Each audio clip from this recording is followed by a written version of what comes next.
That hurts.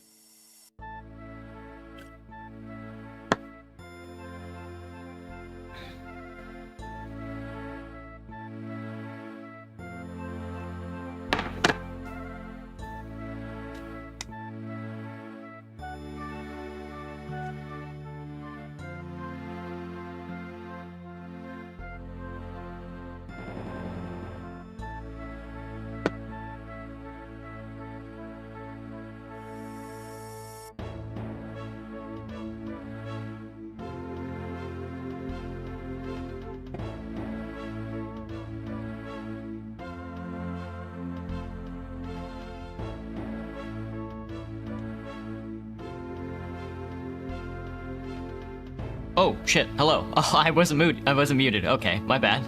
Oh. Ooh, I hope you didn't hear anything you weren't supposed to. Okay. Oi! How are you doing today, everybody? I was before the stream I was eating. I'm still eating, actually. That's something I have to preface that I'm gonna start the stream by eating some food. I'm eating hot dogs and mozzarella sticks. But I was watching, I was watching Northern Lion play Uma Musume, the new Horse Girl game, the new anime Horse Girl game that came out, and my instant thought was just like, I don't really want to play that game. But what I do want to do is play a game that has the anime Horse Girls modded into it. So, just before the stream I searched up mods for Uma Musume. Not the game itself, but for other games. And, speak of the devil, wouldn't you know it?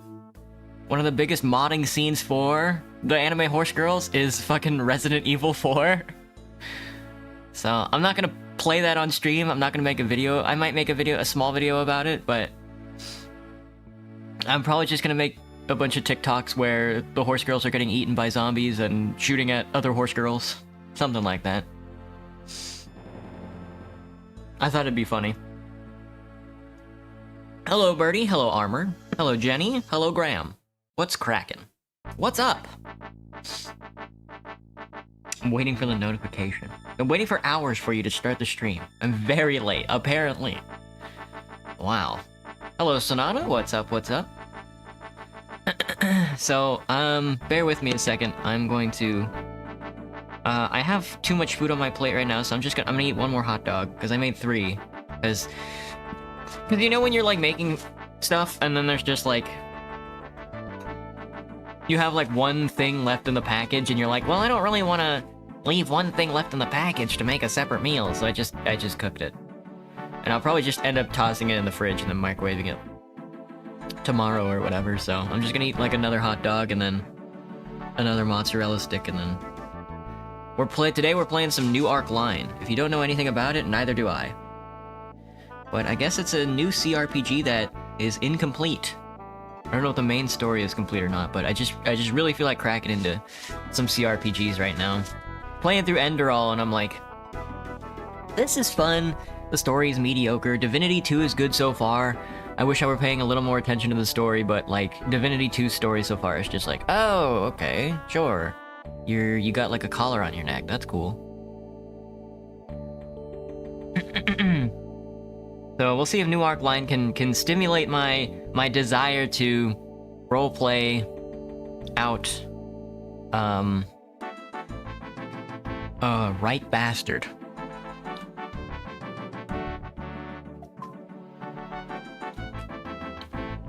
It's 8 a.m. Well, good morning. You tired? Sorry. Nothing's gonna be happening for a while. I'm kind of a slow eater.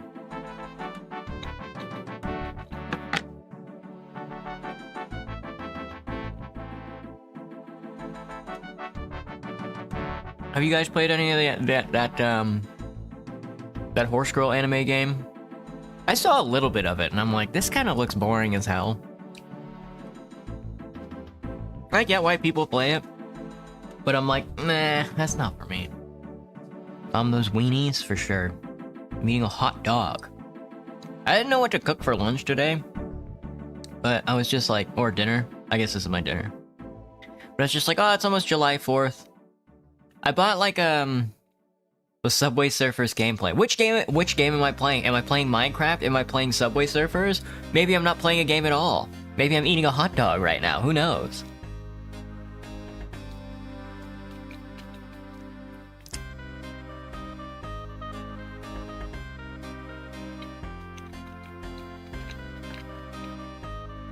Trying to figure out C++ on your own while you're watching. That seems quite difficult. Isn't like learning to code like a very intentional thing? Don't you have to sort of like pay attention to it to learn what you're doing? You're full of energy? That's good. Usually at this time of day, I get really lethargic. That's why I stream around 10 when I wake up in the morning, because I have more energy. As we go through the stream, I usually get more energy, but around 5, I'm usually towards the start of the stream, I'm like, wah, wah.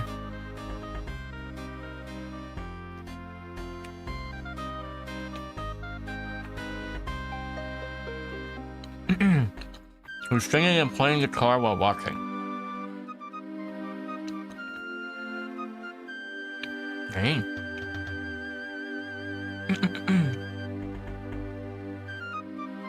What song are you singing?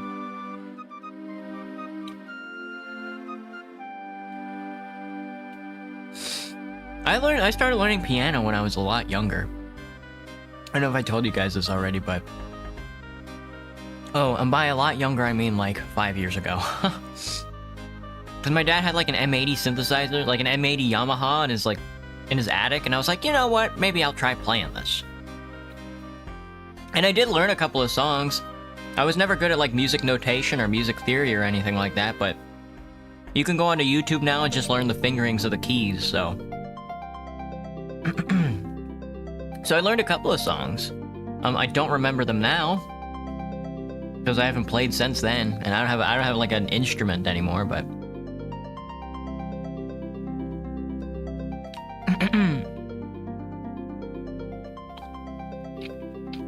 Am I taking a nap by then to stream with them? Probably. That makes sense.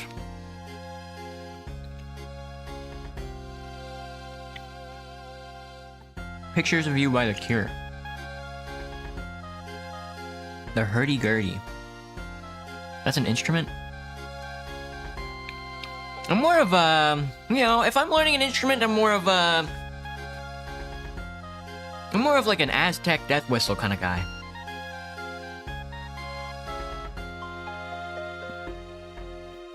Bye, birdie. Have a good nap night. Whatever it is. You waited, you were standing in like the stream waiting room for like hours, and then once I got on stream you were like, okay, bye.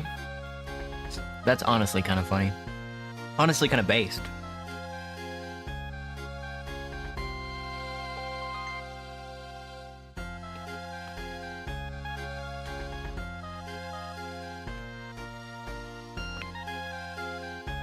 It's just like learning a new language.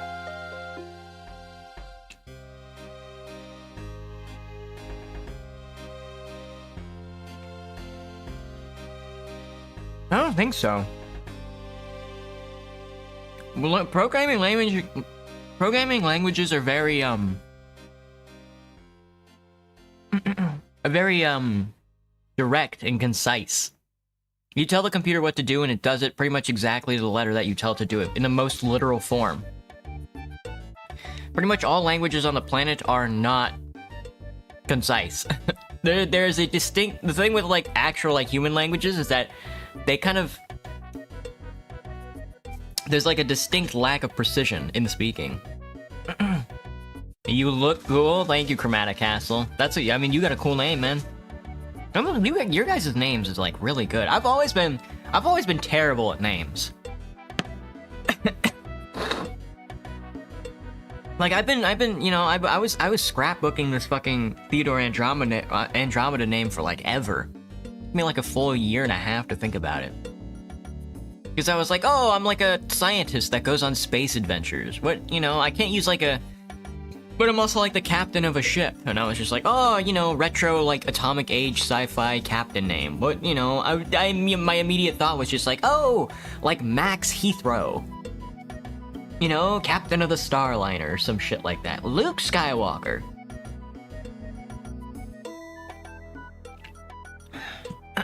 Something classic.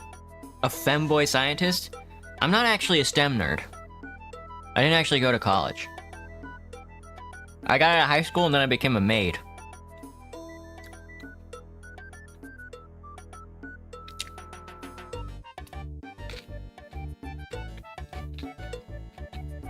But I was one of the few people who liked sci-fi, not because it was futuristic.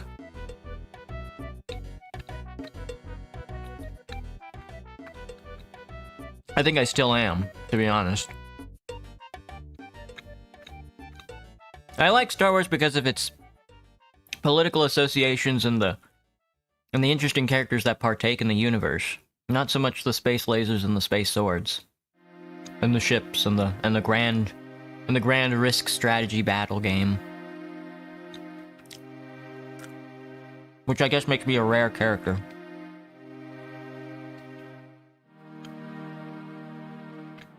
Most top scientists are furries? Yeah, that's what it seems to be.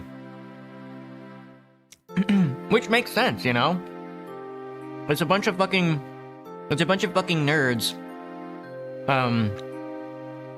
cooped up in a lab all day. Well, if you aren't like an animal scientist, if you're like a physicist or like a sociologist or whatever. Sorry, my sentences are so broken up right now. I'm chewing on food. You know, and then you have all this money. You have all this money and you're a fucking nerd, so what the hell do you do with it all?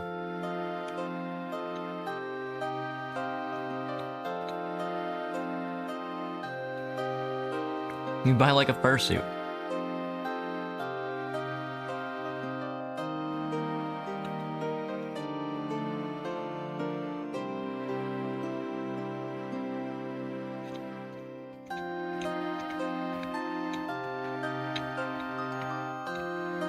I got my user because I used to watch Attack on Titan a lot when I was 11. Not to mention the first introduction of Armored Titan really entertained me.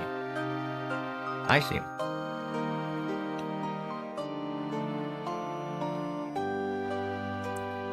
I had,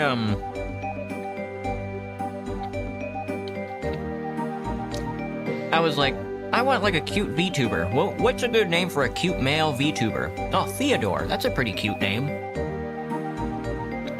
That's as far as I got.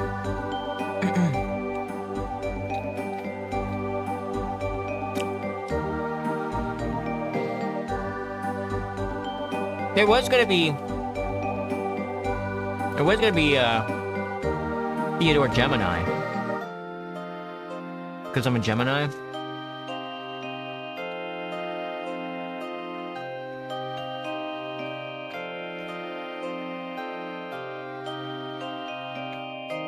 This Dynance looks really hit. Wow, so it's cool for me, so hence the name Armored. Oh, gotcha. How sane do I rate myself? A little better. I got 2 days off today and tomorrow. So, I'm hoping to feel a little better.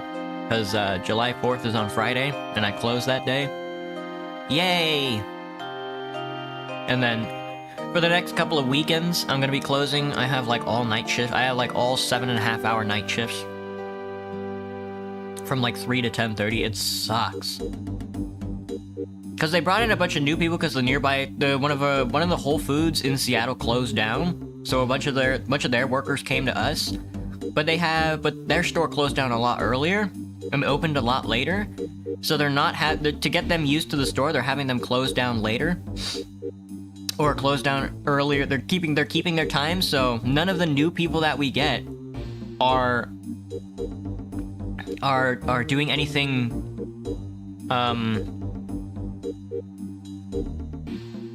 that's like in relationship to our store for like the next couple of weeks, which is insane to me because like I started and then like a week later they were like, here, you do like a closing shift for the rest of your life. And I was like, what the fuck? You guys like coddle the hell out of them for some reason. They got like a week's paid vacation. They hired me on and they didn't give me my fucking credentials to use a cash register for 3 weeks. Because they just couldn't make that fucking phone call. I was like, Jesus Christ.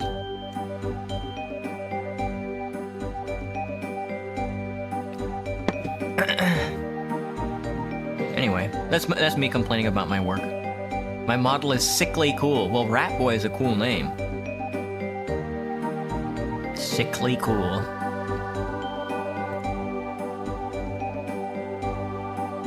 Rhymes with door. Looks so cute along with the back when his eyes start to light up and his face starts turning red slightly but not blushing. Really puts cuteness and kawaii in one spot. Just think, I could have been a horse girl. You know?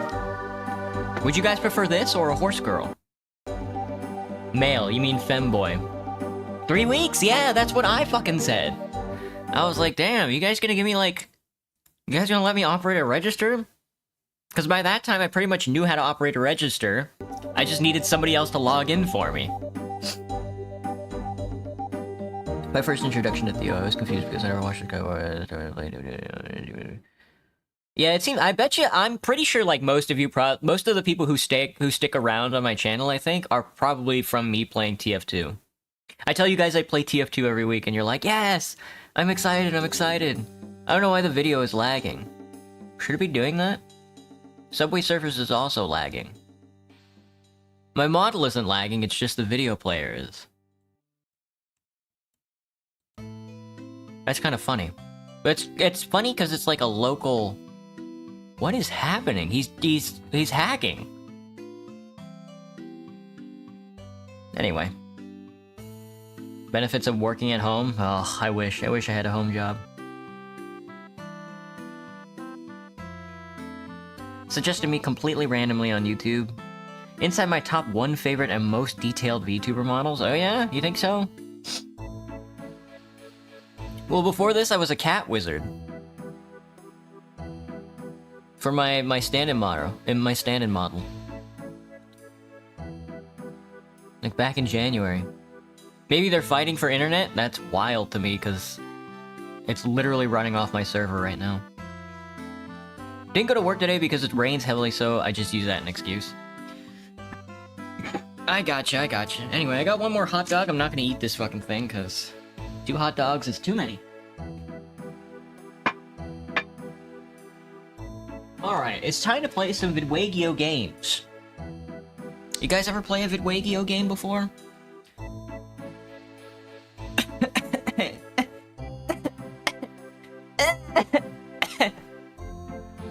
Sorry.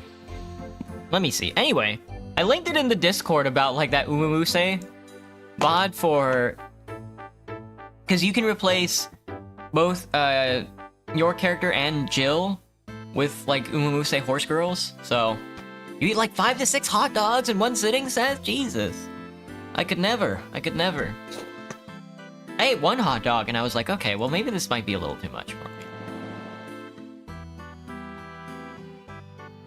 Am I saying that right? It is like Umamuse, right? Umamasume. My bad.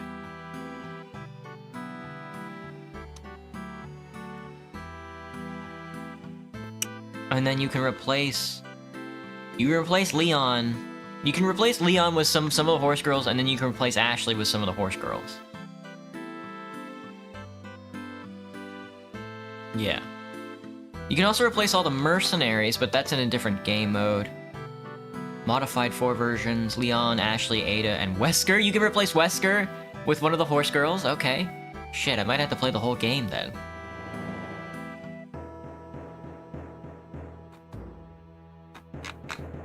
I still have to buy it though.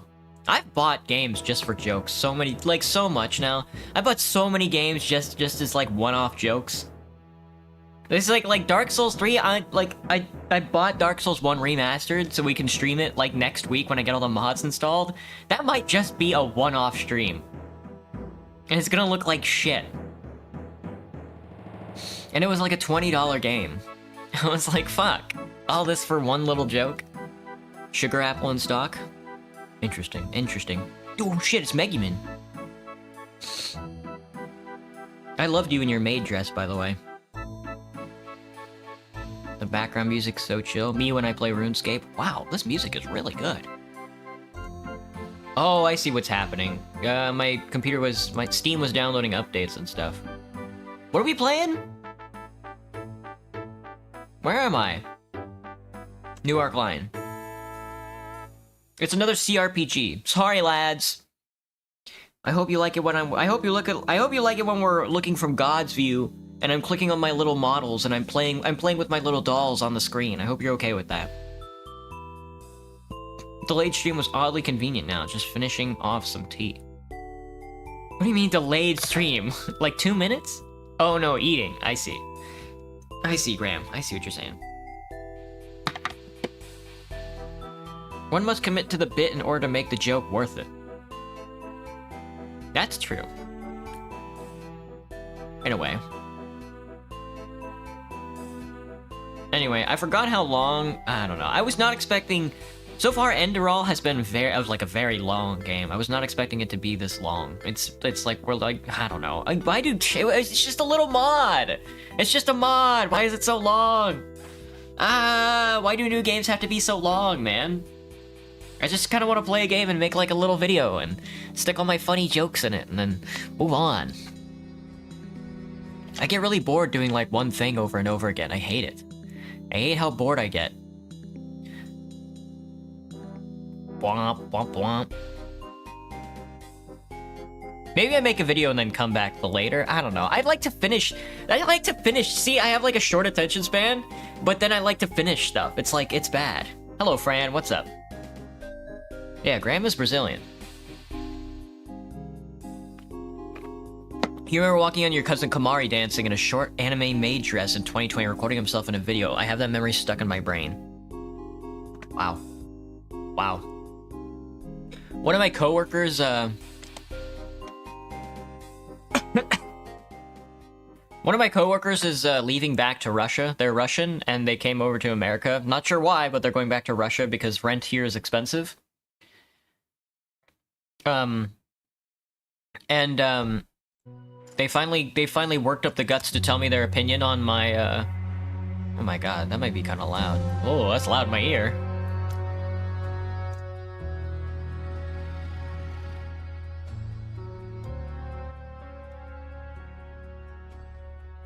They finally worked up the confidence to tell me what they think about my, my maid dress. And they were like, it's kind of cringe. And I was like, yes, yes. How am I, Fran? I'm good. How are you? All right, let me see. I'm gonna press. Hang on. It seems a little laggy, so I'm gonna lower the graphics just a smidge. Default. How about? Oh, that's resolution scale. My bad. Can we go view distance high? Anti-aliasing can be medium. Illumination post-process. Shadows. Epic. These are some epic shadows. Bloom. Foliage, effects, textures. These can all be high. 16 FPS. Still not very good. Everything's gonna have to be medium then. We're gonna have to medium fry everything. How's that looking? 20? Everything might have to be low then. LSS, VSync, borderless window. Apply. Auto apply. Oh, that makes the game look completely different. Wow.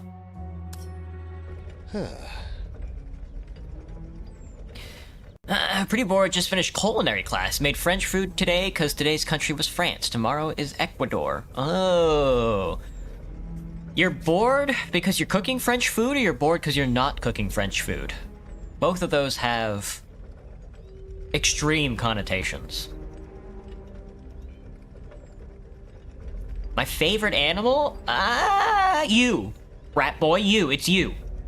Was born before the dead and brain rot existed, the 2016 era where peak content existed, along with 2010 to 2014, the golden era. Okay, there's never been... I know people love to be all like, oh my god, with like the advent of the internet and the modern era and the commodification of it, everything is like brain rot now. People's attention spans are shorter than ever, and everybody's melting. We've been reading through the jungle every night stream that I get the chance, like every 5 o'clock stream, like at 9 o'clock, pretty much on the dot, I start reading a chapter of the jungle. Upton Sinclair wrote this book like 200 years ago. And I gotta tell you, the book itself is good, but the people in it, their brains are all rotted. Brain rot existed for a long time. You should, yeah. You should open up a history book, I guess is what I'm saying. You should have paid attention in history class. It was a lot more interesting than you thought it was. You just moved countries? So pretty weird for you? Have to speak a different language now? That's always tough. Anyway, I have to name my character. My character's name is... Theo Horse Girl. And I'm going to be a female. Not Eleanor Ashwood. I am... Theo Horse Girl. There we go.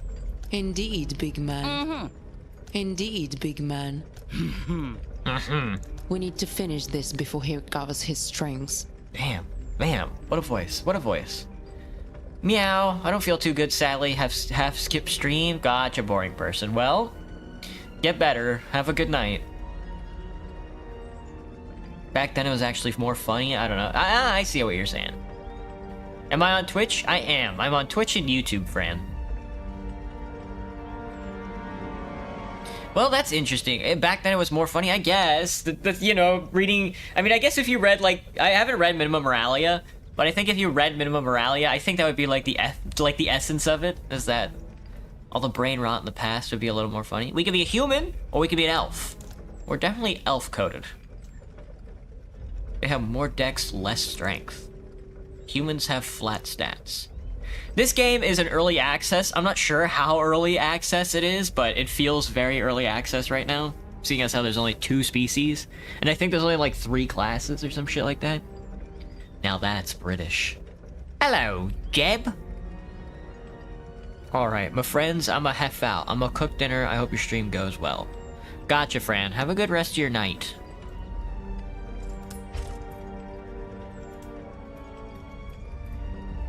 We need a strong jaw. Yes. Yes.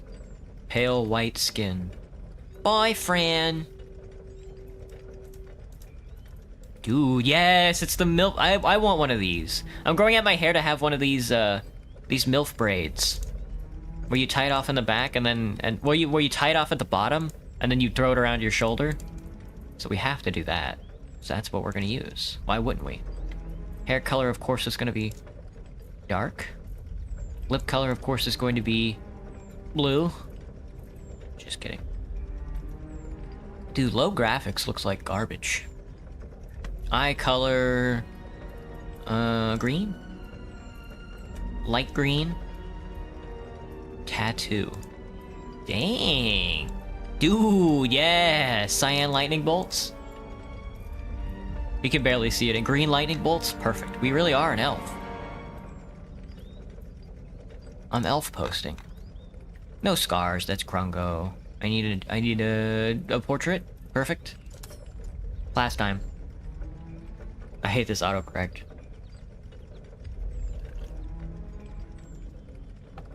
What do I think about lobotomization? Hello, Icy Pig, what's up? Lobotomization is cool. I think...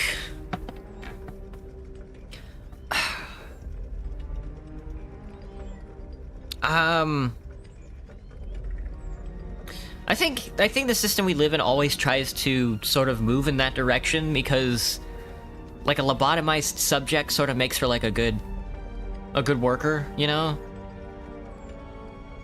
Like, in a way. But not to be around. So sort of somebody who has to do like the dirty work but doesn't have to talk to anybody. I think there is like an alternative universe where we went down that path, where there is like a class of like lobotomites that do all like the rough work, and that's most of us. So in an unrelated, I mean, if you've ever talked to a proletariat before, you're not exactly far off the mark. In a non-related note, do you know about Monster School? That's the old brain rot for me back in the day. I don't know why it was funny. I don't remember Monster School. They won't last too long without a frontal lobe, however. They don't really need to. That's the thing. I mean, whether they die in a week or a month or 6 years doesn't really matter to the ruling class. It might look bad on a newspaper though, and the intelligent, like the more liberal proponents of like a ruling class might have some thing to say about that, but that's what the billy clubs and the guns are for. Anyway, are we a diesel engineer or a voodoo shaman? I guess we have to be, I don't know. Experts in firearms and skilled creators of cutting-edge diesel gadgets. You never know when a jetpack might come in handy and hail you out of a tight spot. Masterful spellcasters capable of dispatching foes with lethal curses, potions, and hexes, all without laying a finger on their targets. Guided by the very spirits of nature, they wield formidable powers. I mean, I guess we have to be a voodoo shaman. Monster hunter. After a monster destroyed your home, you swore revenge and learned the art of monster hunting. Knowledge of their weaknesses allows you to deal extra damage in combat. Strength, constitution, -5 social skills. That's kind of insane. The Thief Mediator. Years as a thief taught you survival, but your observations of people's behaviors and weaknesses also made you strong in rhetoric. 20 sleight of hand, and 1 wisdom. What does wisdom affect? Impacts your initiative, how quickly you react when combat begins. Influences the practice of celestial magic. A scolaire. If you know we're humanity, let's say I have no moral compass and we started experimenting on people. There was this German guy, I forgot who did it, but he basically planned to swap bodies. Some unhuman methods are better off in the past. Because this patient was dying, we need a new something. Hear me out, brother. Scholar, your education in an ancient monastery exposed you to wealth of forgotten knowledge. Though much of it is useless in the modern age, your scholarly training has improved you as a person overall. Knowledge plus 20. Is that good? I don't know what that stat isn't anywhere on here. Intellect plus 1 and Constitution minus 1. Damn. Constitution is generally important to users of Steam technology. Well, not us. You arrive in this world from a mysterious rift with no memory of your past. You hid the truth of your origins while learning the laws of this world.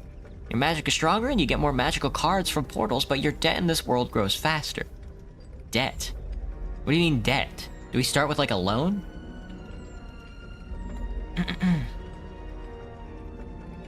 Your magic is strong, you get more magical cards from portals. A renegade cultist, yes! You founded a powerful secret cult but eventually fled, seeking redemption. However, your dark past continues to haunt you. You live in a constant fear of being found out. Voodoo magic plus 20 and 1 wisdom. Oh, Explorer, that's us! That's us! Curiosity has led you to many dangerous places. Your experiences surviving forgotten lands and forbidden ruins has made you tough, left you with lasting scars. I get an extra secondary point, which is something, and initiative, which is not too bad, and health. Minus 20, minus a quarter of your health. That's okay. I see. I start with 32 health and instead I get 24. Gotcha. We might do that. Sole survivor. Your family was wiped out during a time of political turmoil, leaving you their only surviving heir. There are those who still remember and respect your family's name. Persuasion plus 15. Dang. The rhetorical art of presenting a convincing argument to change the opinions in one's favor. Well, you can't really mix chain. You can't really. Is rhetoric really a persuasive tactic? In the context of trying to change people's opinions? Because I thought rhetoric was just trying to get people to be energized about a topic, not so much to get people to change ideas about topics. You know, because I've never seen anybody convinced by rhetoric to change their idea about, like, a deeply embedded idea about themselves and the world around them. But I have seen it, mostly in the case of things like political propaganda, been used to get people to be energized about a subject.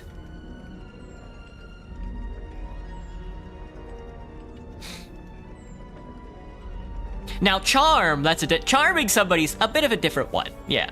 Captivating one's target through body language, gestures, and poses. Oh, ooh, I like that. Charm plus 15, mockery plus 15, wisdom minus 1 is very funny. Arcane researcher. Years of study have granted you advanced knowledge of magic and how to avoid corruption. All magic plus 20 points, damn.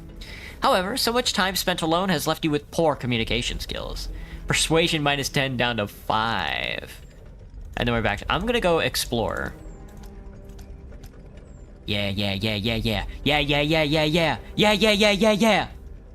Alright, then we got a bunch of points. Strength directly influences your maximum hit points and your proficiency with melee and heavy weapons. Also crucial if you wish to learn the occult magic of the Hellfire mages. No thanks. Hellfire mages sounds pretty cool, though.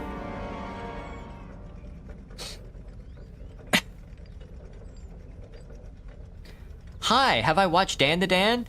Hello, Sheldo, I have. I don't think I watched the last episode. I think I watched near the last episode, and then I moved out of my house and I forgot that it existed, so it's been a while since I've watched it. It's the femboy! Hello, V2, what's cracking? Dexterity represents your ability to dodge attacks as well as the use of diesel-powered guns and slash weapons. Dexterity is generally important for diesel technologies. Constitution affects your armor rating as well as your ability to shield and block in combat. Constitution is generally important for users of Steam technology. Block armor, dodge, crit accuracy, primary points, secondary points, move points, and initiative. Very good, very good. Perception determines your accuracy in combat and is critical for wielders of diesel weapons and voodoo magics. Intelligence influences your odds of dealing crit damage in combat, is important when using some voodoo weapons. Intellect is generally important for Tesla technologies. Wisdom impacts your initiative, how quickly you react when combat begins. It influences your practice of celestial magics. So we want perception, intellect, wisdom. I guess we'll take the dex as well. I think we'll try and use like a gun, you know? I think we'll have an aversion for strength and constitution for now. But I can put a couple of points in it just to, you know, juice it up a little. Make it a little spicy. There we are. Skill points. Your success within the game is directly attributed to this. Whoa. You promise you're still working on my fan art, V2? Well, thank you, man. You're switching to Twitch? Gotcha, Armored. It's just a better viewing experience, isn't it, Armored? It's way better. What happens with the craps with the snacks, Cracker? Can I say Cracker? Can I say Cracker without getting banned on Twitch? Please tell me you know that reference. I do not. Sorry. New episodes are coming? Okay, I should rewatch it. You know, I mean, the thing with, like, seasonal animes that come out, like, one episode a week is that, like, I can't pay attention to it, you know? Unless it's, like, something I really want to watch. Like, Diners, Drive-Ins, like, Dungeons, Drive-Ins, and Dines. Or, like, Onimai. Or, like, Space Dandy. I'm like, it's tough for me to pay attention. Dan to Dan's good, don't get me wrong, but it's not The Secrets of My Heart or whatever it is. How cold do my fingers get? Not very. I tend to use them a lot. Well, maybe a little, because I game. Not enough to turn blue, but it's enough to feel cold, but not numbing. Alright, let me start applying these attribution points. Athletics reflects the development of one's body, one's flexibility, and one's ability to overcome physical obstacles. To keep up muscle tone, it's important to maintain one's strength. That's definitely not for us. Sleight of hand allows one to surreptitiously shift and conceal objects to one's advantage, pick locks, perform card tricks. Manual dexterity is the key to this skill. Knowledge, that's us, reflects one's ability to learn and analyze information, especially the various scientific disciplines, directly related to one's intellect. Survival. Survival is about tracking animals or people, navigating in the wilderness, and adapting to challenges. Mastery of this skill comes from experience, guided by wisdom. Observation involves analysis of one's environment, attention to details, and deduction. Good eyesight and acute perception are strong foundations for this skill. Endurance is the ability to take a punch, run long distances without a break, and climb several flights of stairs without losing one's breath. The secret to good results is high constitution. Intimidation means using the threat of violence to influence another person's decisions. One's odds of success with this skill increase with one's strength. Intimidation, the first time intimidation has been used off of strength instead of like a different stat. Fascinating. Deception is when the narrative you're presenting differs from the objective truth. Outwitting one's opponent is the key to deceit, underscoring the importance of intellect. Mockery is the universally recognized technique of manipulating others by calling out their weaknesses or flaws, or through similar forms of humiliation. Mastering this skill requires practice and relies on high dexterity to dodge incoming blows. Oh, ain't that the truth? Charm is the ability to captivate one's target through body language, gestures, and posture. You need high constitution for it. Persuasion is affected by wisdom. Insight is the subconsciousness ability to sense when you're being deceived, or when someone you're dealing with has an ulterior motive. This ability is directly related to one's perception. Voodoo magics involve a profound bond with nature and explores the intertwining realm of ritual, curses, and potions, all used to influence the very essence of the world and its inhabitants. It requires keen perception to focus on the secret threads binding and manipulating all things. So we definitely want 40 insight, 40 voodoo magics. Let's boost up persuasion just to do it. Let's see, maybe a little deception. Observation, survival, and knowledge. Alright, we got 5 points left. Observation and insight are kind of what I'm looking for here. But I think we definitely want to lean the most maybe into, I don't know. Let's go a little bit more into knowledge then. There. That looks good to me. Immerse yourself with a challenging combat, quests, and exploration, perfect for players seeking both challenge and depth. A lighter mode with enhanced support to ease combat, ideal for those wanting to focus on the story and world exploration. That's me! That's me! Long ago, in the days when the world teetered on the brink of chaos. I couldn't read that, hang on, I gotta read this. With a single wave of their hand, a new reality could unfold, filled with fire-breathing dragons. Holy shit! Under their reign, the world changed with every heartbeat, brimming with the wonders and mysteries, and the source of their power remained shrouded in secrecy. Holy fuck. In those times when sorcerers controlled the fates of the world, people were mere shadows in grand game, but there arose a hero whose heart burned with fuck! While the sorcerers were blinded by their own grandeur, he quietly slipped into the heart of the secret knowledge, and on one decisive act, fucking come on! This brave soul gifted freedom to mankind, the sorcerers fell, and their ancient magic dissolved into dust and time. Oh, I got that one. And so a new era dawned in the age of mankind's dominion, magic faded in the past, making way for science. Fuck. The golden age of technology began, engineers and inventors became the new wizards, transforming the world. Humanity reached heights never before imagined, a true bright future where pure logic and iron rule all. But as often happens, not everyone embraces the new worlds of technology. The sorcerers weren't ready to surrender so easily. In remote, forgotten quarters of the world, they began erecting idols once more, using them to commune with ancient Loa and awaken forgotten powers. And what happened next? We can only submit the new laws of nature and listen to our hearts, follow the call of magic, or walk the path of progress. Oh god, dude, why'd they do that? Why did they do that? Hello, Enzo. Girl or guy? Good question. Good question. Light is simply omnipotent to velocity. But if you were to choose, have the speed of light when it comes to punching, or have it when running? Hello, Cinder. What's up? Here you have written, and the diesel grenadiers overran the last stronghold of the Hellfire Order, defeating Eldris and the Storm, and ending the Third Magotech War. Magotech War.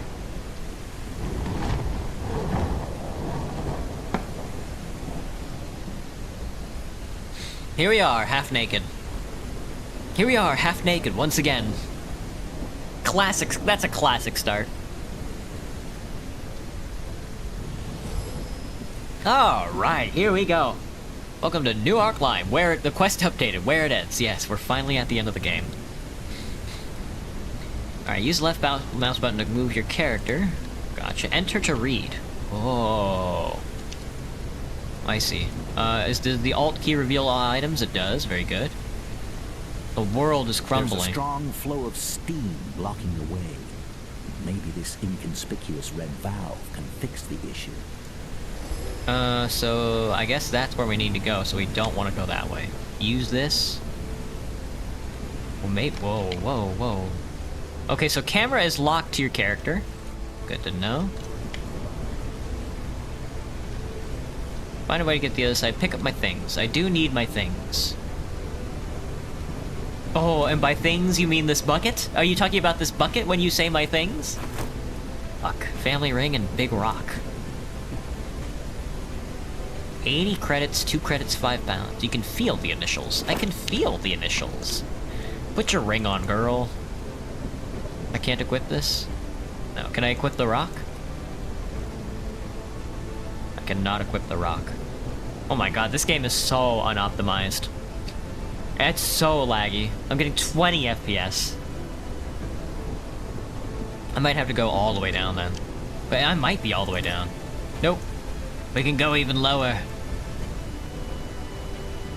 Perfect. There we go. Let me see. Patient shirt. Looks like I was a patient at some point. Oh, here we go. Steam technology is the most effective problem-solving tool provided one has the constitution to ignore the occasional burn. Diesel tech grants extraordinary powers. To use it to your advantage, don't forget to nurture your decks, which might save your life in case of a malfunction. So it looks like we're going towards diesel tech instead of steam tech or Tesla tech. Oh, never mind. Tesla tech has intellect. Allows one to repair and control advanced electronic technologies. This skill requires considerable intellect to interpret schematics. Recall method. Never mind, it doesn't look like we can use any of it, because we're all 0. Or magics, that's right. Celestial magic draws its power from divine forces beyond mortal understanding. Many different purposes, including healing, protection, divination, and invocation. Intricate rituals and prayers demand deep wisdom to access their full power. Voodoo magic involves a profound bond with nature and explores the intertwining realms of rituals, curses, and potions. Oh, I think I was supposed to scroll down to look into this stuff. My bad. Occult magic unlocks the hidden knowledge behind those ciphers, symbols, and rituals, which allow the practitioner to bend reality in their favor. Strength is essential for the occultist's body to withstand these strenuous practices. Well, we're not going to be using occult magic, I guess. Celestial magics and other magics. Perks is magic within, diligent study, develop a deep understanding of nature of magic. Timekeeper, you know the value of each passing second as it's measured in time until your inevitable death. Intimate knowledge of your mortality helps you argue as if your life depended on it and gives you 5 deception. A sadomasochist, just as God intended. Hello, Banana Colada, what's up? Kizaru, Kaido is just a worldwide boss fight where anyone can join you while fighting.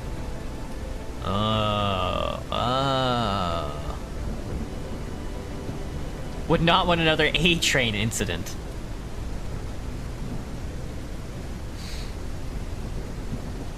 Sadomasochist. Inflicting pain requires a skilled hand. Enduring pain takes a strong will. But enjoying pain calls for a rather peculiar mind. You're lucky enough to have all 3 requirements, which makes you better suited for this world. Boost survival by 5. Good. Stone skin. Your skin hardens like granite, granting you natural resistance to harm. The more damage you take, the tougher you become, turning blows into mere inconveniences. Boosts my block by 1. Quick hands gives me sleight of hand by 5. Diplomat. They really started me off with all these, huh? Boosts my persuasion by 5. Eagle Eye. Boosts my crit multiplier by 25%. Sixth Sense boosts my initiative by 2. And then I'm an explorer. Which quarters my health. Very good, very good. There's my urinal. There's my urinal. The beastery. The Rat King? There's a Rat King? Wow. Wow, a Rat King. Here's the map. Does not show me the world.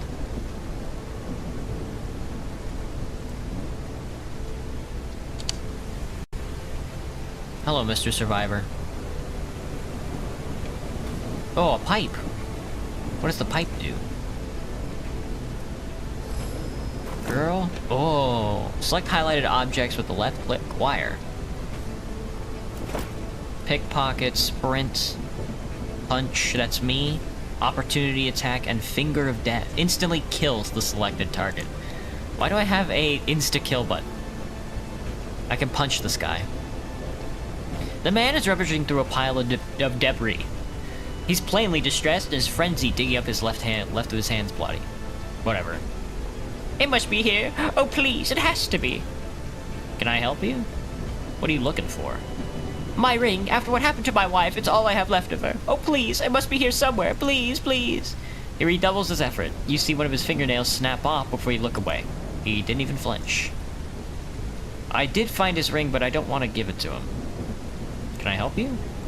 Help me? Not even the Weavers can help us now. In fact, it seems they want us all dead. It looks like I have to give him the ring. Fuck. I should be the one asking you. I saw your mug at the heart of all the commotion. For all I know, you're responsible for the disaster. But it doesn't matter. The world is collapsing in on itself. The end of times is upon us. Did you see how they transformed into those creatures, monsters? I understand now. We deserve this. We should have burned every single factory to ash. We should have knocked every automaton into a pile of parts, along with their creators. Oh, bye. I'm keeping your ring. Sorry, bud. I'm selling this bad boy off. You're lucky. You were not crushed by the wreckage of an exploding airship. The poor fellow beside you was not so fortunate, squashed by a steering hydraulic relay. Food is food. Food is food.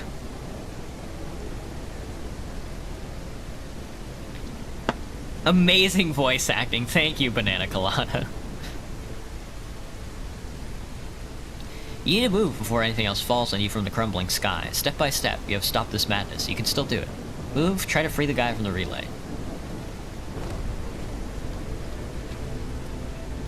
Yeah. So do I go that way or this way? That's the rub, man. Let me see.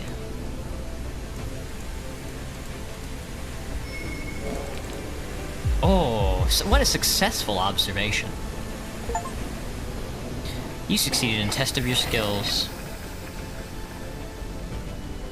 There's a portal over there. There's a portal over there.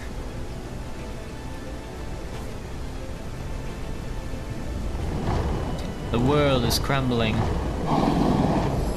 The dragon. Without their commander or magical powers, those who remained had no choice but to surrender. That is how technology came to dominate the current world order. The current world order.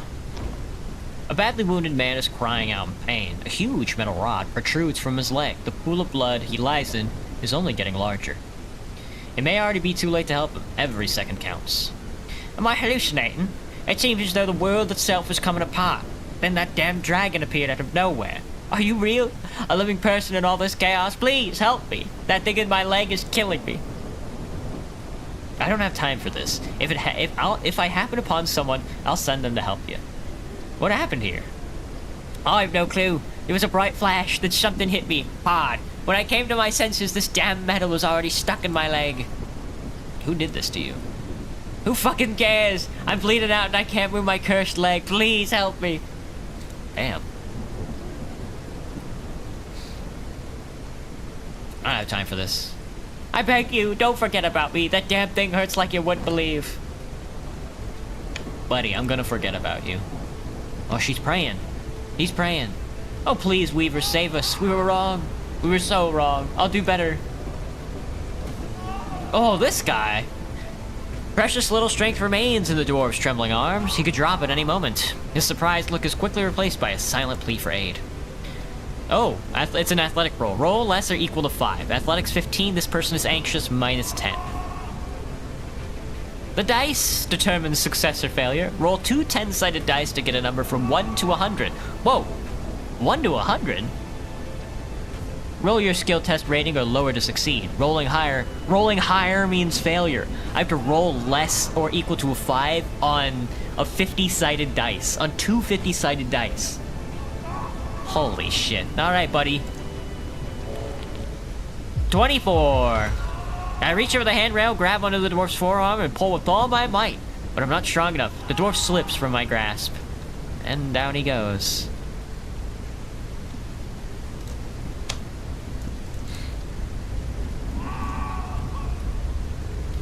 Ah! Pick up your things. I'm looking for my things. You know, the end of the world isn't as ugly as I had imagined. That means she's right. Oh no, you poor thing. You look battered and exhausted. Could you treat my wounds, please? I'm so sorry, but there's not much I can do for you at the moment. We've run out of supplies.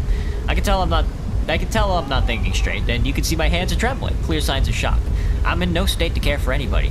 But there's a medical automaton. It's a bit banged up, but I'm sure it's better able to help you than I am.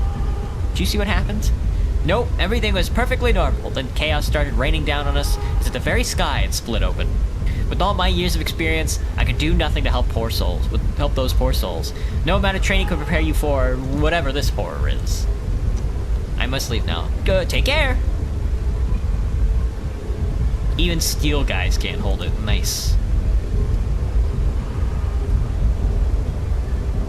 Where are you going? Just step through the portal to examine the robot.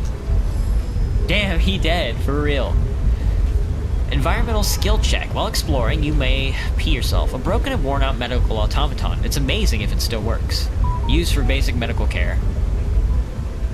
Ooh, I'm up and running. Alright, let me see if I can knock that. I don't want to go in the portal yet. That looks important. Let's go over here and see if I can knock down this platform. Autobots, roll out!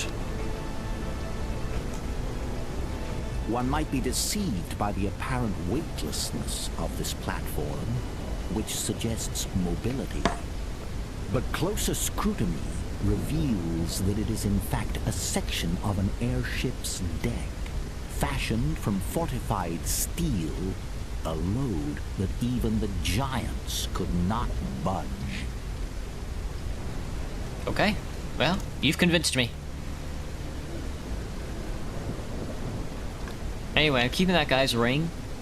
Oh, 80 creds. 80 creds. That's a good, I mean, that's good starter cash, I'd say. What's this guy doing over there?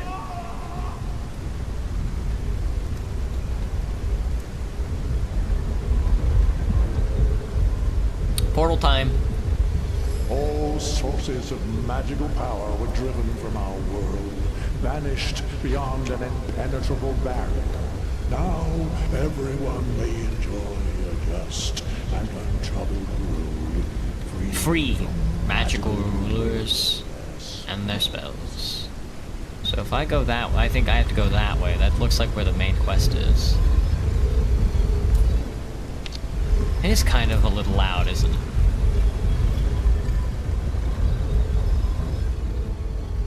Okay, my bad, my bad. Jeez.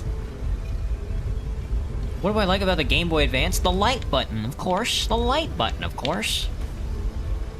There's a bunch of bodies. There's a bunch of dead men. Oh, okay, this is where we teleported to, just literally across the way.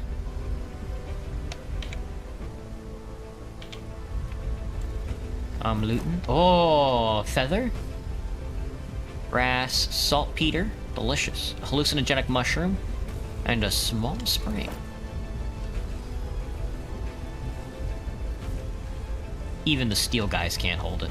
At first glance, it seems to be a passageway. But upon closer examination, you see that the entire framework is leaning heavily against the rock. Kind of scary.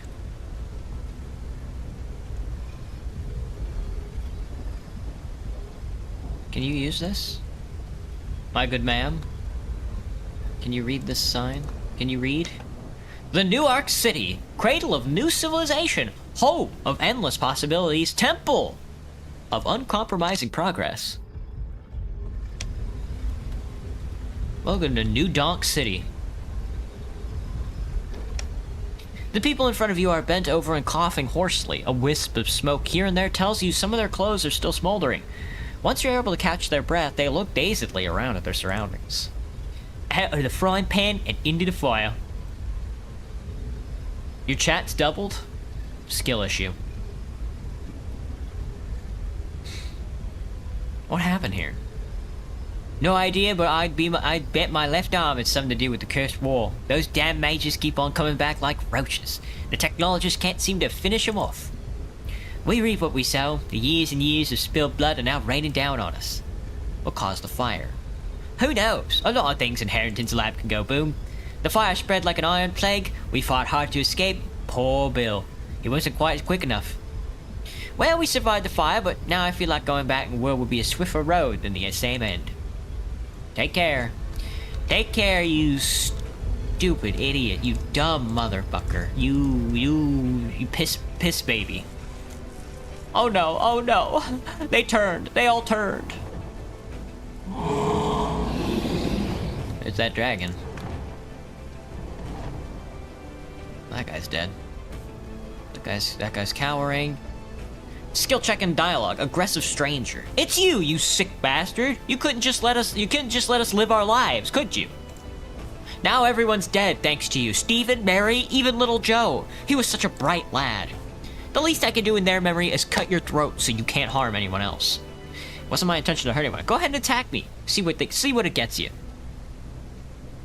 What's my intention to hurt anybody? Shut your dirty mouth, you scum. I don't want to hear your feeble excuses. Jesus, yeah, this guy. The hell? To your surprise, the man's eyes well with tears, and his shaking body tenses like a locomotive's leaf spring as he draws back his fist.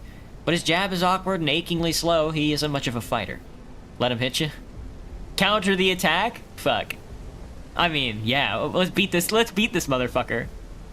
Equal less or equal to 35. 4? Oh, it's so over for him. Despite his passionate, hate-fueled rant, he almost instantly loses his fighting spirit and collapses to his knees. He begins to weep unabashedly like a child. I'm not made for this. All this violence. And to what end? Please just let me away from me. Please just get away from me. I never want to see your stupid face again. The man is sobbing softly, muttering the names of his lost friends. There's no use talking to him. What a fool. What a fool he is. Hang on. A treasure is so close, just within reach. But in this situation, what's it for? But in this situation, what use is it? So good. Before you stands a structure that vaguely resembles a fire escape. Now, in its final throes, someone with considerable agility might be able to climb it, as long as it stays vertical. Though a misstep would likely lead to a most unfortunate end. Chance 35%. I can do it. Oh, 88. That's bad. That's real bad. I'm so dead. Whew. Now that was close. Where does that even go? Does that just skip it skips like a big section or whatever? Hang on, let me save. So far, enjoying the Vidwagio game, let me tell you. Guys, I don't think I can feel my legs. But not every magic user was ready to accept defeat. There's a child to save over there. In the desolated old world, repellent beasts and mages claiming to be weavers continued to fight amongst themselves. Some were even bold enough to launch raids against technologist outposts. Man, I'm so cringe. When I feel awkward, I say a lot of random things just to pull myself out, but that leads to even more awkwardness. Maybe it's the fact that I'm introverted. Or maybe I'm just bad at socializing. That's so silly-coded, never thought I would type this. Yes. Can't beat the femboy. I'm just a bunch of, we're silly posting.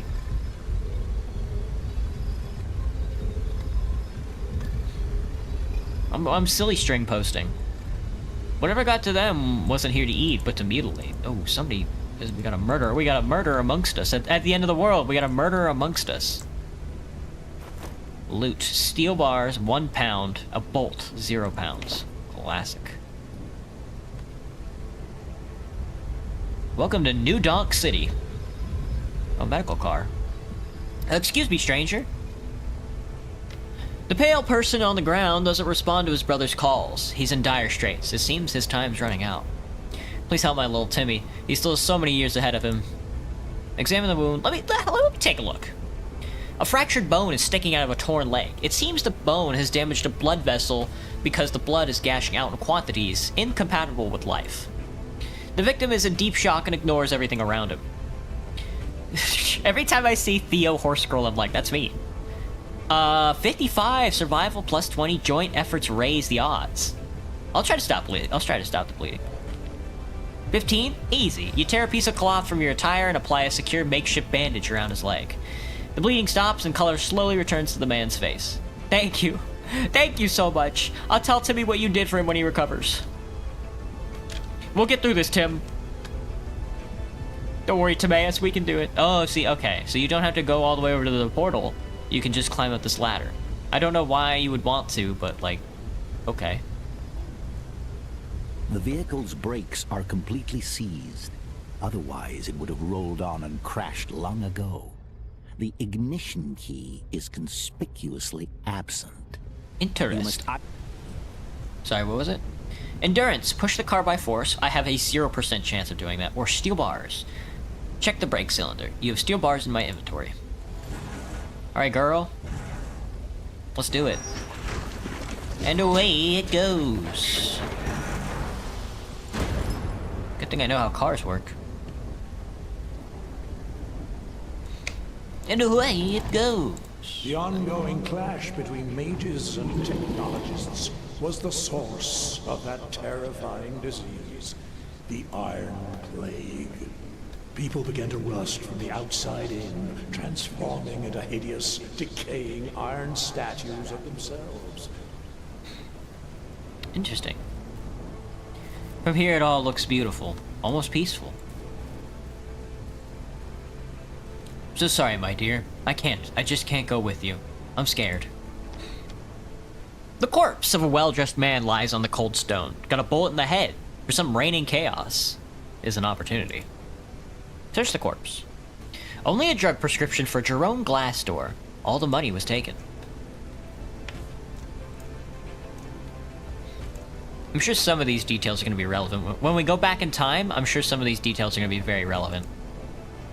On the count of 3. Oh, fuck, they're going to jump. 1, 2. Wait, there's still a chance we get out of this. No more death, please. Maybe it's the best solution.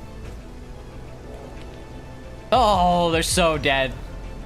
Ah, look who's here. One of the instigators of our little apocalypse. I hope you're enjoying the view. You worked so hard to bring it to pass. Watch us now. May it bring you joy. Let's go, darling. 1. And away they go.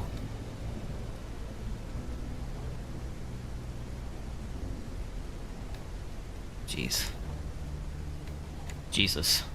I'd let him jump? I mean, that's way better. Dave's very thick ass cheeks. Hello. What's up? Alright. Oh, it's my stuff! That building's gonna collapse on me and I'm gonna die.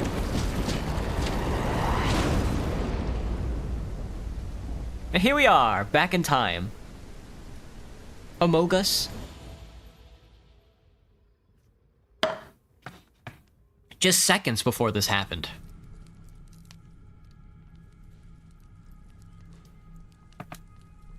It's a personal diary. Am I not allowed to record my own thoughts and perhaps pass them down when I die? Because the histories have been twisted to support current... I wish I knew what was happening. Histories have been twisted to support the current regime's agenda. Not familiar with it, I'm afraid. I'm not much of a reader. Where am I? Who are you? Curious. Where am I? Where am I? Who are you people? Many of these entries are needlessly provocative. For example... No, they're reading my private diary. Every day I witness yet another family selling everything they own to move to this incredible new world. The newspapers never stop shouting about Look at it. that guy. Apparently, technological progress is booming, and daily drudgery is being steadily replaced by automation. They claim the people are overjoyed, but why do we never hear a word from them? I cannot shake the feeling They're that losing the their world is full jobs to of AI. all sides, and the powerful care not in the slightest, while we must smile and pretend to be happy. Audacious. Do you realize that this passage by itself justifies a quite harsh sentence? Miss Theo Horse Girl. It's true, isn't it? They're just words. Come on. Hardly what I'd call a crime. What if I never wrote it? That was just the first entry. Every page is rife with distressing theories and questions. Do you not agree? Miss Theo Horse Girl. Notions such as these pose a real threat to the world? Yes, he's right. I see. I see. You do realize everything that happened is entirely due to your ignorance and arrogance. Everyone who trusted you, believed in you, and every event that led us to this point. You don't even grasp the magnitude of your responsibility, do you? But didn't that ledge look interesting?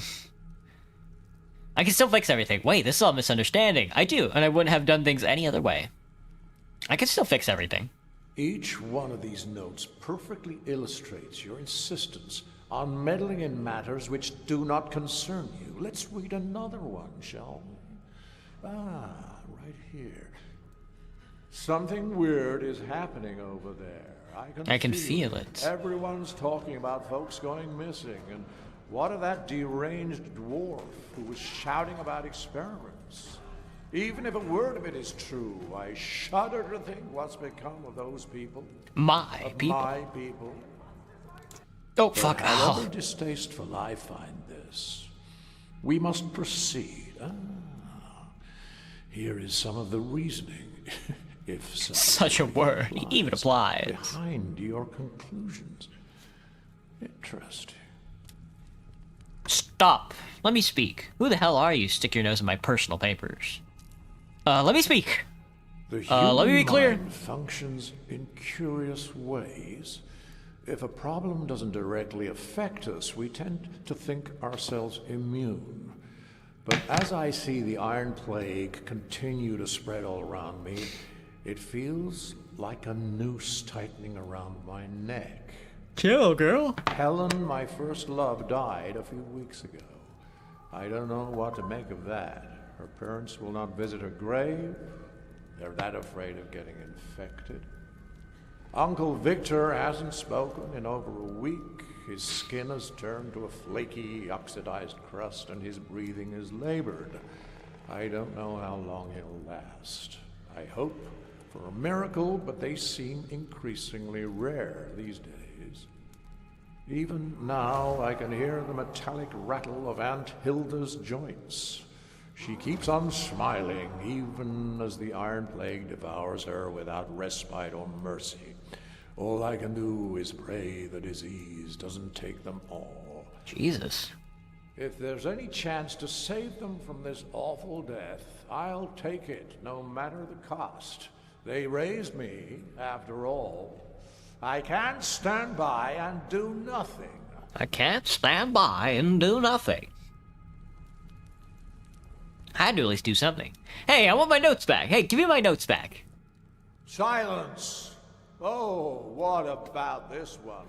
Right in the middle of the chaos you created, my journey has led to my meeting both magicians and technologists, and to question everything going on around me. Is it fair to mistreat someone just because they're different? Why couldn't we have found some resolution, some middle ground? If a different road had been taken, there wouldn't be any Iron Plague. Do you honestly think no one tried to prevent this bloodshed? The laws binding reality were our only hope to stop this cruel fate from destroying us all. How dare you challenge them? If not me, then who? I stand by what I said. War is evil? That's a gross thing to say. It's not what it looks like. It's not what it looks like. And now we come to the proof that Give me my notes back, yeah. Started all this, that the whole debacle is your fault. The odds are not good, I know, but it still bothers me that there's been no word from any of the emigrants to the New World. So I've decided to risk it. They're not asking much in return, after all. Only the unwoven filament. The task should be no challenge for someone like me. Oh. There it is. You're nothing In but your a own thief. words. You're nothing but a thief. No kiss? Mwah, mwah, mwah, mwah. You're twisting it all around. That's not what I wrote. You finished the fan art? Silence. Well, geez. Silence! These are your words. I Smuggled. the unwoven filament onto a ship heading for the New World to the Tatterhold seaport. There I will meet with Red Simon's contact. And here we are. And here our story begins.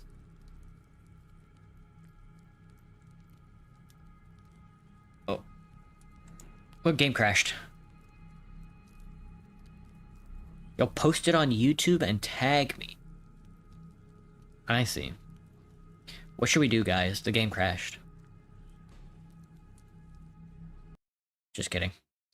In the end of the golden age of magic, Rios created a barrier to enforce the laws of reality and prevent the world from falling apart.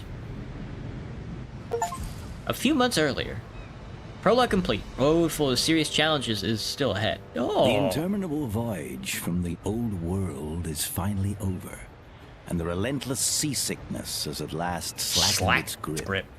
You inhale deeply and let the warm sea breeze fill your senses. The cries of gulls fill the air, alongside the chatter of folk on the bustling docks. Your heart quickens with anticipation as you take that first decisive step off the gangway. The new world The awaits. world awaits. But before you're free to embrace this new chapter in your life, there's the customs officer to deal with. Oh no. A young man in an ill-fitting uniform presides, papers strewn before him on the wooden tabletop. With an air of long-practiced indifference, he begins to read from a crumpled form. Good day to you, sir or madam. Let me be the first to welcome you to the new world. A place without poverty, hunger or war. A place where everyone can achieve their dreams, etc., etc. You can become anyone you wish in the new world. A warrior, a magician, the president. Together we can make this the perfect home for everyone. A place where anything... Please, pass me your documents and join the line. Dude, he said, hand him your passport. What a load of bullshit. Can we get this over with already? What a thing to say. Just do what he said. What? Then, welcome to the new world. Here we know that elves are wise and ancient race. Hopefully, you will become part of our modern society. Please ignore anyone who treats you with prejudice. And not all elves are antiquated warlocks, right?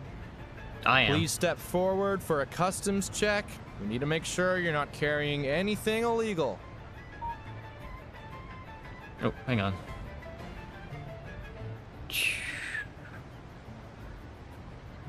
Here's with feel free to check out my other upvote. Thank you, V2. I just saw it. It looks good.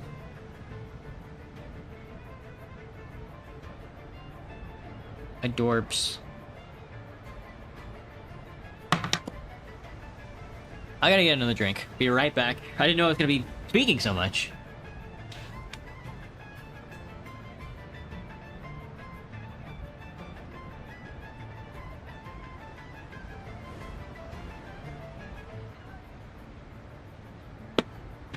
Yeah, thank you, thank you, thank you. It's very cute. Let me see. Adorable. Send. Alright, madam, please step forward for the customs check. We need to make sure you're not carrying anything illegal. Hey, I can't steer all day. I'm meeting someone at the port. I don't know what you're about to do, but I don't think I'm gonna like it, am I? I don't know what you're looking for, but I'm clean. Do as he says. Surface inspection indicates the new arrival is not a magical being, has no visible signs of corruption, and no evident symptoms of the Iron Plague. Nor do I observe any kind of smoke, magical glow, unusual light refraction, or other manifestations of illegal or unregistered magical artifacts. Looks like we're done here.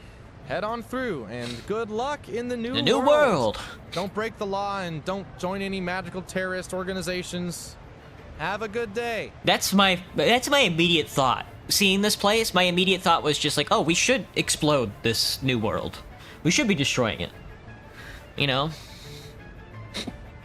I should join, like, a magical terrorist organization. A giant is supposed to meet me here named Mick Morrison. Is there a meeting point anywhere here? Thanks. Have a good day, too. Perk unlocked. A law-abiding citizen. It remains a mystery why the policeman himself cannot see the contrast between the alleged rights of the locals and the reality.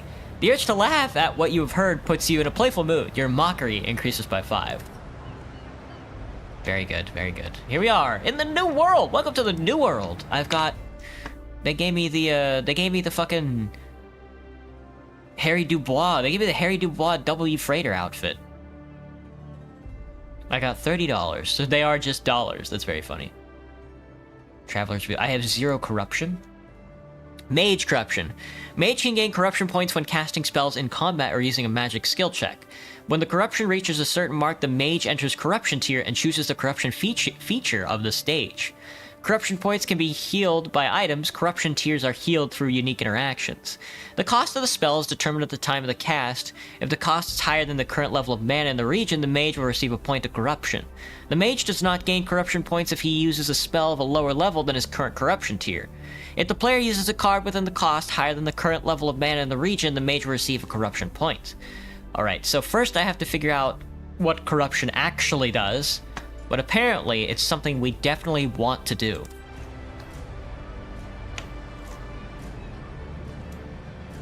Oh, you know what? Let me turn view distance all the way up. If that's one thing we want to have on, it's render distance. Try to do art style, so you were a bit worried. It looks good. I think it looks great. Who needs mana when you have high caliber? The best rifles in the Steamburn shop. What's up, my dude? Another for my fan art collection. I should make a folder of my fan arts. Oh, you guys are so right about that. I did not expect to already have 2 fan arts by this time. That's so weird. I've only been streaming for like 6 months. Hello, a great day, isn't it? What's interesting going on around here? Same old story. Damn mages continue to be a pain in everyone's arse. In my opinion, they lost the war a long time ago. Now all they do is put regular folks in danger. What do you celebrate? We're celebrating the beauty and prosperity of our city. Relax, get yourself a drink, enjoy the weather. Can I please destroy this city? Can I please turn it into ash? Into dust and ash?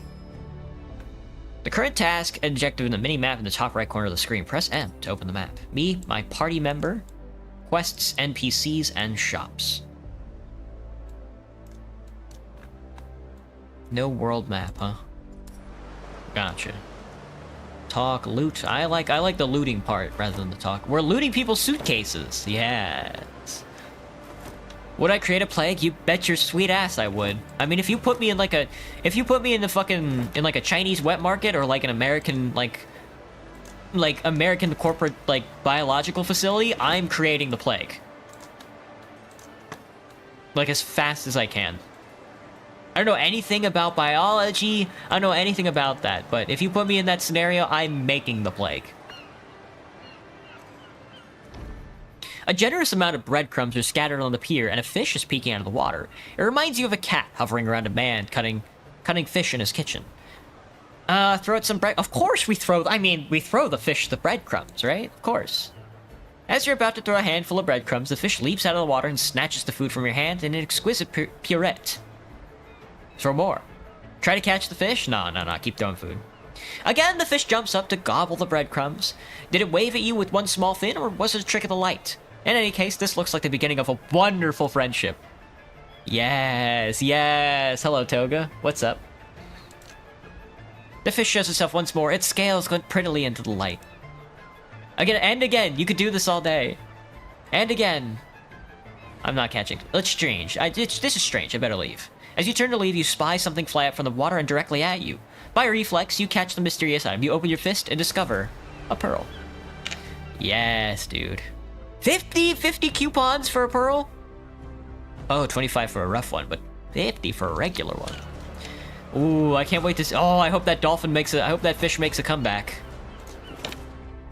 I got some leather gloves. +2 health, +2 accuracy. I gotta find my suitcase. Oh, I see. One of these suitcases is mine. These motherfuckers are out here fishing like it's RuneScape. You don't just fish anywhere you want. A rag. They just got off the boat and they immediately came over here to start fishing. Fish friend? Oh, yeah. We got the fish. The history of magic, witchcraft, and the occult. Oh, whoops. There we go. The curious history of magic and the powers of the occult, witchcraft, ritual, and the imagination from their earliest appearances to modern times. You can't actually read. Not yet, at least. I'm kind of enjoying this so far. A gun! Why is there a gun in the suitcase? I don't need ammo, do I? Trick shot. Diesel tech. Oh, we need steam tech. We can't use guns, I don't think. Revolver is two-handed. Sorry, lads, we can't use guns. We didn't pick the gun class. We picked the wizard class. I know you're gonna be mad at me, but most of you guys are wizards in the Discord anyway. Inspect the mechanism. This is a small cargo crane used for lifting luggage and goods. I love guns. What's up, brother? Come see the fight at the right price. This thin, nattily dressed young man is plainly distressed about something. His face is red and streaked with tears, and his eyes are roving wildly in every direction. The ground at his feet is littered with cigarette butts. Hello, sir. Are you in some kind of trouble? Give him a slap. Hey, buddy, you okay? Yes! Walk up to a motherfucker and slap his ass. Nice. Hello. No, I gotta slap him. You slap the young man lightly on the cheek, but this has no effect except for dislodging a bit of ash from the cigarette clenched between his teeth. Slap him again. His head slowly pivots in your direction until finally he registers your existence. The instant he blurts out a reply, the cigarette flies like a bullet from his mouth and burns your cheek. Luckily, the subsequent rain of spittle soothes the injury. Ugh. What happened? The Miltons and Sons Carrier Company screwed up. This is what happened. They lost my luggage. They destroyed me.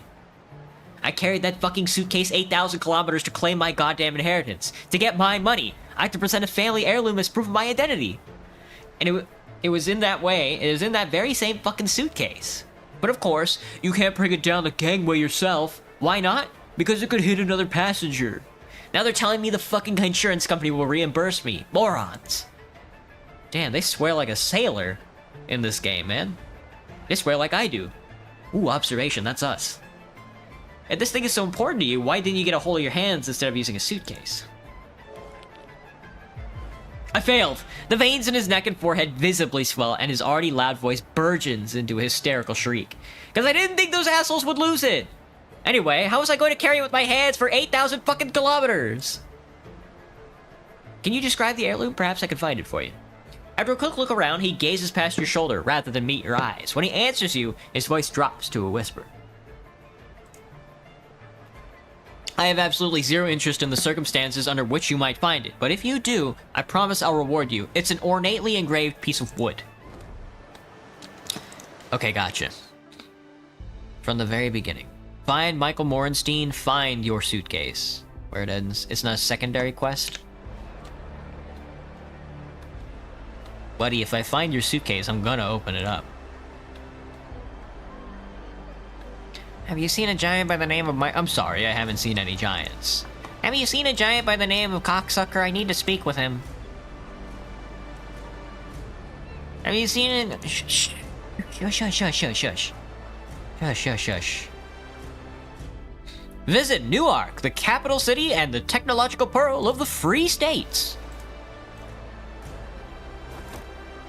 A light piston. Piston may be light, but it's very hard to get. The thing is helpful for many mechanisms. A salmon and $1. I want to talk to everybody. I want to speak. The waiting point for arrivals. No, of course they don't. Back off, yeah. Support Wayne Zindo, the director of the Eastern Syndicate. In case of a tech outage, don't wander into the wilderness. Stay on the railroad. Is this the giant I'm looking for? That man is quite the giant. Nope. All the mages have to register within the local department of Technological Syndicate. Yeah, okay. We'll see about that. Sailors like femboys. More leather gloves. Sulfur waste? That's delicious. This is just like BioShock the Columbia DLC. I hope we find that one girl that has like a bunch of Rule 34 art of her. A fortune cookie dispenser. $1 for a fortune cookie? Oh, hell yeah. Give me another one. And another. And another. And another. Perfect. 5 fortunes. Just as God intended. Read. An eccentric inventor will offer you a clock that runs backwards. Remember, yesterday's dinner was excellent. I will try to remember that. You buy a fortune cookie for $1, and each fortune cookie costs $2. This is the best investment ever. If so, how do I find more femboys? Any tips? I've been searching and finding the treasures, the booty. I think on, I don't know, type in femboy, I guess. Meeting a person dressed in gears will mark the beginning of a new era, or just a strange day. Not going to hold back, am I? Today you should wear a hat. It will protect you from falling ideas and random strokes of genius. If I find a hat, I'll wear one. You're on the verge of a great discovery, learning to brew the perfect tea in a steam kettle. Be careful, the first sip is the hottest.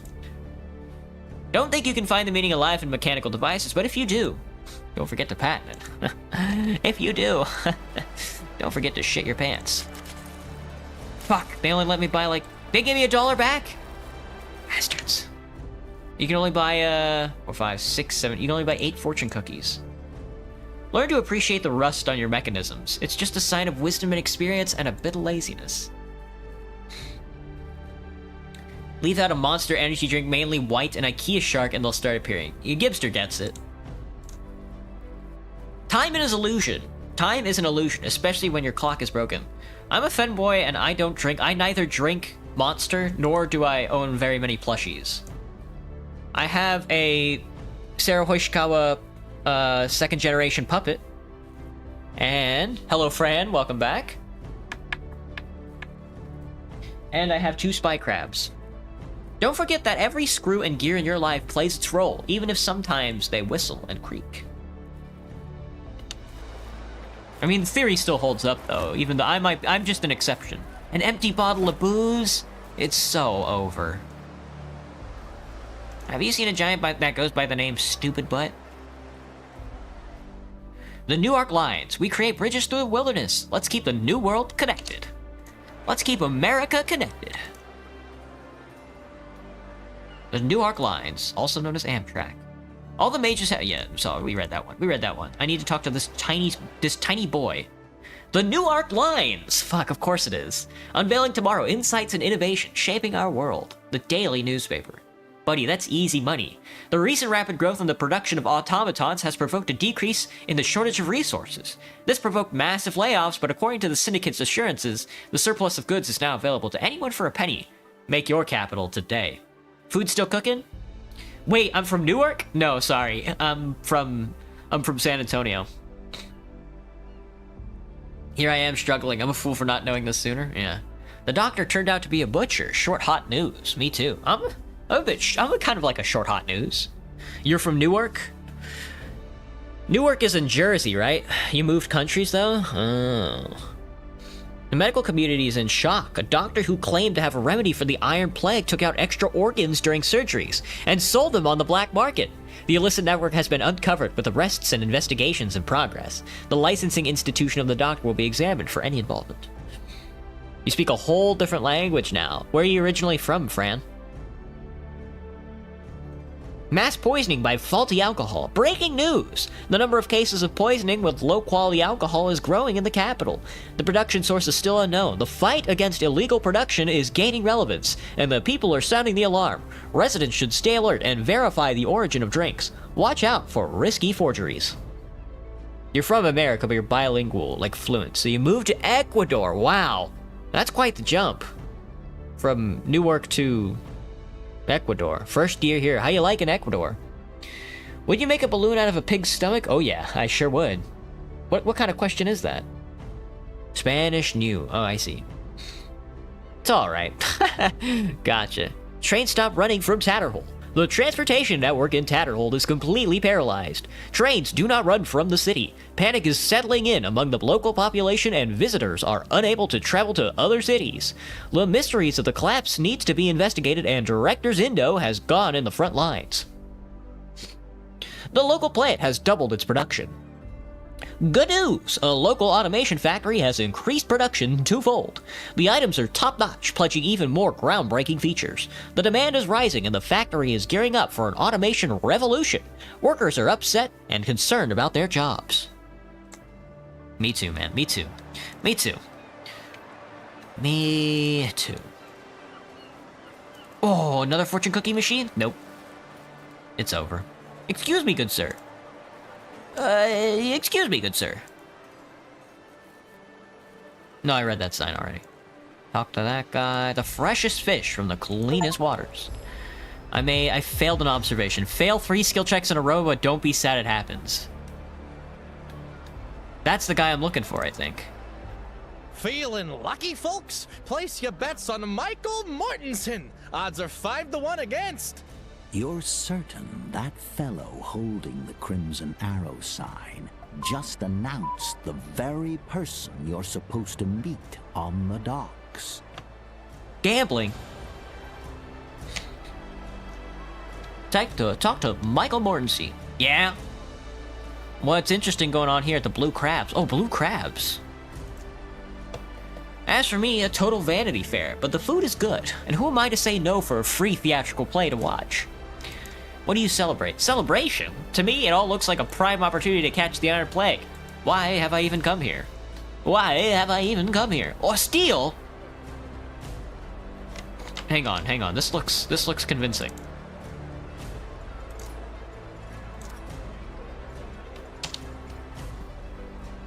Can I sneak? I can pickpocket, grasping hands, taunting totem. Oh, these are my spells. Creates a magical zone which slows and damages enemies. Is there like a... Is there a spell menu? No. Okay.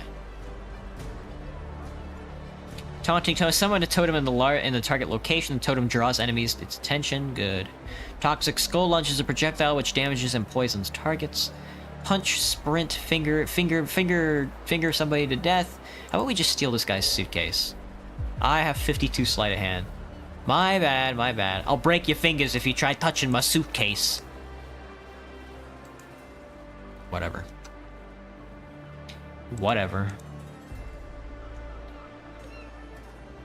Need something? What's interesting going on here? I don't know. I've arrived recently, and after the grueling road through the wilderness, I'm stuck here because their luggage system is worth drowners' droppings. I guess the future unemployment we'll all get with the automatons. Thanks, man. So cool. Celebrating the future of unemployment. Is this mine? Looks like where they unload new arrivals' baggage. Yeah, my things that did I come in with 28 bucks? Who knows? Did I come in with 38 bucks and 2 potions? Probably. Nope. Did I come in with a cranial voodoo staff? You better believe it. There. The cranial voodoo staff. Thick enough to crush heads. $13. An angry man confronts you. You better have an explanation for your actions. You think stealing's a joke, punk? Get ready for some not-so-funny consequences. Sleight of hand. Create a diversion. Look, that drowner stole a lady's hat. Oh, 45. This person is tired. Nice. Deception. Ooh, there we go. Not at all. Somebody stole my bag and I'm looking for it. So we want a bigger number. The bigger number we get is the better. There you go, 2K. Do I have 2,000 likes on TikTok? Wow, I didn't even know. Lung balloons are interesting. Finger someone to death? Yeah, we'll see. Oh, I can fight this bastard. Show me what you got. No, let me see if I can, somebody stole my bag and I'm looking for it. What the fuck, dude? Unfortunately, the spook look in your eye screams thief, and you're not only shady looking party in the vicinity. It's time to duel. Turn order. Next, here's all the buttons that you need. Determine at the beginning of the battle is initiative. I'm now in the combat mode. Gotcha. Combat proceeds when you die. Here's the camera. Negates flat reduction of portion of incoming damage. Is block, which is the icon with the shield. And dodge. Chance of dodging an attack. Armor, protective layer, and health is when it gets to 0, they die. Primary points allows the performance of abilities that cost primary points.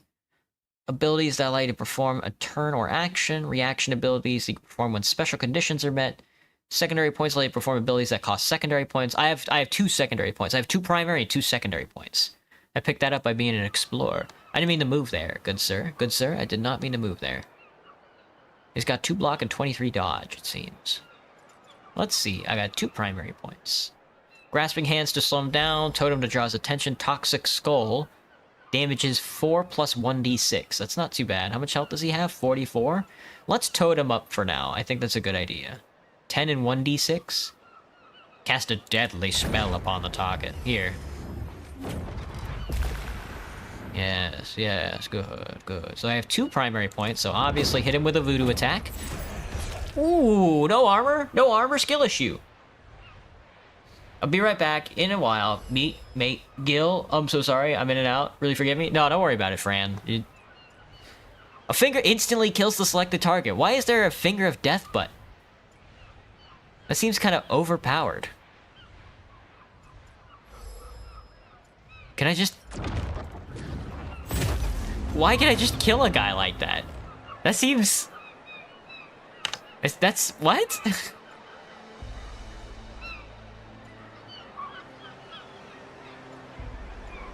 That doesn't seem right at all. What? Well, he's dead now. Anyway, we killed a guard, so I'm pretty happy about that. An enchanted ring that sharpens your hunch on what people want to hear. 5 persuasion and 5 deception. Very good. Now that's a ring to have. Early access, by the way.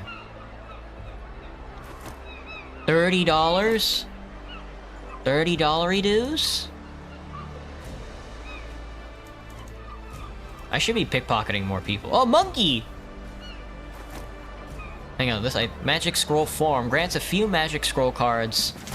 Oh my god, oh my god, 17. Oh, yeah, I'm so dead. 17, 13, right off the bat. Here, fight this totem. What the fuck? It's a rat. That's not a rat. He just took out most of my health. Hang on, I gotta throw a toxic skull at him. Good. And then I have like 2 secondary points, but I don't think I should be using Finger of Death. I think that's for the developers or something.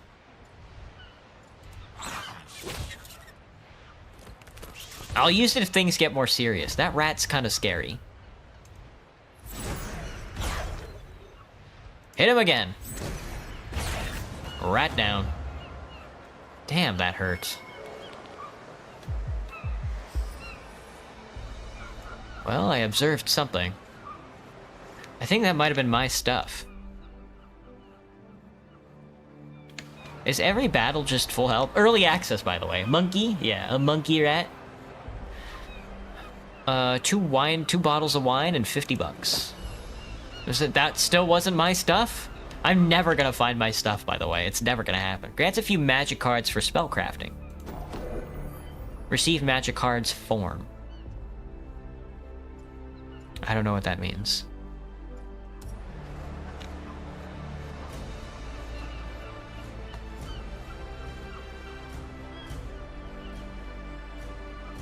Anyway, I don't think my suitcase was there. Yes, still couldn't find it. Hello, my good traveler. A great day, isn't it? What's interesting going on? If you ask me, everything's interesting here due to the effects of Mr. Zindo.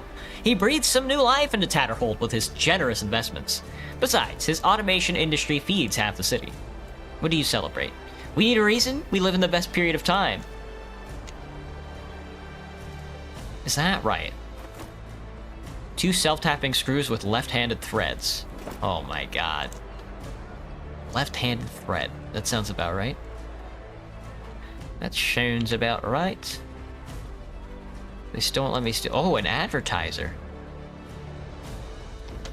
Step into the future with Director Zindo's groundbreaking A9020. Experience the dawn of a new era in technology. Come see it for yourself, and the future is at your fingertips. Strange that this metal colossus doesn't speak to advertise itself, leaving one to admire its size alone. Does this junk pile talk or just stand around looking pretty? Magic knowledge, Theo Horse Girl. Cause a short circuit in the automaton?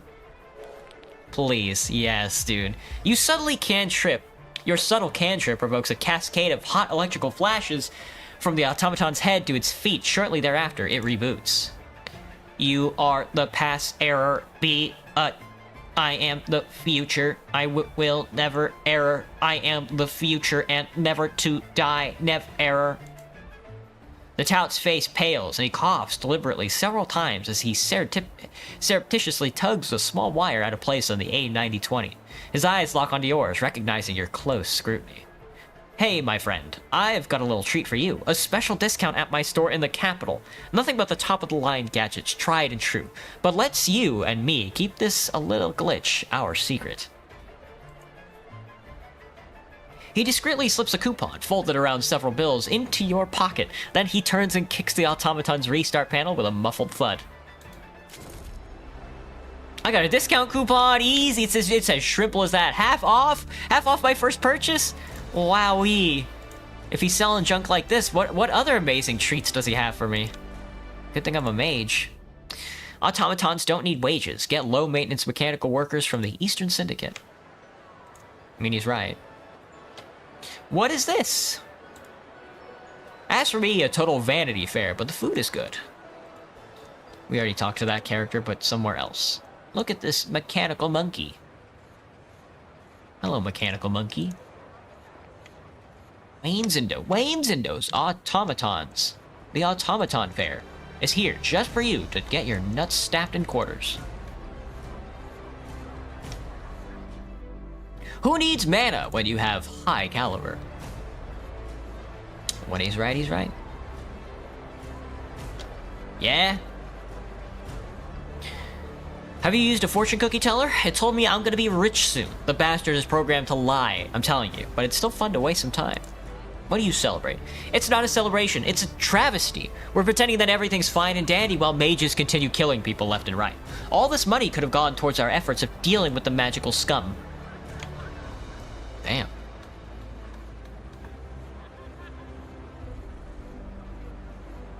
I'm gonna get cold stone, so see you soon. Oh, gotcha, Kai. Ooh, that sounds good. What flavor? A voodoo stick? A shiny magical item that barely covers the basic needs for being called a voodoo staff. Slightly boosts your magic and doubles as a cudgel. A basic grim-looking voodoo staff that's just enough to give your magic a bit of extra oomph. The thing is also thick-skulled, enough to crush heads. Your mom. Oh, yeah, can I talk to you, lady? Can I talk to you whores up there? Look, don't touch. Okay, okay. A crying mother who has lost their child? Mind if I take your shoes?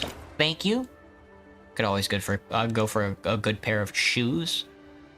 Traveling boots, 0.5 max points and 1 health, and this one gives me 2 armor. I think I'll take the traveling points. The sounds of weeping grow louder and then quieter. Passerbys cast curious glances at the crying woman, yet no one approaches. Jim! My Jimmy! I'm such a terrible mother! Oh, I rolled a 1. 2 dice and I rolled a 1? How does that even work? How long will I live stream for? I usually go till 9 o'clock. When I start streaming at 5, I usually go till 9 o'clock, so around 4-ish hours. It's apparent she's been shielding tears for quite some time. Her cheeks have swelled from the relentless weeping. Nice. Observing closely, you spot a child's glove clutched in the woman's hands. Evidently, she was in the company of a child. What happened? Who's Jim? Why are you crying? My son. We just arrived on the ship. I turned away for just 5 minutes and he vanished. A fresh cascade of tears courses down her face. You should reach out to the port authorities. They can assist you. What does he look like? I'll help you find him. He's a bit shorter than kids of his age. I always tell him that breakfast is important, but he... The woman lets out another sob, but then composes herself, wipes her tears, and articulates more words with greater clarity. Blonde hair, he has blonde hair, and he was wearing a red vest. I believe he's very, very frightened right now, my Jimmy. He's not used to being away from home. My smallest fear? Stubbing my toe? No, that's a pretty big fear, I'd say. We gotta find Jim. Jimothy. Jimmy boy. Interview the flower girl, the cleaner, and the policeman. They're all on the other side of the blockade. You're gonna have to wait, man, while I just... Support Wayne's Indo. You're gonna have to wait while I support Wayne's Indo. What you looking at? What's interesting? Have you used... Yeah. We talked to you already. We talked to the 3rd iteration of you already. Oh, the circus is in town. The circus is in town.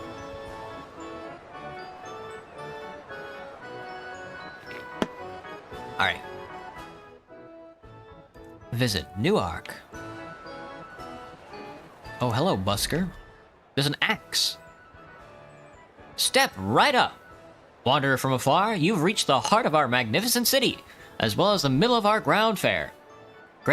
Flex those muscles and see if fortune favors you. Fancy proving that you're no weakling, but a towering titan? Pay a small fee and reap rewards beyond reckoning. $150. Will you step up? Might as well play a little. Why the hell not? Athletics. Oh, sleight of hand. Ooh, chance is 85%? Wow, let's examine it. You reach for a hammer. It's made of iron. The handle is trimmed with greasy leather. It looks like a lot of people already tried to lift it. Loosen the screws to tinker with the mechanism. Use the hammer. I fucking failed, dude. Look at that. Ah, I can use a card. I don't think I want to use a card on this, though. It's not that serious. Defense card. Utility card. Attack card. Psst, whatever.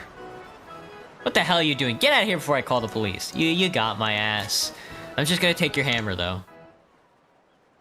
You need 6 strength to use the steam hammer. Oh, you have a massive inventory. Early access, by the way. Oh, it's the Quiz Master! Ladies and gentlemen, dreamers of fortune and fame, even ever fancied life as a millionaire? For the minuscule price of a single $1, you'll have a chance to answer 3 easy questions.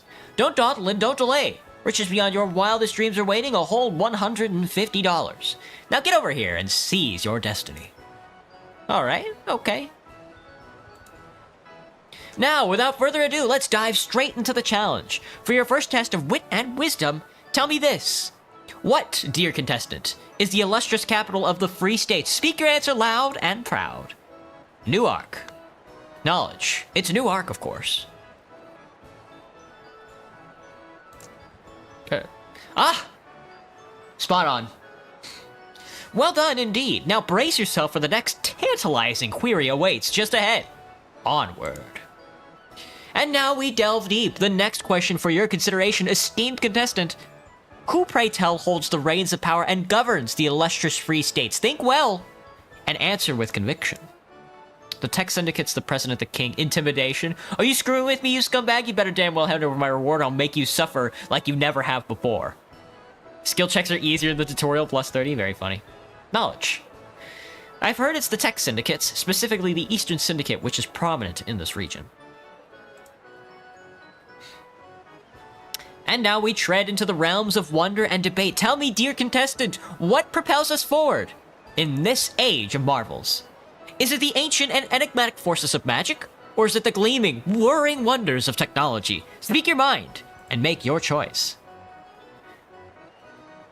Knowledge. It's neither magic nor technology. The driving force of progress is the human mind.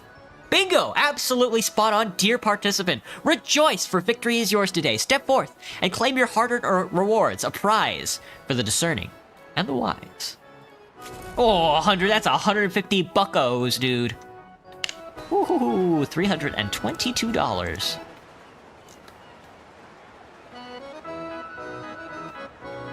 Hang on, I gotta loot this barrel.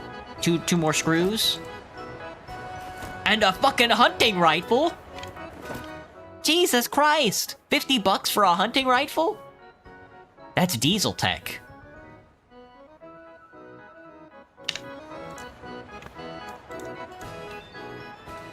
Hello, Bob Barker. Step right up, ladies and gentlemen. Welcome to the glorious new world. The grand, the vibrant, the unparalleled festive fair awaits you. My dear friends, this great nation has carved out the very earth with the might of steam, the power of guns, and the combustion of petrol. But remember, to truly conquer this land requires skill, precision, and a keen eye. Do you have what it takes, traveler from a distant land? Care to put your mettle to the test? Then try your hand at just a few dollars, a mere pittance. Win big and take home a $150. Come on now, don't be shy. How angry am I today? Not too angry. But, you know how it goes. Despite the cold weather is way better, man. What are you talking about? Do you have what it takes, traveler? Give me that gun. Oh, there was another... Well, okay.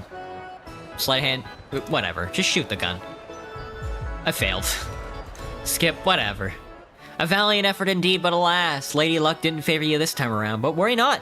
All great marksmen start out cross-eyed with 10 thumbs. Come back after you've had a little more practice, and surely you'll beat the challenge.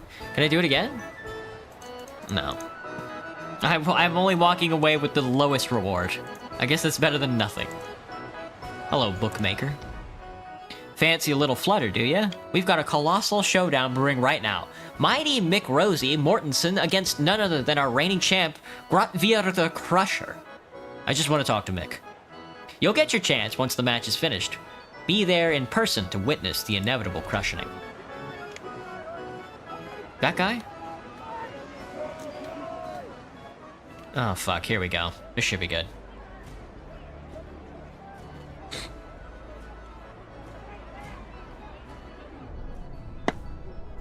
Look at that guy. Ooh! Out like a light. Damn. That brawl was a real cracker. Up until your grand entrance, that is. My sniffer feels like a plate of mashed taters now. And I'm not loving it. Don't get me wrong. I'm glad you're here. But you could have chosen a less no-stumping moment, huh? Liking the game so far? So far, it's pretty good. We're not even out of the tutorial yet, though, so it's tough to have like an actual opinion. Really sorry it turned out like this. What's going on here? Why didn't you meet me at the pier? How did you recognize me? Oh, I've spent so many hours staring at that photo of your charming mug. I could pick you out even if you were wearing a mask. All right. It seems we got off to a bit of a rocky start. Let's wipe the slate clean. Mr. Simon told me a little bit about you. Now it's time I introduce myself. I'm Mick. Name's Michael Mortensen, but mostly folks call me Mick Rosie. I work for Mr. Simon, managing his business affairs now and then. And you? Nice to meet you, Mick. My name is Theo Horse Girl. Well met indeed. Now, let's get down to brass tacks. In the new world, everyone's got a debt hanging over their head. Me, for example, I have to get you to Mr. Simon. But there's a snag. I took a beating, and now I owe Ernie. Ernie's the bloke with the purse and the trusty notebook. Don't take this the wrong way, mate. Not holding a grudge or anything, but I got knocked out because of you. It's a bit of a tangled tale, but now it's you who's got a debt to settle with Ernie. And we're not going anywhere until that's taken care of. You follow me? Roger that. Just got off the ship. I'm short of cash. Where can I get $300? I'm not sticking my neck out for you. Your debt's your problem. Handle it yourself. I got the money. I get it, Michael, but 300's a hefty sum, and time is tight. You have any cash at all? I catch your drift. Mr. Simon's running out of patience. I did manage to scrounge up a little cash. Let's call it a down payment. But the balance is on you, my friend. Best of luck. Blarg, hello, Sonata. Welcome back.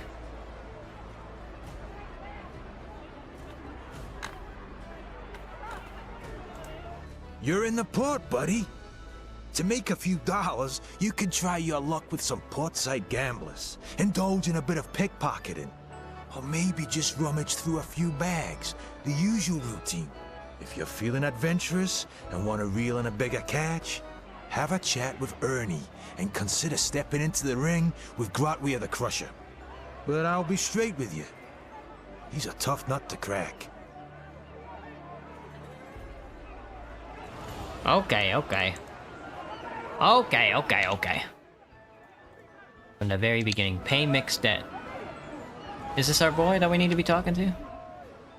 Damn, Giant, I thought you'd win. Hey, you! Want to go toe-to-toe with Grotvier the Crusher? I kind of want to go toe-to-toe with Grotvier the Crusher. I'm gonna get my ass kicked because I have 0 strength, but... winning would be substantial with someone like you in the ring. Can you release Mick? Not a chance, my friend. That fella's got a hefty debt to settle, and he still has to fight his way out of it. He's not getting anywhere until every penny's accounted for. Ladies and gentlemen, it's fight time. Let the clash begin. It's just a regular fight. Okay. Can I cast a spell? I can stun him. I can star stun him. I can kill him. I can finger of death his ass. Wow, that would be funny. Sprint? Alright, we want to get in close, obviously. And then I think I want to start off with a stunner. Ooh. I think he blocked up. I think that's a problem. We'll punch him. Good punch, girl. And then block. Is that a reaction? It's an equipment. Blocks 1 instance of damage. Opportunity attack, and I can just, again, I can just finger a death his ass. That'd be so funny. Can I just walk away? The horse girl targeted Street Punch with a... How do I react? The old horse girl targeted Street Fighter with punch. Block? Ooh, blocked ya. Ow! Nice! Damn, maybe we really are a horse girl. Oh, maybe not. He stunned our ass. It's over, dude. Oh, God. Oh, God. Edo, he's the best! Today ain't your day, mate. Maybe next time, huh? I got fighting bandages. Nice.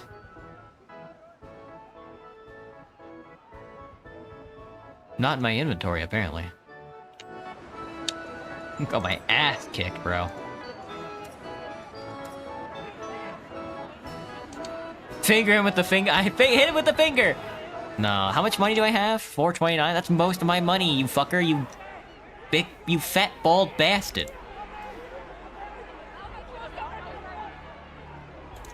You're in the port, buddy. If you're feeling adventure.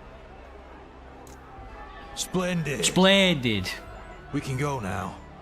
By the way, where's your suitcase? Mr. Simon said you would have one. Didn't you pick it up yet? I don't know where the fuck that is. No sign of it. Blast it all. All right. Let's take a look at the luggage belt then. It's got to be there.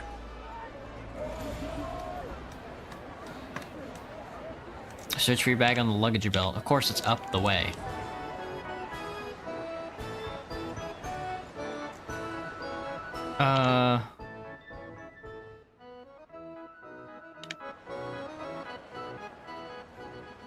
I guess we learned how to block.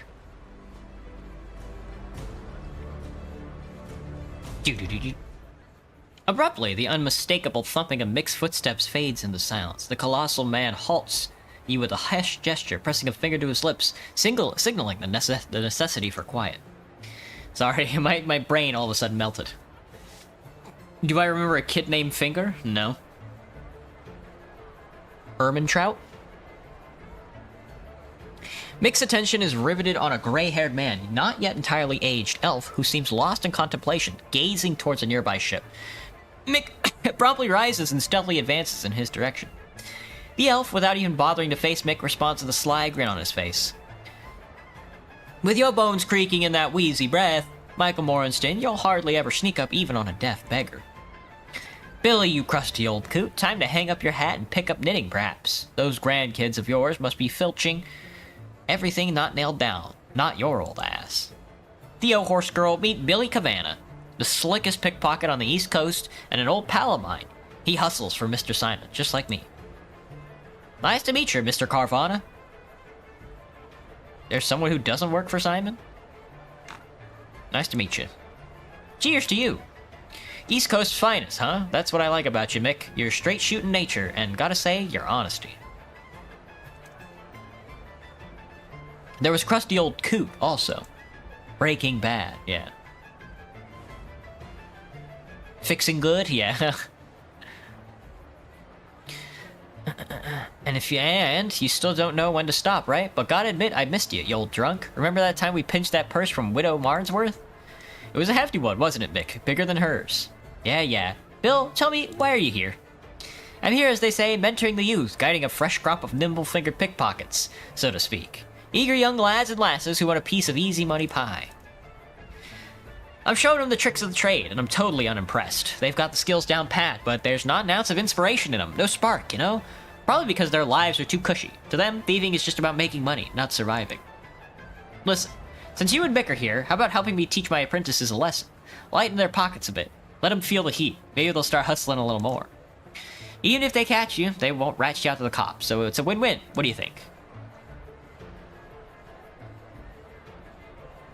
Sounds intriguing, but in situations like these, I prefer a proper payment. You catch my drift? Smart thinking, I see. A pleasure to deal with folks like you. No doubt you won't leave empty-handed. You and Mick get half of the dollars you grab. It's up to you how you divvy it up. If you leave him half of it, I doubt it will make the intended impact. Come on. Yes. A true opportunist, squeezing out every last drop. I like the bold ones. Keep it all for yourself, then. We'll do everything, Bill. We'll watch the professionals work, Bill. Well, watch the professionals work, Bill. Alright. Pickpocketing. What's the quest? Search the bags for the luggage, find your suitcase. Lessons from the old master. Pickpocket the sailors. Pickpocket the so-called schwalers. What, like you? Steal from that guy. Now. What the? They're punching me. They're punching me. I'm standing around and they're punching me. Pickpocket the sailors. What you just witnessed is a fine act of kissing. John's weird exploration. Bo bo bo bo bo bo bo.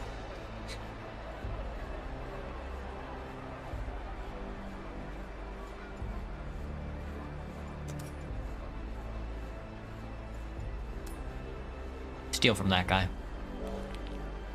Shh. Please don't kill me. I'm just a boy. I'm just a girl.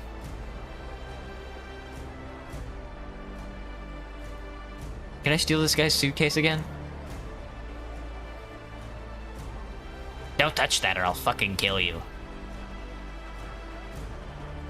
I think I just need to pickpocket the pass the random mobs who spawn.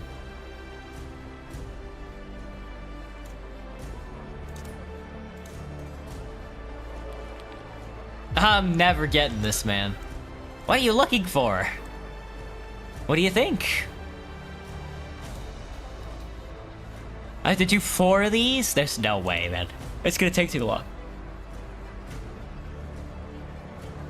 Joe and Bofa.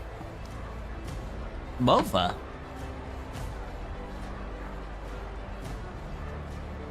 Elevator 3 is currently down. Guys, my elevators got knocked out. How am I gonna get downstairs? What are you looking for? Fuck! There's no way, there's no way!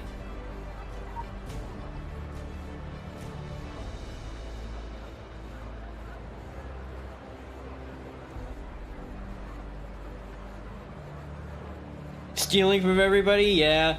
And then you have to wait like another 35 seconds to do it again.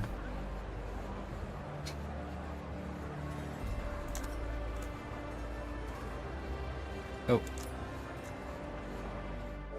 Oh! I succeeded. Now what do I do? Take items and leave before move points run out. You start an exit slot where you must return to finish a minigame. To navigate, you must click on a slot and wait until your marker reaches it. See how many points it has cost to get there. Reveal a hidden slot marker with a question mark. You must first reach it and then click to open.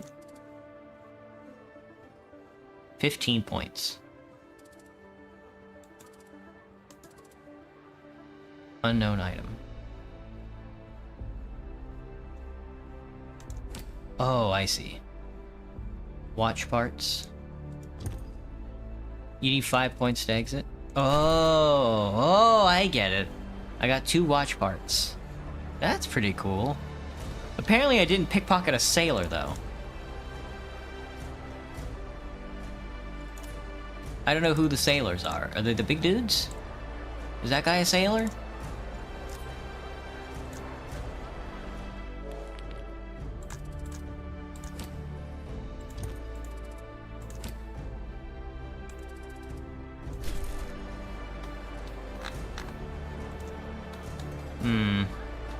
That's not right. Those guys are not sailors. Successful. Oh, is this guy this guy's one of the sailors? Sulfur waste.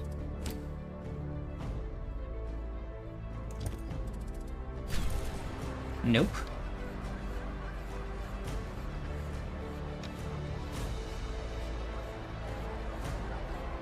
Something? I don't know why I could observe him. Okay, let's go look for some sailors. Oh no, that was one. Now you can go back to Billy Cavana. Well, let's go look for the other. Yeah, that was kind of interesting. Let's see if I can observe some of these. This guy's a sailor, yeah.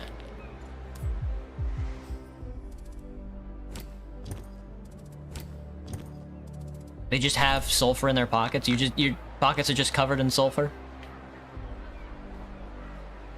You guys are not who I'm looking for. There's a dead rat. There's a dead rat over there, though. If anybody cares to clean that guy up. I'd let you steal from me. Those guys were clearly sailors. Oh, this guy's a sailor. Cool. What is this? A common fruit. 4 points. 2 to reveal, 3 to grab. 3 to exit. No, we gotta go. I don't wanna... yeah.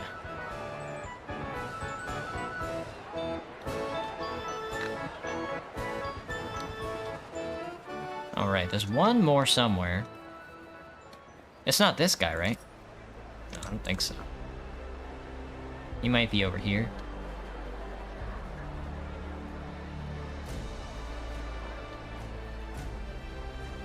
Nope. Nope. Nope. Nope. That guy looks like a sailor. Excuse me, good sir. Yeah, I figured. Do you have anything funny in your pockets? Like, say, some money? A successful pickpocketing.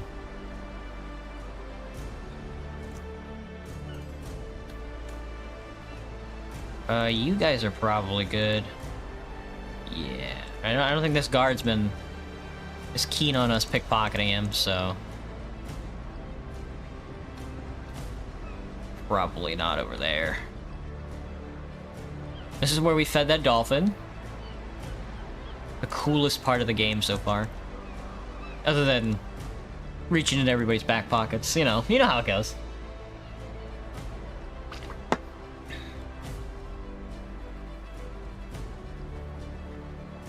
That's everybody, isn't it? Was that not everybody?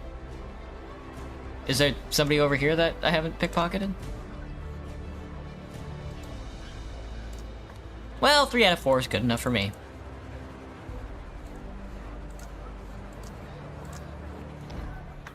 I thought your pals would be cooler, but, well, here we are. Hold on to half the dough. I'm gonna go see what these knuckleheads are up to. I've never seen such a mixed-up crew in my life. These wannabe thieves my ass. Okay, that works. A police officer in a flashy tech outfit stands on the stoop, engaged in a quiet tete-a-tete with a man. For some reason, this piques Mick's interest. The man delivers a parcel to the officer, who accepts it with a subtle nod, before passing something back in return. Every few seconds, the cop checks his surroundings, suggesting that this is an illicit exchange. An illicit exchange. Listen up, partner. I gotta sort a little something out with Jimmy. But I'll be back in 2 shakes, don't you worry.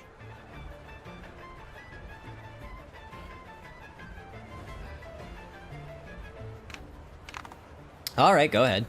I had a feeling we were gonna get along. Hey, Jimmy, my man. Is that The Jimmy? cop startles at Mick's exclamation, his countenance darkening as he looks up at the imposing giant. Hello, It's Quasar. abundantly clear that he's less than thrilled by Mick's appearance. What do you want, Mortensen? Jimmy, you owe me a little something. And since I'm in the neighborhood, I thought I'd cash in. The policeman's face grows another shade darker as he forces a smile onto his face. Yeah, I think we need to have a little one-on-one off the record. The policeman nods pointedly in your direction.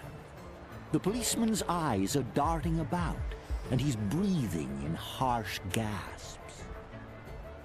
Hello, Tony. What's up? How's it going? It's going pretty good. Be right back. How'd I get 400 XP? That's like 6 hours. Yeah, for real. I'm tranced by the game. Yeah, sorry. The game is. I'm kicking right now. We're on a tight schedule. Just give Mick what he wants, or we'll be on our way. Do nothing. Without ever taking his eyes off the policeman's, Mick wordlessly extends an open hand. Jimmy hesitates, but only briefly, his gaze snapping from the towering giant to you, then back again. Finally, he lets out a long, reluctant sigh and drops the mysterious package into Mick's massive palm. Damn it, Mortensen. Here, take it, gag on it, you bastard. Take it, gag on it. Mick grins with satisfaction. And keep this between you and me, all right? Not a word to another living soul. I understand. I'm not a kid in short pants, you know. I'm not a kid in short pants, you know. Now that your business is sorted, can we talk to Simon? Mick, if we're gonna work together, we need to be clear on details like this. The fuck was that? Hold on a sec. There's something I've got to take care of. Something I gotta take care carefully of. unwraps the parcel to reveal a tiny heap of crystalline powder. It shimmers with different colors in the sunlight. Oh, rainbow Awesome. drugs. I'd have never made it through the mines without it. I was popping every single day. The work was that brutal. Thankfully, one of them flying critters was a friend of mine. Mick expertly snorts up a dose of Orphan, and a blissful grin takes over his face. Nice, dude. Feel like giving it a shot? It'll toughen you up. Orphan is a potent drug which amps up your strength and reactions, but leads to a painful aftermath later. Moreover, it's highly addictive. Sure, why not? I've always been curious. Thanks, I'll pass. I'd rather not and wouldn't recommend it to you either, Mick. I'll pass. You've got no idea what you're passing up, pal. It ups up your strength, but like I need like a drug that ups up my my like intelligence, you know? There's not a drug that like increases my brain power. Cocaine with steroids. That's the space crack I keep hearing about. Rainbow colored. A fedora. God, that's Krungo.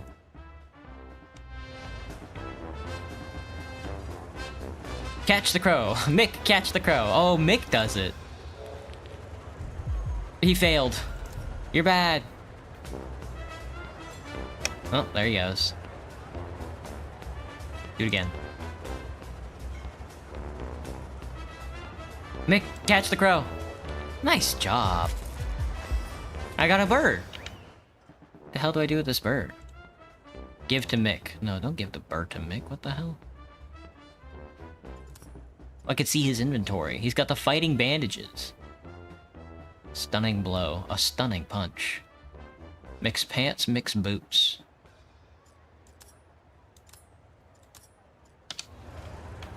Steamer tech. Waiter! Waiter! Oh, waiter! Hang on, I gotta do this secondary quest. Hang on, there's a vendor. New in town?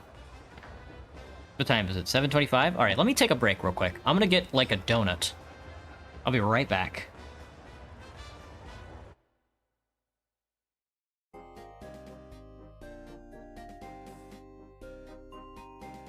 I'm gonna stretch and go pee and get, like, a donut. I'll be right back.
Okay, I'm back. I got a cream pie donut.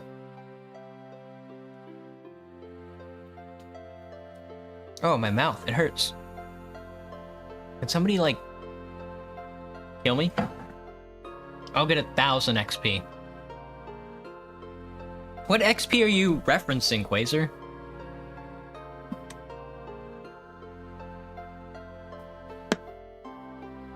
Oh, I'm cream pied up. Oh, shoot. I leaked all over my hand.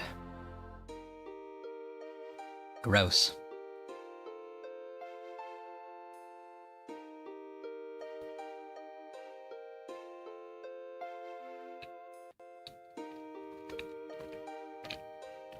YouTube XP? What's YouTube XP? Is that what it is for... Is that what the leaderboard is, like, measuring it in? XP?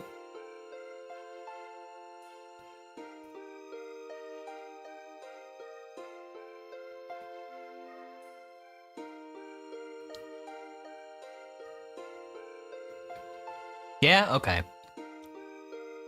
I was like, what?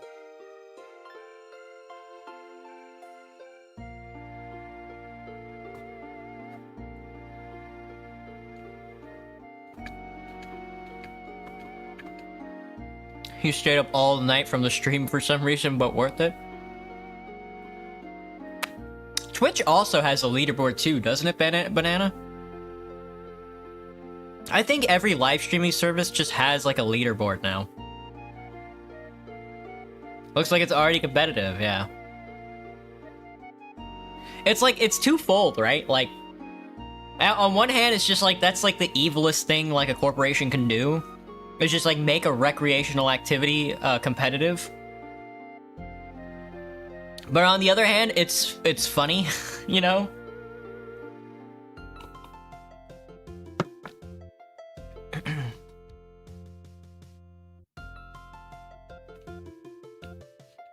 Like, I can't even see it. I can't see any of the leaderboards. Because I don't look at YouTube chat, I don't look at Twitch chat, I don't look at TikTok chat. I look at Streamlabs chat, which combines it all together. And it doesn't have it there.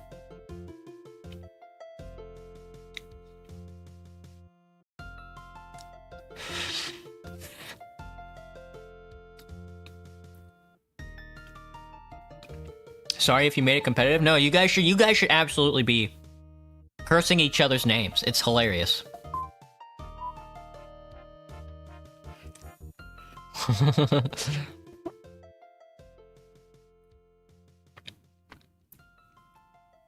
That's true, Banana.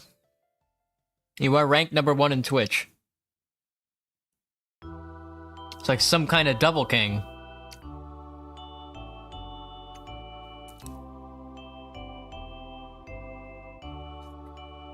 Oh, hello, Denise. What's up? How's it going, Denise? How you doing today?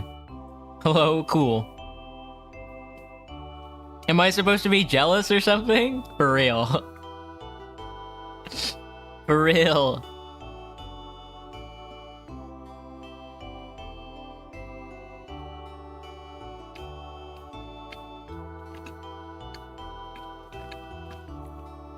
Which one should you use, Twitch or YouTube? Well, most of the people who are chatting are on YouTube. But it's up to you. I want a donut? For real.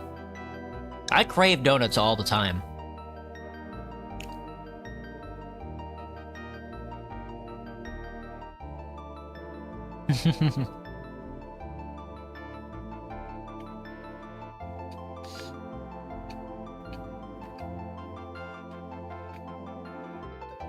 You're gonna sub? Thank you, Denise.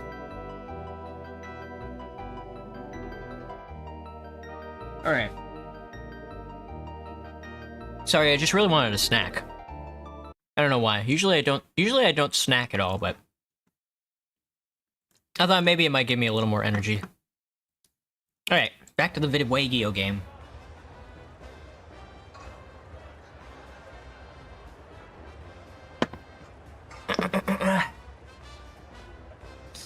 New in town? Welcome. Toast your arrival with our selection. Toast your taste buds. Savor the flavor the city has to offer. Yeah, for sure. I've been here long enough to resist being tempted to flavor the city. Yeah, for real. Then you know this town doesn't take no for an answer. Better buy something before it decides to reach you more convincingly. Is today some kind of celebration? The town rejoices as it welcomes the esteemed Mr. Zindo, a towering figure with an even bigger heart. Take a look at what I have to offer. Choose something special to enjoy. You're a boomer armored? I see. Buy items and sell items. Dwarf beer. Cheap wine, dark stout. Wine, moonshine. This guy has a negative 30 appreciation for me. What a dick. Can I sell you this bird? I'm gonna keep this bird on me until the end of the video game, actually. Actually, what's gonna happen is that I'm gonna keep this bird in my inventory until the end of the video game. I'll keep the apple on me. Can I eat that or something? Keep the coupon. I'm not sure if we're gonna need those screws. I don't care for the alcohol at all.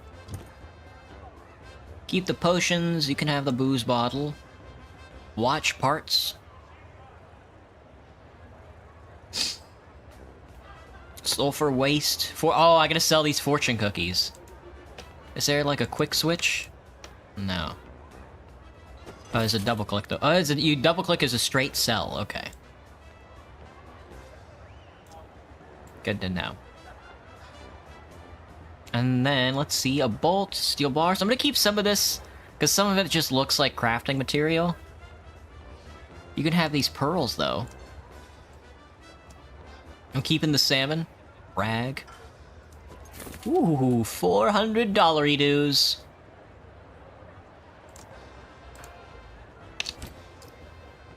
Thank you, thank you. Alright, so the bird's coming with us. I can't do anything with the bird, but...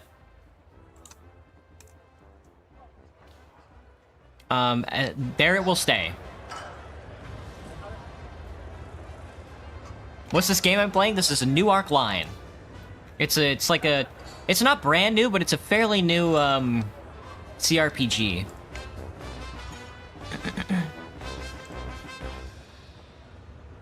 You have a mic and headphones now, you're a gamer? You got new headphones. What kind of headphones? Excuse me, traveler. Need something? Not particularly. Hello, flower girl. Good day, ma'am. Care for a bouquet? Freshly plucked flowers that'll keep you charmed for days. Show me your flowers, woman. Sure, if you're on the hunt for a bouquet to woo your sweetheart, feast your eyes on the roses. They're breathtaking. I was thinking about just keeping the flowers for myself, but... a great choice for gentle ladies. We will probably need these later. Ma'am, did you happen to see a boy about 7 years old, blonde hair, wearing a red vest? There were a couple boys round here earlier. They were scrounging up trash. I thought they were beggars, so I slipped them a coin for bread. Kids, you know. They ran off somewhere. Alright, we've interviewed the woman. Hello, dwarf. Hello, dwarf Elfeldria. Before you, a dwarf stomps in place. He examines the faces of passerbyers with a blend of impatience and anxiety. Now and then he casts a glance towards his wristwatch, but swiftly redirects his focus to scrutinizing the nearby passengers for elusive something. He is so deeply engrossed in this pursuit that he appears utterly indifferent to all the bustling around. He's focused on the march of time and the people on the street only.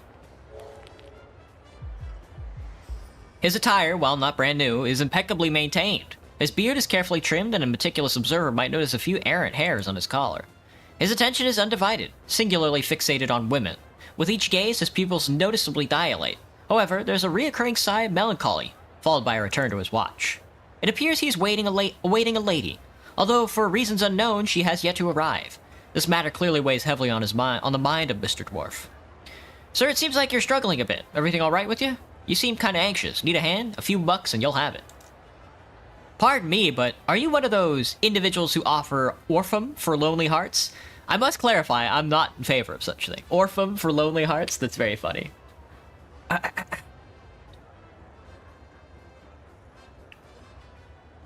When was the first time you broke a sweat while gaming? Team Fortress 2, of course.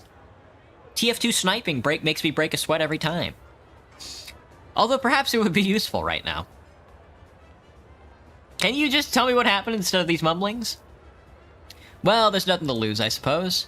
The dwarf takes a deep breath and begins to tug at his beard, as if trying to figure out where to start. His thoughts are probably too excited and hectic. You see, I'm here waiting for a rendezvous, or at least I believe I'm waiting for one. Maybe it wasn't supposed to happen. The lady of my heart is tardy. Not for a long time, only 6 hours. I'm quite willing to wait as long as it takes. She's so breathtaking. I'm just worried that she might get lost or disoriented amidst the hustle and bustle. And I don't even, you see. We've exchanged correspondence but never met in person. Today's our first encounter and we agreed to meet here precisely 6 hours and 14 minutes ago. All I know is that she's expected to be wearing a white dress, that's all. So I'm standing here looking for her. And I absolutely can't leave. What if she arrives and I'm not here? Just think about the impression it would leave.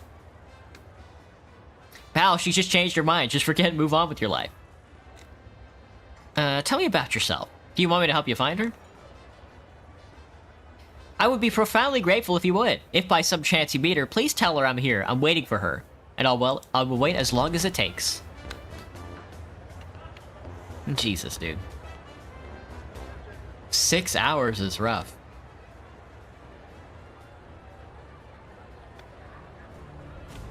Don't bother me with your trifles. Don't bother me with your trifling. Need something? Hello, cleaner boy. Huh, what's it to you? Did you see a kid anywhere around here about 7 years old, blonde mop, wearing a red vest? Those damn little brawlers tip over my trash can and dart towards the archway like nothing happened. I fucking hate kids. Thanks. Thanks, buddy. Thanks. Lady Giant. Is this who I'm looking for?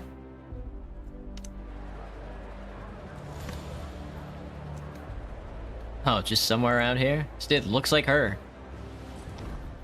You're looking at her, without a doubt. A statuesque and tall woman in white gown appears to be looking around with a mixture of confusion and fright. Her fingers anxiously crease the fabric of her dress. She's a giant. Unaware of your approach, the lady continues to shift uneasily from side to side, evidently struggling to locate a suitable vantage point. Are you looking for the direction of that dwarf? He's been waiting for you for a long time. I think I know what's going on here. She hesitates for a moment, but then proceeds to unleash a torrent of thoughts that have been simmering within her for the better part of the last 6 hours. I saw him, indeed, and I saw you two talking, and I understand how it all looks. But it's just ridiculous. I'm a giant. He's a dwarf. I mean, look at us. I'm not sure anymore.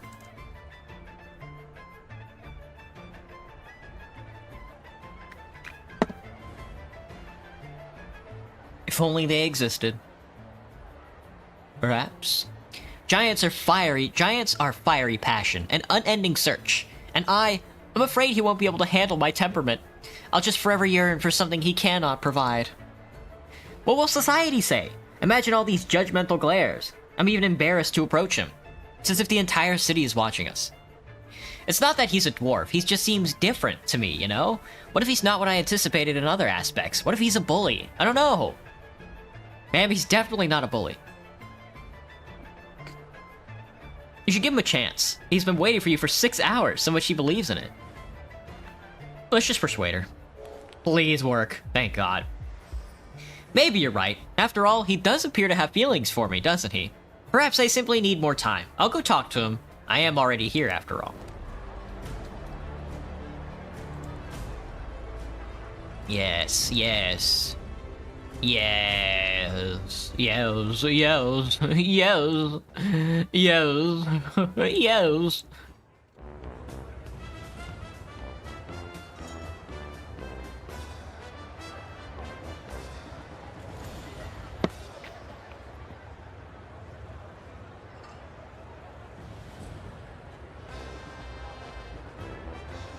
Whoa, 100, I got 100 XP. Quest complete. Oh, they sat down. Sat down to have dinner. Cool. Missing boy. Find the boy. Search for the boy near the staircase. Gotcha, gotcha. We gotta find this chap. We're looking for a young chap. A young, impressionable chap. Oh, a box. No, never mind. Explore the frontier. That sounds awful. I don't talk to strangers. Crow woman. Margaret! Margaret! Come to me, girl. Don't be such a flibbert giblet. What happened? I've acted the perfect fool, that's what happened. Against my own instincts, I decided to take a chance on a gang of damn elves. In return for my kindness, they smashed my cages. You have to help me. Fetch Margaret and the other two who escaped with her. They can't have gone far. I'll pay you for any you're able to recover, but I can't in advance. Deal? One of the women's remaining crows flaps its wing vigorously, buffeting the wire mesh of its damaged cage. Sweat trickles down the woman's forehead as she watches. You have to help me. Fetch Margaret and the other two who escaped with her. They can't have gone far. I'll pay you for any you recover. Alright. 2, huh? Look who I've got. Hey you, want some easy money, madam? This young man looks very relaxed, undeniably so. You're lonely over there on Twitch, Banana? Sorry. Hey, lady, push that damn cart over here, will ya? I'll give you $5 to do it, in advance even. Sure, no problem. Thank you, madam. Here's your $5. I haven't taken you for a type to kowtow like that, partner, but you do you. Sure, hand the money over and I'll take care of everything. You gotta listen to your father. He only wants what's best for you, I'm sure. Technologist. You could use an elastic band and a spring to roll the cart. You could use an elastic band and a spring to roll the cart back and forth.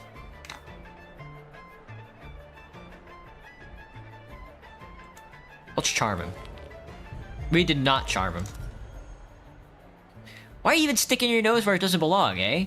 I can't decide for myself what to do with that time. Either push the cart and take my money, or I'll flag down the next pacifier. Don't waste my time. Come on, Mick. Yes. You're a genius, lady. Now I can stop giving my parents money to strangers. Start giving it to dealers. Here, take it as a sign of my gratitude. Push that cart over here. Why? What's it to you, bozo? This guy? This kid? Talk to Jim. Hang on, I gotta loot these suitcases. Oh, pants! Oh, I'm already wearing Swindler's pants. I was wondering why I was looking like W Freighter. Oh, I was looking a little W Freighter there for a second. Maybe I should use Twitch. What's my favorite way to die? Well, I've always wanted to just explode. Honest to God. It would just be so funny to just, like, walk out into the street and then just blow up. You know? Like on people? Old light boots. Persuasion and intimidation down 10 points each. That's bad. Another Grovolver? Jimmy! Jim Bob! Jimothy! Mr. Beast! Not anymore. Now Quasar's on Twitch. Yo, what up, Huffy? Welcome back. Wanted to be quick, but it's almost impossible to get painless death. Ropes are kind of bland and long. I kind of want to, like, eat a stick of dynamite, or like a grenade, a hand grenade or something, and then just blow up. Like a real-life killbind. Exactly, Graham. I want to, like, walk out into the street and then either, like, cripple myself by, like, falling down and dying, or just exploding. Upon your approach, the children scatter in fear, fleeing in various directions. Only one boy remains, standing before you. He has a shock of blonde hair and a dawning red vest. This is likely Jim, the boy you've been looking for. Notably, the vicinity is strewn with candy wrappers and small toys. A curious assortment. Are you Jim, kid? You know your poor mom is worried? Why on earth did you run away? You Jim, kid? Oddly enough, the boy doesn't respond to your words. His vacant gaze seems to transcend your presence, lost in a distant unknown. He remains as still as stone, an eerie stillness that almost reflects profound fatigue. Something is amiss with the boy. It's likely a result of extremely potent magic. Take a closer look. Examine the candy wrappers. Ooh, that's a solid 100 failed observation. Damn. This appears to be an utterly ordinary boy, perhaps slightly undersized for his age, yet a spitting image of his mother. How about insight? There we go. These candies are not actually real. They've been conjured up with the transfiguration spells, likely reshaped from the debris that littered this place. Ooh, that's gross. Snap fingers in front of it. Okay, Jim, if you're hearing me, wait on here, kiddo. We'll get your mom here. Silence is your sole reply. Jimbo, Jimothy, you've been eating crack candy. You've been eating dirt candy. The candy you've been eating, it's laced with fudge. It's laced with crack. Great day, isn't it? How about I pick it? How about I pick your pockets? How does that sound? What if I picked your pockets? You have to train your body going limp in an instant like a TF2, like Scout or whatever, just like fall backwards. Ooh, whoa, hang on, loot this cart. Oh, thief gloves. What am I rocking right now? Leather gloves. I'd rather the 2 health.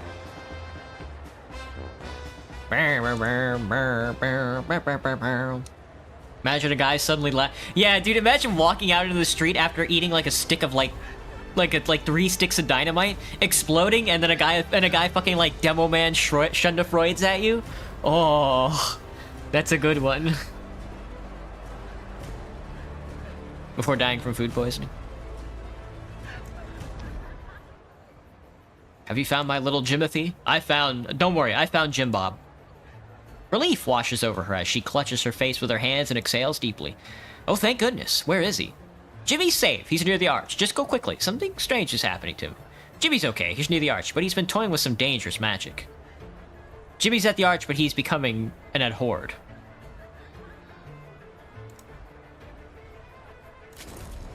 Oh, 2 XP? 2 XP, an eclectic voodoo amulet, and $1. Hot damn, dude. 5 survival and 5 voodoo. Oh, you can equip a choker. Choker equipped, but you can't see the choker. From the very beginning.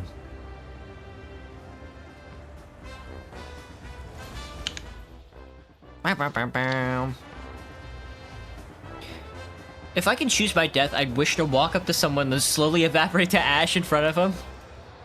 Fucking Spider-Man style. I feel strange, Mr. Person I've never met before. Shh. Turn to ash.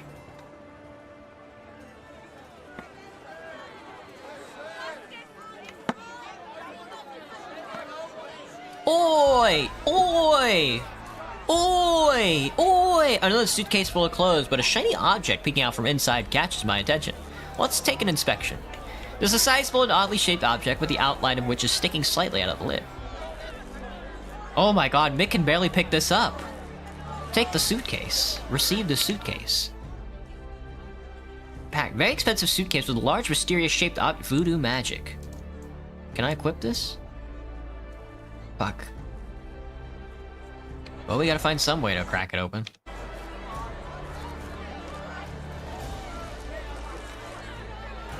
We gotta talk to that guy, the repairer. He's trying to repair the machine while I steal his objects. A certificate, a magic scroll, a rag, a bandit cap, and thief gloves. Damn. Where is my weight rating? I think the inventory looks to be infinite. But it looks like there's weight. But I don't see where weight rating is, so I guess it's whatever. Few magic cards? I wish I could see where my magic cards are. Also, I'm not getting any corruption, which is a shame. Another useless certificate, another useless piece of paper. I don't know what that button does. Oh, it drops it. Okay, gotcha. Early access, by the way. Nice scrap metal and a rag. Metal scraps and epic loot. Epic loot. Visit New Donk City. Welcome to New Donk City. Hello, Mr. Repair. This dwarf is openly weeping. He's Anguish openly etched weeping. on his face. He's surrounded by drained wine bottles, each a testament to his despair. He'd like to be flung into the sun As you like draw dirt. closer, a noxious but familiar odor wafts over you, the acrid tang of rot gun, the cheapest of spirits. Totally plastered, the dwarf is wallowing in his misery. Stop bothering me! Damn it! What do you want? Your bags? Nobody cared a fig about Finley McClatchy as long as everything was working. Nobody! Nobody. Only when it all broke down did they start going, Finley, can you help me with my suitcase? Finley, can you find my purse? What do you want? Let me guess. Is it luggage? I just bet you want some fucking luggage. Yeah, I do want some fucking luggage. My Amogus is ruined. I don't want any trouble, buddy. I'm just here to pick up my suitcase. Whoa, what happened to you, mate? I can see you're really going through it. Why don't you tell me what's on your mind? Maybe I can help. Hey, buddy. You seem like a decent guy. Oh, I need a bottle of wine. I've only seen a dwarf cry a couple times in my life. Whatever it is, it must be pretty serious. This person is drunk. You're fucking kidding me, dude. Received in the depths of a magic portal. Does this give me like 2021 rating or something like that? I mean, I guess we might as well use a card. Yeah, okay, it boosts it up by 28 points. It's like this. It's like this. Richard Maxwell Gracefield Parisi III arrived in town 2 days ago. He's a famous theater director. There's been a shutdown at the station, and Mr. Parisi was invited to entertain any new arrivals until it's sorted out. I wanted to be an actor my whole life! Woo! To be so adored that whenever people saw me, they would smile. You know what I mean? So this was a chance of a lifetime for me! But he just grabbed his suitcase and walked on by, didn't even glance in my direction. I'm so plain. I wasn't worth the least bit of his attention. Well, maybe he was in a hurry. You say some big shot called him in on an emergency? Oh my God, I'm such a fool. I should have thought of that. How could I ever think poorly of Richard Maxwell Gracefield Parisi III? That's what I'm thinking, man. Alright, I'll find this Parasay fellow for you. Meanwhile, you get my suitcase ready. Well, this clearly ain't the job for you. I'm gonna tell your boss you're a shithead and you ought to be fired. Maybe that'll cheer you up. Let's take a step back. Okay, let's calm down. Oh, thank you so much. Damn, dude. Alright, let's go find this guy. We should probably...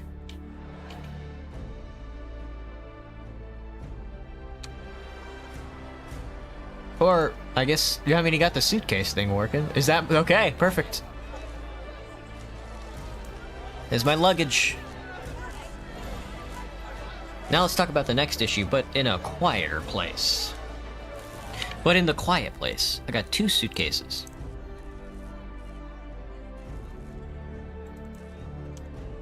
Of voodoo magic. Talk to Mick in a quiet place.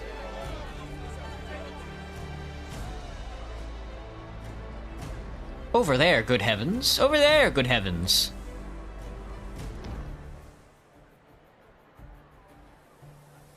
Put him under the bus real quick. Yeah, I don't know what happened.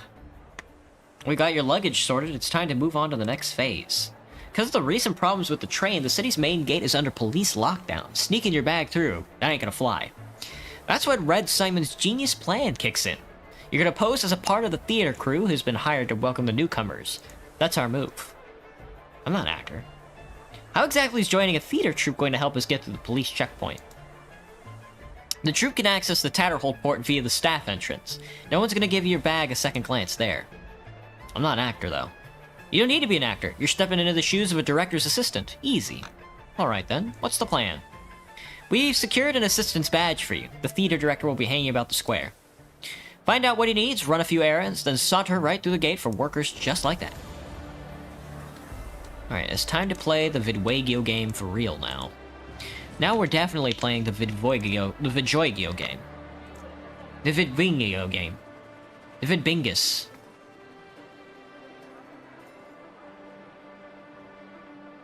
Morph into a gun.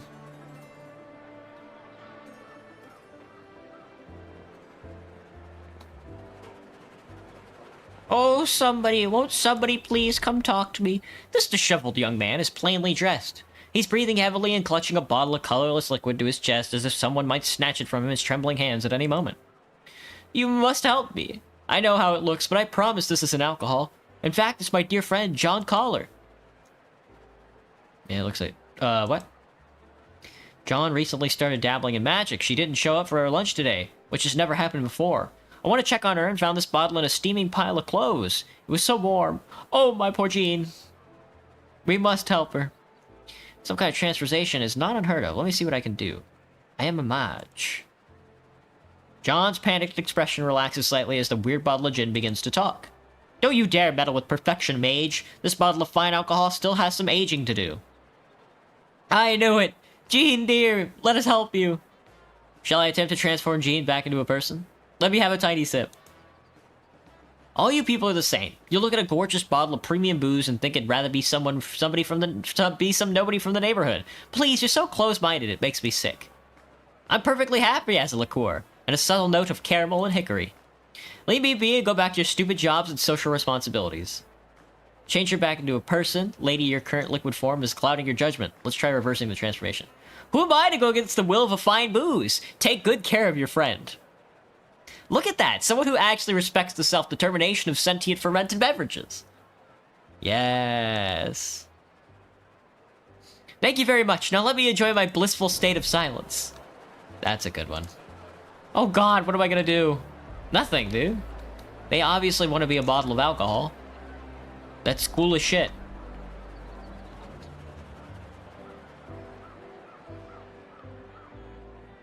Playing mage? He must be out of his mind. That man must be out of his mind to play a mage. They got the road all blocked up.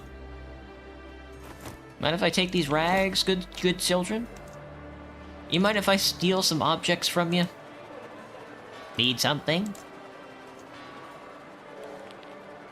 Oh, success! I'm taking your epic feathers, good sir. Your epic feathers have been stolen from. And I'm taking that steam hammer. I'm taking that steamed ham. What is that? Dear Rudolph, I'm energized to hear your bird-watching project doing well. I hope you manage to locate all the birds you pursue and then more. As for your proposition for a meeting, I'd be happy to oblige. Name, date, and place, and I will come to discuss our interest face-to-face. Say hello to Mr. Darcy from me. Best regards, Dan 10. I forgot we have to be collecting birds. I forgot about that. The middle-aged man is muttering angrily under his breath. As you move closer, you realize cursing at himself. You're such a dumbass, Rudolph. How could it be such a numbskull? Rudolph, buddy, don't be so hard on yourself. We've all made mistakes. Rudolph, I found you. This city's a maze. Dan? Is it really you? Maybe Dan is short for Daniela? You look rather, unconventional for a birding enthusiast.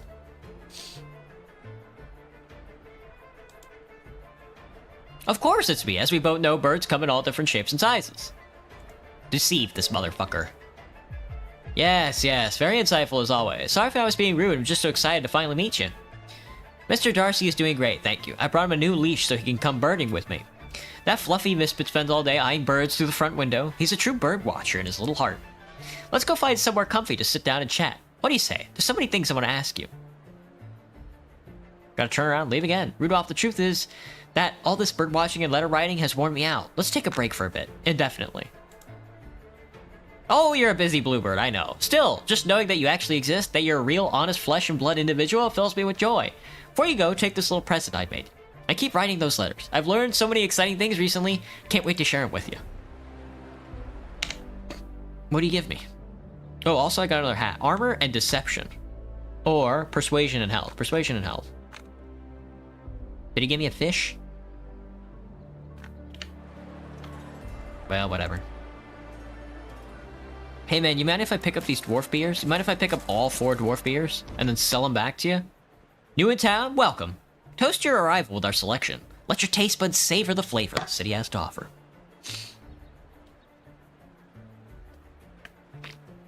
Would I drive over somebody? Yeah, of course. This sucks. I'm going back to Twitch. Multitasking, I see. Let me see what you got, buddy. Oh, it's the same vendor. That's fascinating. Well, here, have these hammers. Have some feathers. I don't want to give him the feathers. Oh, I don't really know what to give him. Some of this stuff requires, like, crafting, huh? You can have my guns. I really don't need them. You can have all of my beer. And these gloves. I'll keep this stuff, though. I don't know if the certificate might show up for something. One more fortune cookie, steel plate, light piston.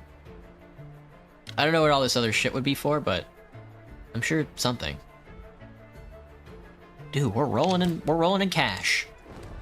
We have 1,000 doggly doos. Also, I forgot I'm looking for birds. Where's my wine?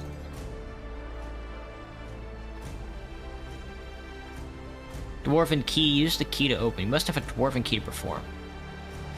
Mick, break this fucking box. You suck, dude. You know that?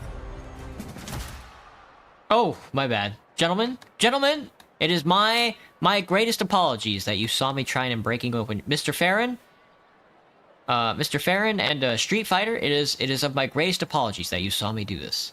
However, I'm going to need you to die, so I will be casting spells at you.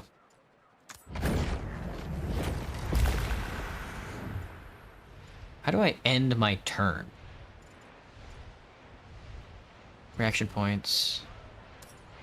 That's the chat bar. End turn. Gotcha. Oh, you could switch people to auto. There's an auto button. Oh, that's so cool. Wait, is that auto end turn? That's not what I want. I want to be corrupted. Poisoned. Create a slow zone.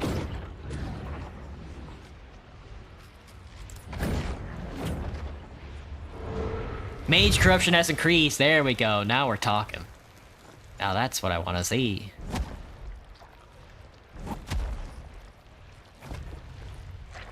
Auto. I don't know. I guess it is like auto end turn. Stunning blow, sprint, punch. He also has the death finger, which is very funny. Ooh.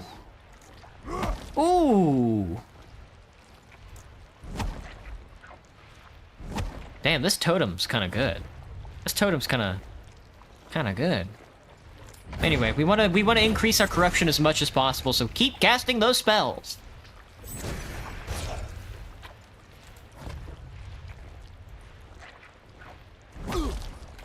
Oh, what are you doing? What are you doing, Mick? Mick, please, brother. Nice job. Boom!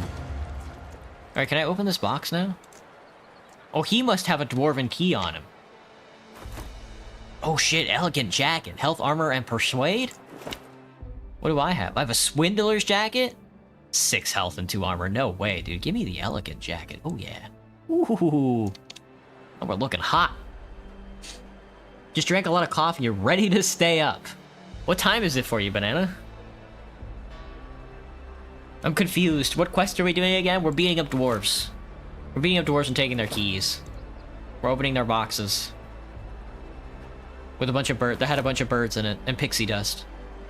Pixie wing pollen. It's quite a rare thing. Turn it into an illegal product. Ooh. Ooh. Ooh. Ooh. Comrade? Comrade Turtle? Comrade Tartaglia?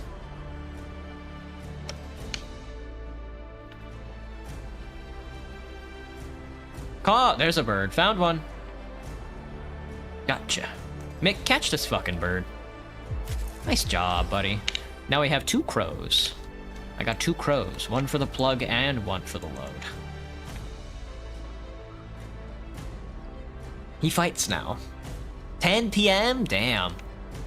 You got a little bit of time left. Ooh, listen to that band play. Beating up small people and stealing their shit. Stealing their pixie dust. Metal overlay for your boot. And an iridescent ring. A potion and an empty booze bottle. Ting. Tang. Ting. There appears to be an objective in this arena, which we don't want to use just yet. There's that bird. Found you. Mick, grab this bird. Nice job, buddy. There, we got all 3 birds. All 3 of the birds are ours. Just kind of lurking. What's the game called? This game is called New Arc Line. It's an early access, so there's quite a few features that are missing. $1. There's a policeman over there. There's a policeman over there. You don't want to talk to him. A watermelon seller? Let me go turn in this quest before anything happens that I'm not happy about. I would like to carry all 3 of these birds with me. I don't know, maybe the bird seller will give me a bird. We will be a friend to animals this run, as much as we possibly can. That could go awry. I'm also bad at paying attention to stuff, so... Party formation. Mick needs to be up front. Oh, that's not just a combat menu. Okay, so I need to be up front. Mick needs to be right behind me. Right up my ass. Mick needs to be right up my ass. Tech craft. Mick has the crafting center. Creation of technological items. Use this menu to craft consumable items for your teammates. You can choose the recipe from the list, or you could just die. A frag grenade. I need saltpeter and a bolt. I need 2 more bolts and saltpeter. That's ammo. Flame grenade. I can make a flame grenade. Ammo for a 9mm. Toss this lovely flame at your enemies. An empty bottle of booze and a rag.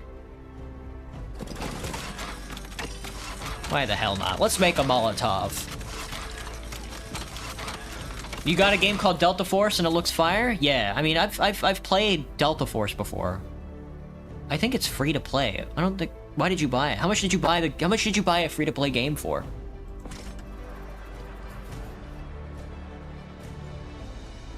Magic craft. This one's all me. Here's my cards!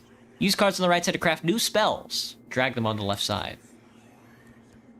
God, this is... Spellcraft? Enchant. Spellcraft. Form, element, modifier. Magic cards full of power. Receive this in the depths of the magic portal. Utility, defense, attack spell. How about an attack spell that oathfully torments the enemy gamers? I don't have an element, so I don't think I can use this. Bye. Urinal. I love Molotov. On PS5, it's only available for pre-order, so you pre-ordered it. Oh, okay. What's the game called? Delta Force? Never mind. What am I thinking of then? Something. He always comes back. You're lazy today? I don't blame you. Hello, Kathy. What's up? Ah, the prodigal bird catcher returns. Good news, I hope. That's all your runaways safely returned. Goodness, if a citywide party was to be thrown in someone's honor, you would be my first choice. Many thanks, charming stranger. $50 and a bandit cap. I think I'd rather... Oh, I should have kept the birds. Oh, I am deeply shamed. I should have just walked away with all the birds in my inventory. Alright, I think that's the last quest here. Let's go talk to that watermelon seller. See if we can get ourselves a couple of slices. Celebrate July 4th, the old-fashioned way. You might buy the new Doom? 2 RPGs this week in total? I'm hoping to increase that number 6-fold.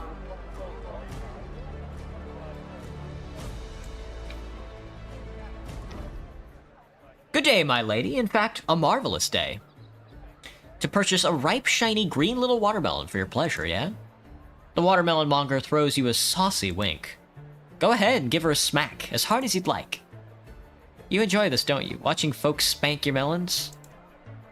The man's eyes dart hither and yon, anywhere but in your directions, as he nervously twiddles his shirt collar. But when he's recovered, his composure winks at you again. As long as you're buying, dear lady, you may choke it, spank it, squeeze it, treat it any which way you fit. Oh, I like you, good sir. No, an observation failed? Steal the watermelon? Spank the watermelon. Ha, you little perv. You got my ass. The watermelon monger throws you a saucy wink. Oh, can I buy all his watermelons?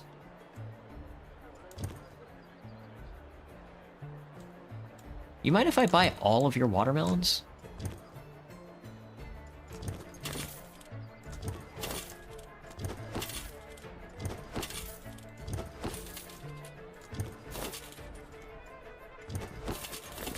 Thanks, man. I want one. I've already bought them all. Mick, can you steal me a watermelon? Hang on. We bought a watermelon. Can I get Mick to steal me another watermelon? Nice job, dude. Oh, I'm rolling in melons. What do I do with these? Well, I got a bunch of them.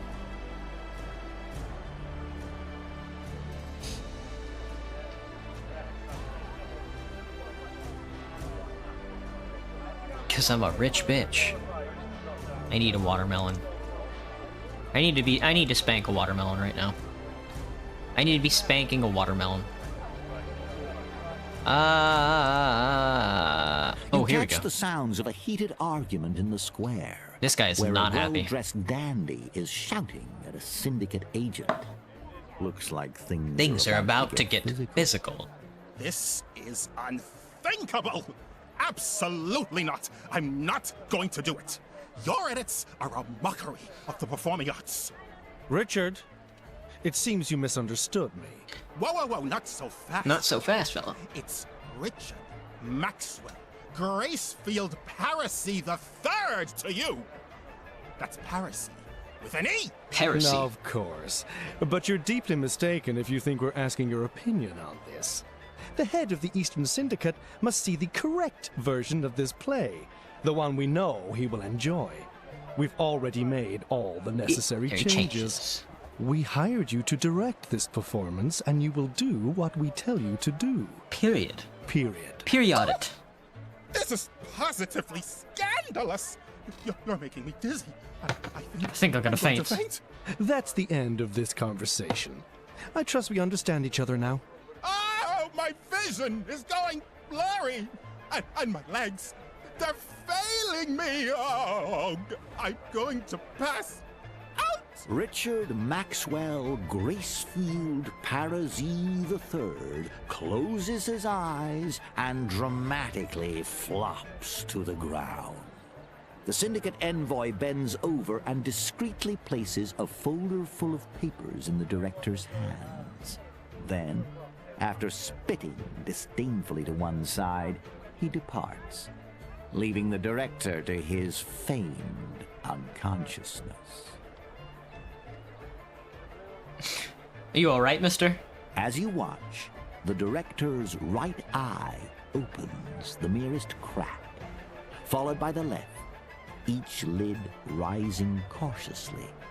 His gaze fixes upon you for a moment. That imbecile is gone, right? The goddamn ass-licker. He's going to pay for trying to force his gibberish on me.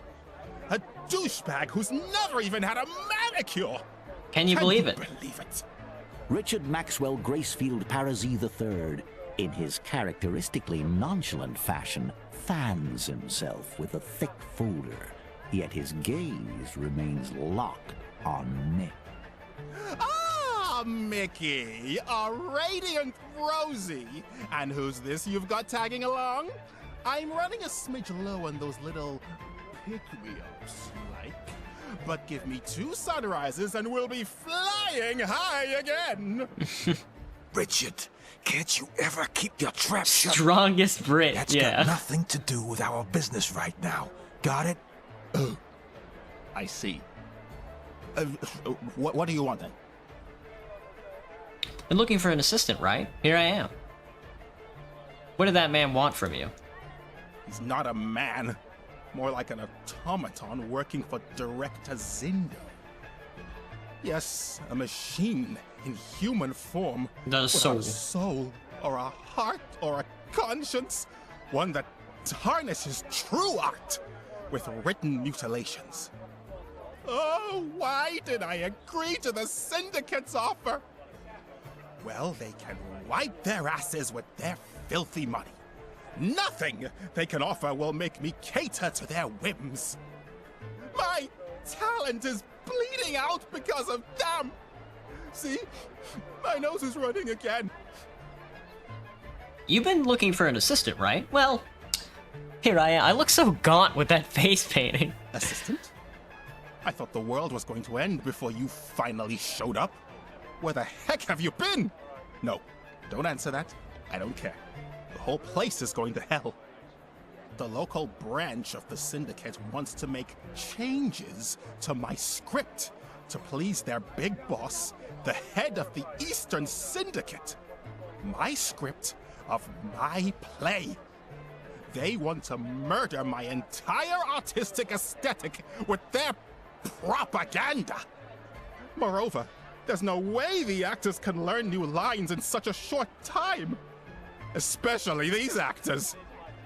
Have you seen them around, by the way?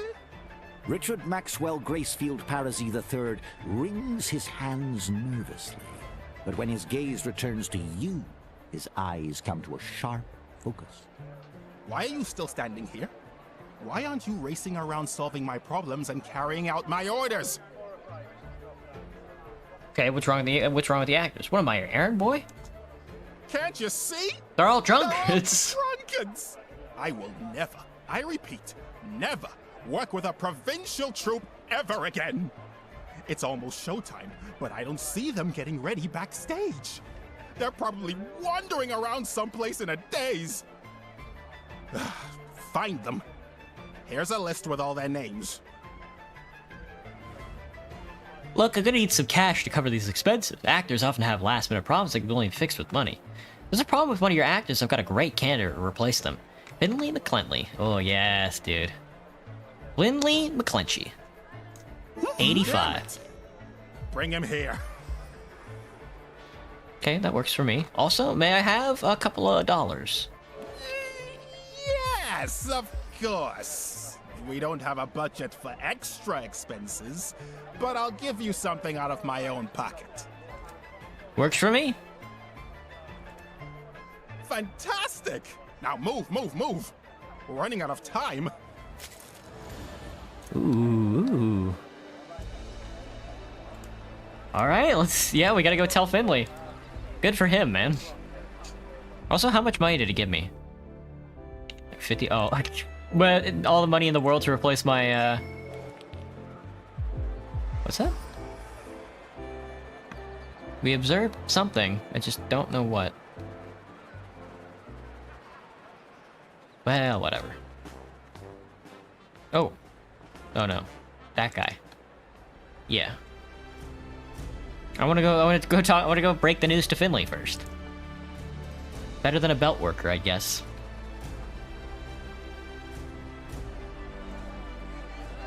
Finley, it's time. It's time, Finley, it's time.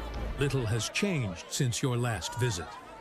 The dwarf is still chest deep in his anguish, surrounded by a strong odor of cheap booze. You again? Come to pester me about something else? Mick, consider you're already on stage if you pay me a modest manager fee. There we go, yes. We're squeezing everybody a little bit of cash out. Failed. No, too late. I wasn't born yesterday. I'm too familiar with your sort to fall for your sweet lies. I Fuck. need no leeches to He help rolled me 100. shine. Richard Maxwell Gracefield Paris, your star comes. Your star comes. Give the dwarf guarding the baggage belt a chance. That's what I'm talking about. Fuck yeah.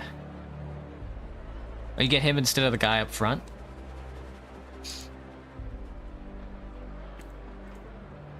Instead of the guy I just found? Play a bloody mage. Is there any script where you don't have to play a bloody mage? That guy we killed.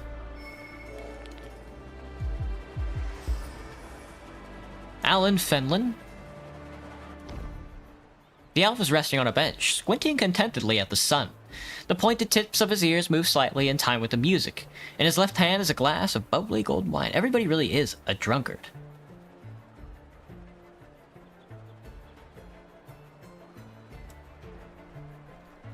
As you're about to speak, he raises his right hand and delicately presses his index finger to his lips, urging silence. Pause and listen to the music. It's an unfamiliar but cheerful melody, and it doesn't seem it will end anytime soon. The elf continues to smile serenely as he sips from his wine glass. Pause and listen to the music. Pause and listen to the music. Pause and listen to the music. How many times do I have to click this?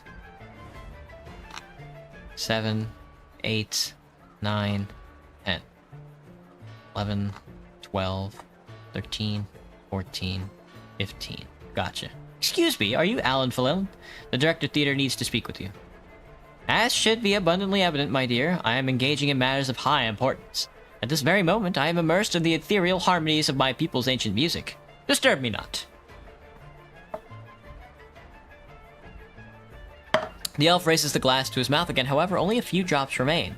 Oh, how tragically unsurprising. The wine ran dry just as you arrived to intrude upon my moment. You've married the splendor of my final sip.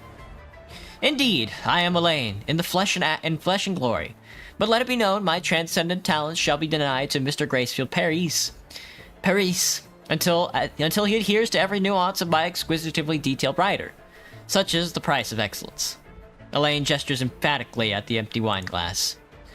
Lamentably, I suppose I must reiterate, a room with a vista of the endless ocean, a robe of the most exquisite velvet, with my legendary name, Alan Fallon, sewn in gold thread, and a bottle of wine that does justice to my genteel tastes. Honestly, is simple competence too much to ask? What's this game about? I think the people in the world all have consumption, and you have to figure out why everybody in the industrial era has consumption.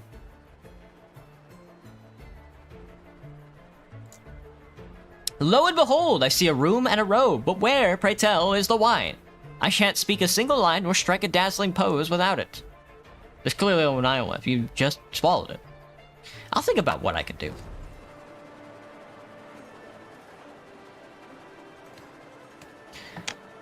Alas, you pee your pants, and yet it is of no use.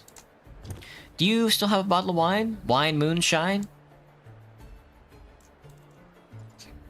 Just give me the one.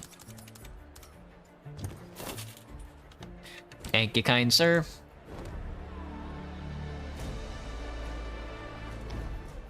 The elf continues to regard the empty glass with both disbelief and arrogance.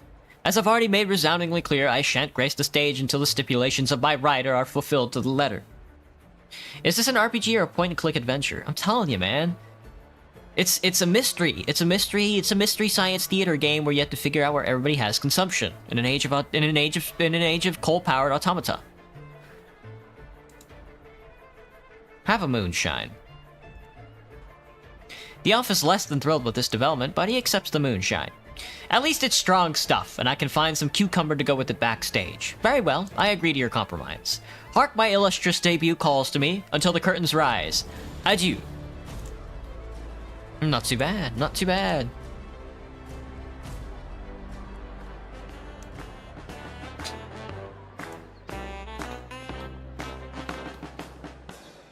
Some band that is. Half the instrumentation is just clapping. I need a drink of water. I'll be right back. Oi.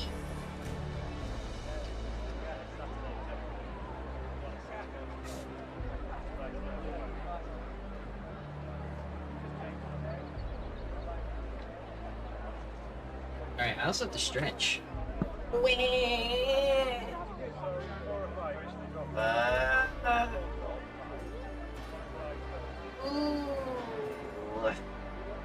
Ouchies. Ouchies, McGouchies. Anyway. Whoa, no, would you look at you? I'll straddle out here on the floor looking for something funny. A distinguished lady, though her war paint might suggest otherwise, is cursing herself like a stevedore on a double shift. Me too, man. Me too. It seems she's been fighting a sealed suitcase for quite some time and losing. The good madame is understandably a bit vexed. Damn it all, another goddamn chipped nail. Got a light, darling. My nerves are absolutely shot, and this is me trying to kick the habit, if you can believe it. I was convinced they were going to rob me of the role of Violetta, whispering backstage about my age, as if I should take role of her mother. The audacity! But that graceful Paris, that Gracefield Paris, such a sweet man, still sees the star in me. He's a real professional. Oi, it's Tuesday, isn't it? Excuse me, I'm looking for Madame Primrose Pennell. She's needed on stage right away. Excuse me, what's going on here? For the love of all that is holy, are you blind? This blasted lid won't budge. And right as I'm due to slip into Violetta's gown, Mr. Gracefield Paris is going to have my head on a platter. Oi, up the tune. I'll open it for you. Why, thank you, darling. Much appreciated. Observation, 20 success. Examine, athletics. Crack the thing open, 100% chance. Sleight of hand. Repair the suitcase lock. Use magic to open the suitcase. Well, we have to cast magic. Why wouldn't we? That's a success. Reality bends to your will, and the suitcase opens. At last! You have my heartfelt thanks, dear, but the spotlight beckons and I mustn't be waiting. Ta-ta! Amazing voice acting. I think it was Delta Force. Oi! Oi, mate. Oi. Ah, you're back! Have you solved my problems yet? Yes, it's all done, Mr. Gracefield Paris. What took you so long? There's only minutes left until the show starts and the actors aren't ready! Oh, sorry. Listen, you're my last hope. I need you to work as our prompter. I'm sure you can distinguish between my masterpiece I'm gonna run the propaganda. And the Syndicate's disgusting propaganda. We're gonna be sycophants this game. Well, this has got to be your magnum opus. Did you say something, Giant? Go to the prompter's booth and get to work. And hurry up! Hurry up! Hey, hello there, fiery gentlemen and divine ladies. Welcome to the exclusive, incredible, and ultra-modern New World. I hope your trip here was as magical as my new hairstyle. Yes, I heard about those few small bumps you faced along the way, but that's all in the past. It's time to move forward into the future. Now, hold on tight, my friends, because the real star is about to appear. The boss of the gigantic Eastern Syndicate, the incomparable Wayne Zindo. Take them there he here, is. Zindo, please. There he is. Welcome, newcomers, to our land. A land that lives and breathes freedom. At this point, I would normally be handing you a glass of wine while we all relax and have a nice chat, but today's circumstances call for a little improvisation. As you may have guessed, we've had a small problem with transportation. The train to New Ark has been delayed, but don't worry. Letta Jean and her team are already addressing this unpleasant issue. And when our system-wide automation is complete, such inconveniences will be nothing but a memory.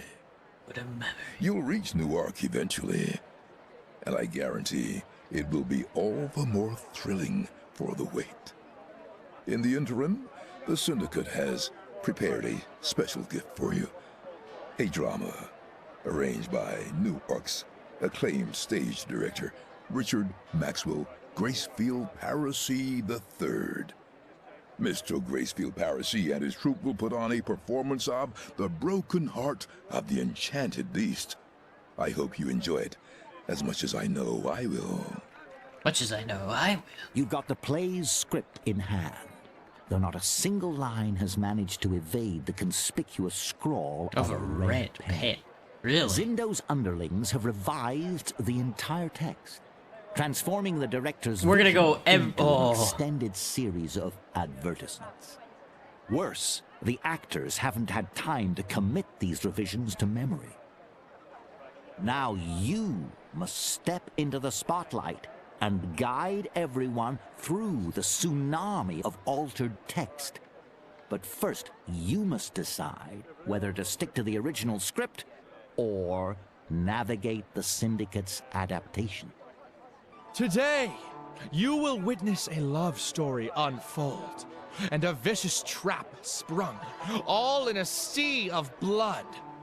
Let this be a warning for any who dare bridge the gap between technology and magic. Nerio, dear Nerio, this love's a snare, for magic and technology clash and flare. Their realms apart, they shan't entwine.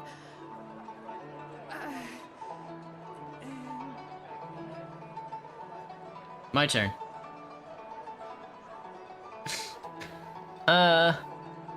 Doesn't say which planet or how many, but why not? We're getting so many. Would you snap your finger if it meant wiping out half the planet? If it meant wiping out 50% of the planet, not only would I wipe out 50% of the planet when I snap my finger, I'd snap my fingers 50 times. A warning clear for your heart's design. Yet, thanks to Mr. Zindo, new possibilities now may shine. Yet, Mr. Zindo's new possibilities now may shine. Yes! Sweetest violets, defy this decree. With magic smites thy world's knots to me. Oh, Nerio, the Weaver's darkest blight. Their reckless magic turned day to night. We must respect the laws and ne'er sway, or risk they'll lead us far astray. Gerald, mark my words, thou shalt see. Great power from the rifts mine shall be. Weaver's gifts, I'll claim them all. My might and magic, they shall enthrall. Nerio, beware! This path is fraught with peril and darkness. Heed the thought. Heed the thought. Heed the thought. The thoughts. What if we're a part of that 50%? I'm probably also part of that 50%. Such a great power you can't control. In the realm of creation, automatons make their stance. In the realm of creation, automatons make their stance. And with a fair maiden's favor. Best. That's your magical pants. My dear Gerald, thy fears I will ignore. I crave this magic and I must have more.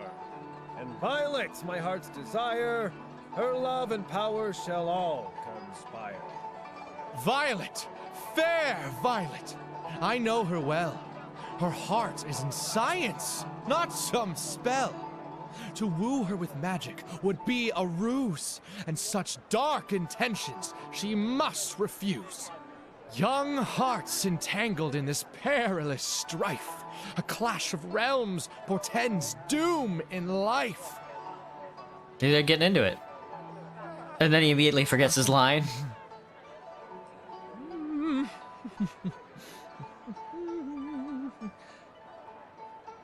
Their destinies entwined in dark dismay. If Nero has forsaken magic, trust in the Syndicate's might.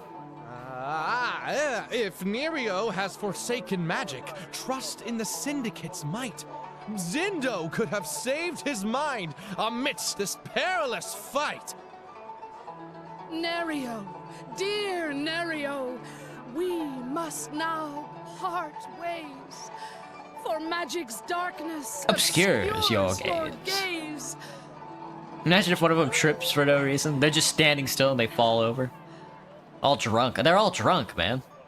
The Lord's decree, in sorrow we must part. That's just like a perfectly good line. Look at that fat bastard back there. Zindo's automatons with more wisdom in store.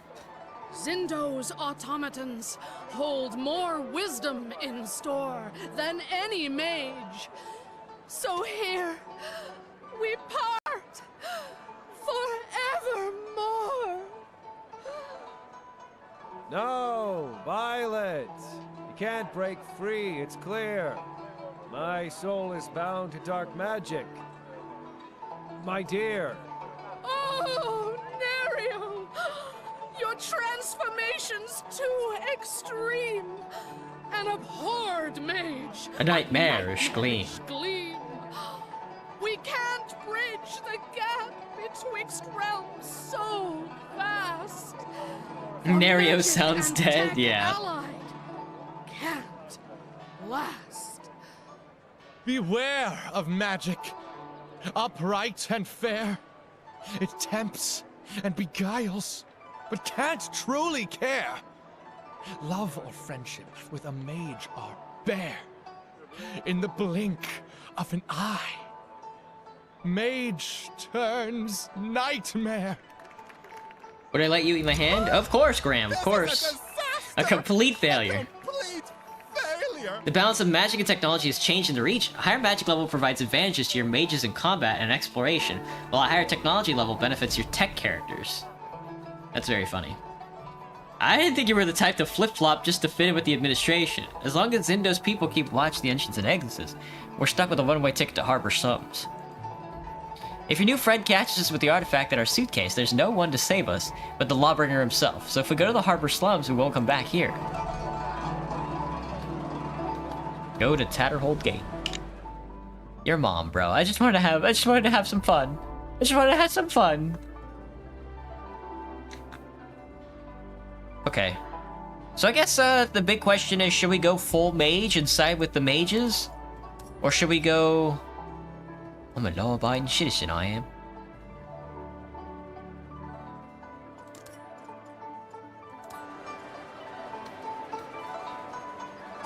Should we go full syndicate and just side with the syndicate on everything?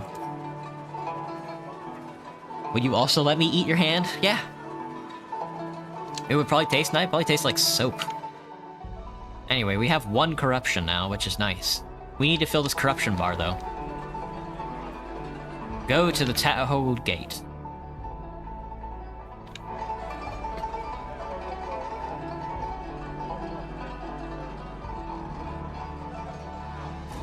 As if from nowhere, a woman's voice calls out to you. You turn to find a woman Mage? standing right beside you. We are wizards. You're all but certain she wasn't there until the moment she spoke. Hey, guys. Hello. Are you friends with Director Zindo? Whoa. Hoping we'll get along. No, we're simply cooperating for this time. Observation, take a closer look at the newcomer. That's a failed. She looks like an ordinary spellcaster. One who thankfully shows no signs No of becoming being in an a horde. Neither does she seem aggressive. We're simply cooperating for the time being. Hey, buddy. Didn't your mom ever tell you not to chat up people you don't know? Especially those throwing around all kinds of questions? What are you suggesting, Mick? I've handled my fair Whoa. share of these types. Maybe you'd best let me talk to her. Where'd she go? When you turn from your brief exchange with Mick, you find that your counterpart has vanished just as quickly as she appeared. Judging by everyone else's reaction, or lack thereof, they didn't notice anything out of the ordinary. She's done with her questions. Look for any traces of the woman left. After carefully scanning your surroundings, you spy the faintest sign of footprints, presumably belonging to your new acquaintance. You can't tell where they lead, but it does confirm the woman was physically standing here a moment ago. Are you satisfied now? She seems done with her questions. Yeah, that was a weird one, all right. But you shouldn't let that kind of thing mess with your head. It's nothing out of the ordinary, partner. Not for these parts, anyway. Not for these parts, anyway. It pays to be prepared for anything, especially the unexpected. That's true.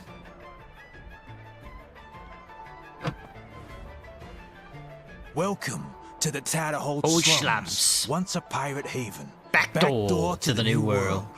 This quarter used to be the source for all things contraband, drugs, fugitives, magical creatures, and everything else that makes life interesting. Magical creatures. Things aren't quite as lively since the Syndicate rolled in. Feet But reveal? you might still find something to your liking. Don't like feet, however. We've got the Quiet Bay Bar, the Wet Harbor Brothel if you're looking for some extracurricular activities. And if you ever need a bigger gun, the Syndicate even set up a factory with an automaton production line. That would be a wise purchase, trust me. The streets are filthy with bandits and muggers here. All kinds of roaming gangs will try to corner you if they smell money. If they smell money. And have you heard about the drowners? The curse that cluster around the shipyard? Some days they outnumber the pigeons and mice combined. Damn. I wouldn't say mages are common exactly, but they're around and they're not in hiding. Then there's plenty of folks from the old world too, like Old Man Rubiek, a local attraction who lives under the bridge. Hard to miss him. Mr. Simon runs the show here, of course. Speaking of which, let's not keep him waiting, huh? Tell me about the bar. What about the old world inhabitants? You got a lot of problems with bandits? Yeah, let's go meet Mr. Simon. And off we go. We haven't even walked there yet. We haven't even gotten in yet. Oh, zooming out into the big city. Do do do.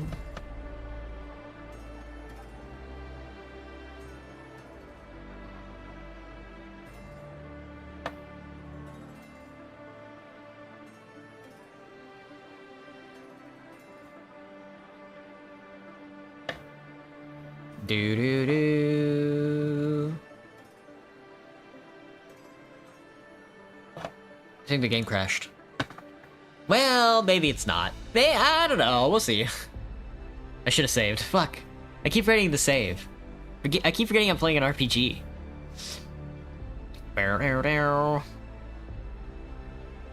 What? What?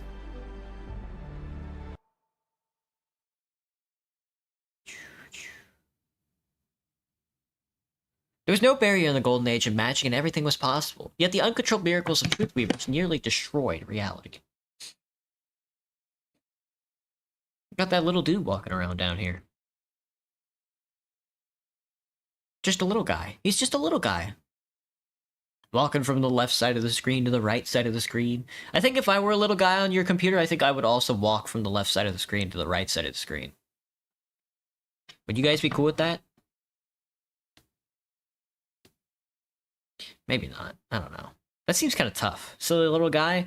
Just a silly little guy who's gonna walk from the left side of the screen to the right side of the screen?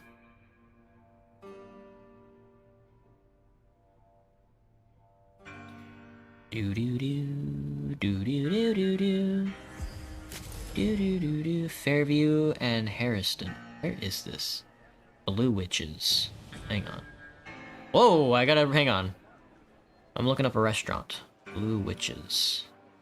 0.9 miles on Fairview. Oh, that's so far away. It's on South Lake Union. Fairview. God, that's further than Westlake. Oh, that's better than where I'm usually from. But maybe I'll drive down there to get a sandwich. A bag of sandwiches. That does sound pretty good.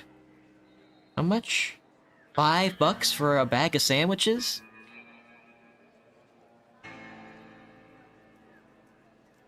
$6 to 7:30 tomorrow night? I got a stream tomorrow night. Never mind. Alright, I got 3 rewards. Lost Play, a Revival, and a stat... and... Lost Play is an uncommon two-handed hammer.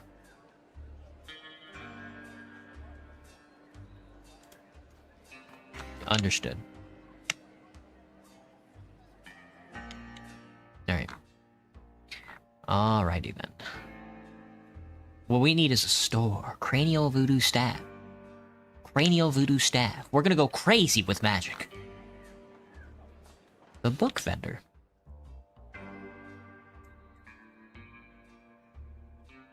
The Tatterhold Slums. Is this supposed to be Boston? Because, I mean, not too bad. Good afternoon. I have a great range of products. Would you like to take a look? I sure would. Can I sell you this stuff? I kind of want to sell these watermelons. Thanks for buying my watermelons. Book of Fairy Fables about the Magic Land, a history of magic and witchcraft, Magic Crystal Ball instructions manual. I don't know.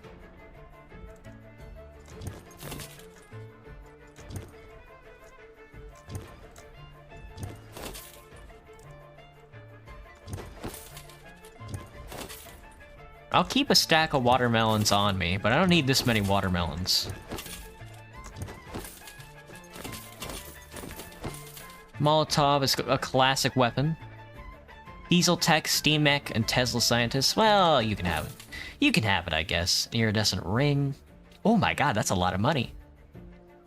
Makes it a bit easier to channel celestial magics. My luggage that I haven't opened yet, and then a suitcase that I have also not opened yet. Metal scraps I can't use. Bird feathers I might be able to use. I'll keep the certificate for now. Have some more metal scraps. I'll keep the rags. I'll keep the salmon. Bolt, plate, wires. Small springs. I'll keep the sulfur. Watch parts. Piston. I'll keep the apples. Self-tapping screws. The pots. I do want to try one of these books. See what's up with these books. Got a half-off coupon. Pixie dust. I don't need this cast list anymore. And I don't think I need this book. Thank you, good ma'am. Can I pickpocket you? I'm glad it auto-sorts. Read. The collection of tales. I don't know how to read a book. I don't think I can.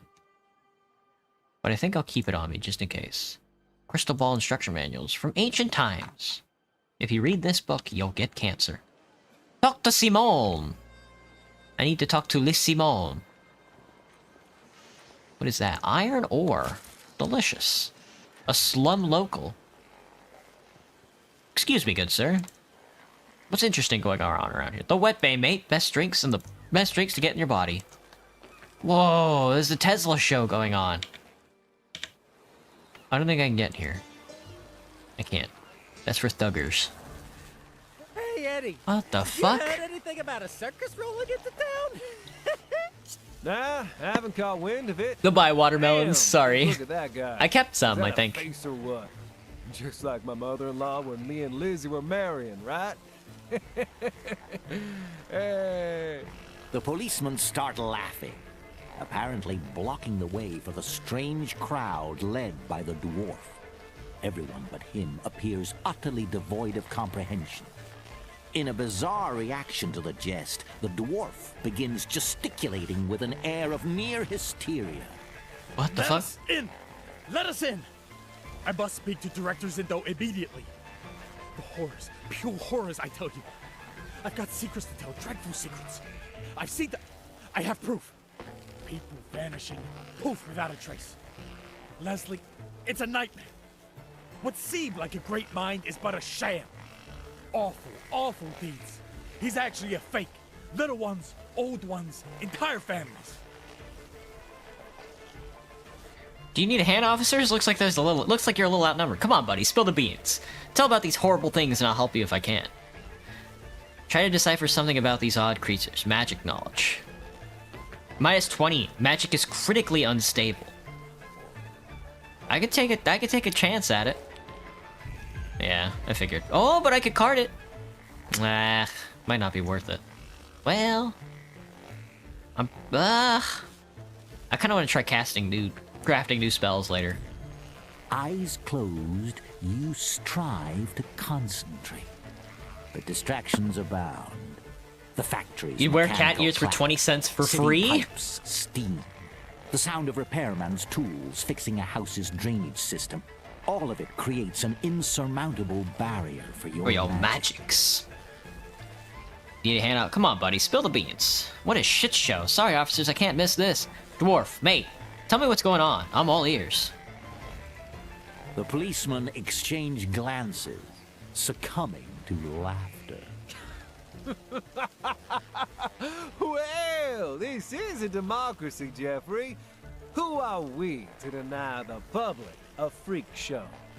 Staring at the dwarf once more, he scratches his beard thoughtfully before delivering a derisive bow in his direction, nudging his partner with a smirk.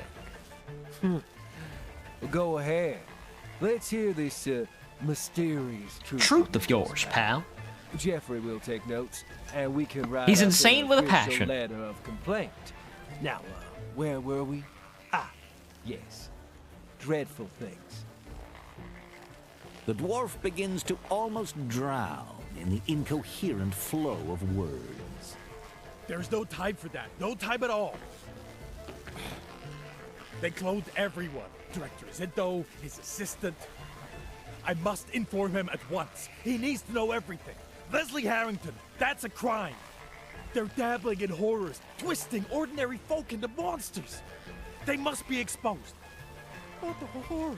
People are going missing, abducted for their wicked experiments. Let us in. He must see. Abruptly, a growl rumbles from the throng. Horror grips the dwarf's expression as one of his companions trembles, green liquid bubbling within the mechanism on his back. Gradually, it spreads, enveloping the entire crowd of creatures. As their heads lift, a predatory glare fixes upon them. Uh-oh. No, stop! We have to see the director. He must... Ooh. Without warning, the creature flings the dwarf aside, his head meeting the ground with a resounding thud. Some cop Silence. this is. The crowd roars into the fray. Oh, fuck! Oh, fuck. What game is this? This is New Arc Line, Silver Sky. It's time to da-da-da-da-da-do. Block that shit, man. Ooh, nice job. And augmentate. Ooh. Ooh. Please kill this cop. I kind of want them to kill the cop. Oh yeah, I have to cast as many spells as I possibly can. That way I get more corruption. I don't know what happens when I get fully corrupted, but it could be funny. Damn, good punches. Oh, all the cops have are fists too.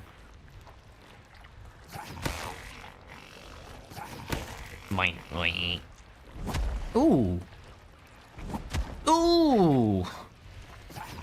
Ooh, 15. Oh, 11 right in the mouth. No, Mick. Oh, Mick, buddy. Wow, that was scary.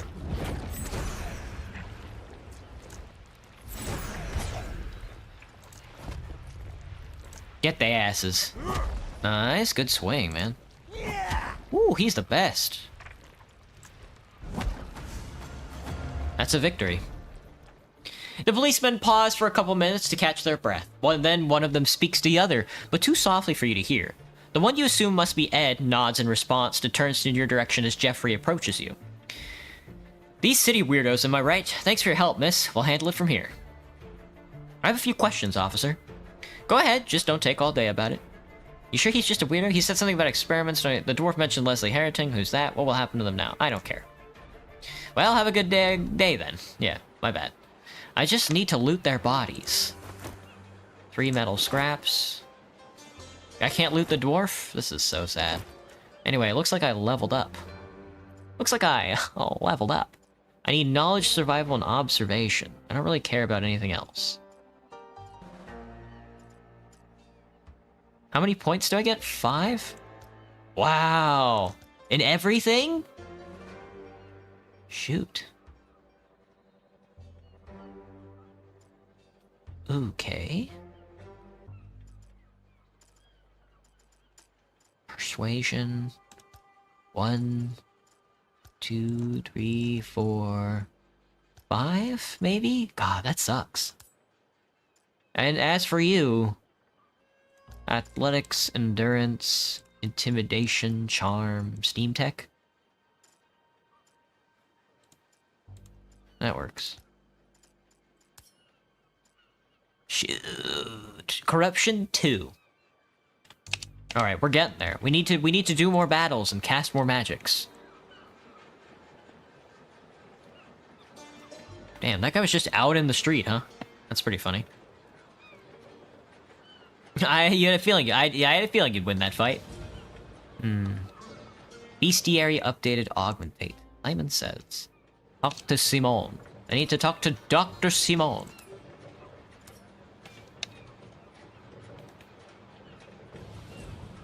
The strange sermoner. Let's see. There's a dead end over here. What is crime? An imposing automaton with saws for hands is simply standing there, muttering something to themselves. Whoa, well that's what I meant by impressive. That's what I mean by impressive size, not... As you draw near, the automaton addresses you.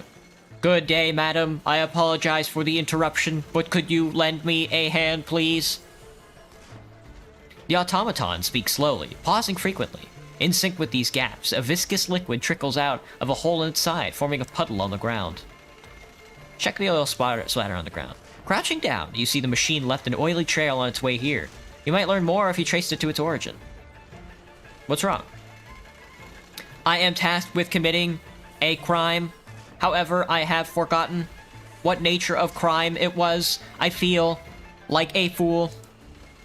Do you, by chance, know what crime I was to commit? The pauses seem to be getting longer. After its last scattered words, the machine falls silent as if it's powered down completely. Crime, eh? Crime, you say? Damn, you gotta work a night shift soon, armored? Okay, gotcha. Well, the stream's almost over anyway. Destroy the automaton and salvage whatever parts remain. No one wants you here, you're a walking junk pile. Give it a hard kick. You better talk, you damn hunk of metal. Where's your owner?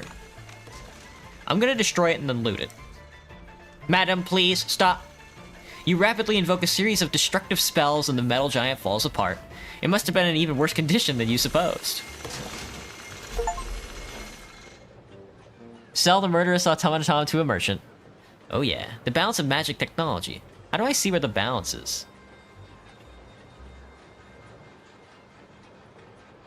Has changed in this region. Can I look at my map and see it? How would you know? Global level? No.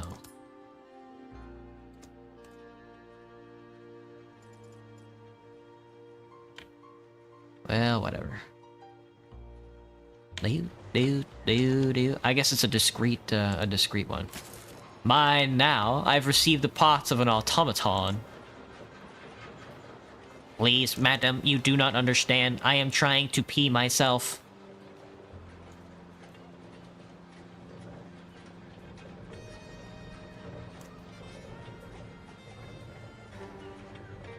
Wonder what he was up to. Not my concern, to be honest with you. Baby T. Alright, lads. Oh! That was fun. New arc line there, it's pretty good. It's pretty good so far. I just wish my computer could run it. Alright. That was the video game tonight. We're gonna be reading, Chapter 4 of the Jungle here. In just a second. I will be right back. Listen to this. You guys are gonna love this tune. Hang on, my computer crashed. Love to see it. There we go. Yeah, yep. My computer crashed hard there for a second. Let me see. High CPU usage. There's you have high CPU usage. Yeah, shut up. Alright, I'll be right back.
Okay. How is the other game? What do you mean other game? Oh, you think I'm playing Minecraft right now? I'm in fact not playing Minecraft. Is this the new RuneScape DLC? You got it, right? The camera has powerful. The camera is very sensitive. I don't know what's going on with it. I don't know why the camera is so good at picking me up. It's very strange. Anyway, the stream is pretty much over right now, guys. I'm gonna read a chapter of The Jungle and then I'm gonna call it a night. So, if you guys don't know, we on nightly streams or afternoon streams or whatever, my time, I read a chapter of The Jungle by Upton Sinclair, or I just read a chapter of any sort of book, but right now we're making our way through The Jungle. So I'm on chapter 14 of The Jungle by Upton Sinclair. Alright. It is quite a story so far. Hitler's Nut Guzzler, what's up? Alright, chapter 14. With one member trimming beef in a cannery, and another working in a sausage factory, the family had a first-hand knowledge of the great majority of packing town swindles. For it was a custom, as they found, whenever meat was so spoiled that it could not be used for anything else, either to can it or else chop it up into sausage. With what had been told them by Jonas, who had worked in the pickle rooms, they could now study the whole of the spoiled meat industry on the inside, and read a new and grim meaning into that old packing town jest, that they used everything of the pig except the squeal. Greetings, Comrade Turtle. Jonas had told them how the meat that was taken out of the pickle would often be found sour, and how they would rub it up with soda to take away the smell, and sell it to be eaten on free lunch counters. Also, of all the miracles of chemistry which they performed, giving to any sort of meat, fresh or salted, whole or chopped, any color and any flavor and any odor they chose. In the pickling of hams, they had an ingenious apparatus by which they saved time and increased the capacity of the plant. A machine consisting of a hollow needle attached to a pump. By plunging this needle into the meat and working with his foot, a man could fill a ham with pickle in a few seconds. And yet, in spite of this, there would be hams found spoiled, some of them with an odor so bad that a man could hardly bear to be in the room with them. To pump into these, the packers had a second and much stronger pickle, which destroyed the odor, a process known to the workers as giving them 30%. Also, after some of the hams had been smoked, there would be found some that had gone to the bad. Formerly, these had been sold as number 3 grade, but later on, some ingenious person had hit upon a new device, and now they would extract the bone, about which the bad part generally lay, and insert in the hole a white-hot iron. After this invention, there was no longer number 1, 2, or 3 grade. There was only number 1 grade. The packers were always originating such schemes. They had what they called boneless hams, which were all the odds and ends of pork stuffed into casings, and California hams, which were the shoulders with big knuckle joints and nearly all the meat cut out, and fancy skinned hams, which were made of the oldest hogs. Please recap. This stream, I peed myself like once or twice, and then I ate a couple of donuts, whose skins were so heavy and coarse that no one would buy them. That is, until they had been cooked and chopped fine and labeled head cheese.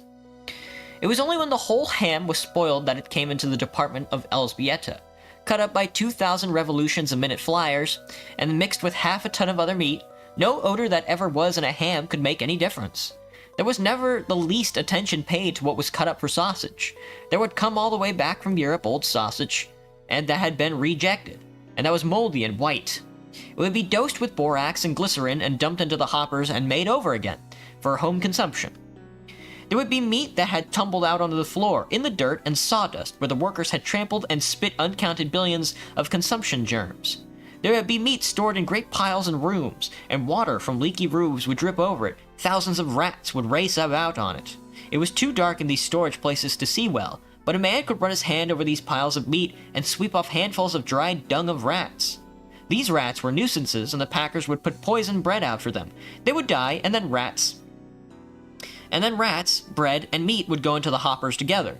This is no fairy story, and no joke. The meat would be shoveled into carts, and the man who did the shoveling would not trouble to lift out the rat even when he saw one. There were things that went into the sausage in comparison about which a poison rat was a tidbit. There was no place for the men to wash their hands before they ate their dinner, and so they made a practice of washing them in the water that was to be ladled into the sausage. There were butt ends of smoked meat and scraps of corned beef and all the odds and ends of the waste of the plants that would be dumped into the old barrels in the cellar and left there. Under the system of rigid economy which the packers enforced, there were some jobs that had only paid to do once in a long time, and among these was cleaning out the waste barrels. Every spring they did it, and in barrels would be dirt and rust and old nails and stale water. Cartload after cartload of it would be taken up and dumped into the hoppers with fresh meat, sent out into the public's breakfast. Some of it they would make into smoked sausages, but as the smoking took time and was therefore expensive, they would call upon their chemistry department and preserve it with the borax and color it with a gelatin to make it brown. All their sausages came out the same bowl, but when they came to wrap it, they would stamp some of it special, and for this they would charge 2 cents more a pound. Damn. Oh, the book! I see, Fran. Upton Sinclair's The Jungle is about me pissing twice and then having a donut. What do you mean, peed yourself? Very nice treat. I think I'm gonna head out. Gotcha, Silver. Have a good night. Such were the new surroundings in which Elsbieta was placed, and such was the work she was compelled to do. It was stupefying, brutalizing work. It left her no time to think, no strength for anything. She was part of the machine she tended, and every faculty that was not needed for the machine was doomed to be crushed out of existence. There was only one mercy about the cruel grind, that it gave her the gift of insensibility. Little by little, she sank into the torpor. She fell silent. She would meet Jurgis and Ona in the evening, and the three would walk home together, often without saying a word. Ona, too, was falling into a habit of silence. Ona, who had once gone about singing like a bird, she was sick and miserable, and often she would barely have strength enough to drag herself home. And there they would eat what they had to eat, and afterwards, because there was only their misery to talk of, they would crawl into bed and fall into a stupor and never stir until it was time to get up again, dress by candlelight and go back to the machines. They were so numb that they did not even suffer much from hunger. Now, only the children continued to fret when the food ran short. Yet the soul of Ona was not dead. The souls of none of them were dead, but only sleeping, and now and then they would awaken, and these were cruel times. The gates of memory would roll open, old joys would stretch out their arms to them, old hopes and dreams would call to them, and they would stir beneath the burdens that lay upon them, and feel its forever, immeasurable weight. They could not even cry out beneath it, but anguish would seize them, more dreadful than the agony of death. It was a thing scarcely to be spoken, a thing never spoken by all the world, that will not know its own defeat. You might just get this. Oh, really, Fran? Yeah, sorry, man. It's just I'm reading, you know. You know, I'm not Zoomer pilled enough to do that kind of thing. They were beaten. They had lost the game. They were swept aside. It was not less tragic because it was so sordid, because that it had to do with wages and grocery bills and rents. They had dreamed of freedom, of a chance to look about them and learn something, to be decent and clean, to see their child grow up and be strong. And now it was all gone. It would never be. They had played the game and they'd lost. 6 years more of toil they had to face before they could expect the least respite. The cessation of the payments upon the house, and how cruelly certain it was that they could never stand 6 years of such a life as they were living. They were lost. They were going down. And there was no deliverance for them. No hope. For all the help it gave them, the vast city in which they lived might have been an ocean of waste, a wilderness, a desert, a tomb. So often this mood would come to Ona in the nighttime when something wakened her, she would lie, afraid of the beating of her own heart, fronting the blood eyes of the old primeval terror of life. Once she cried aloud and woke Jurgis, who was tired and cross. After that, she learned to weep silently. Their moods so seldom came together now. It was as if their hopes were buried in separate graves. Jurgis, being a man, had trouble of his own. There was another specter following him. He'd never spoken of it, nor would he allow anyone else to speak of it. He had never acknowledged its existence to himself. Yet the battle with it took all the manhood that he had. And once or twice, alas, a little more, Jurgis had discovered drink. Please, when you get a break, tell me next stream. Upton Sinclair's The Jungle is about the Gilded Age and industrial era of the United States of America. It takes place in a Chicago stockyard in the 19th century.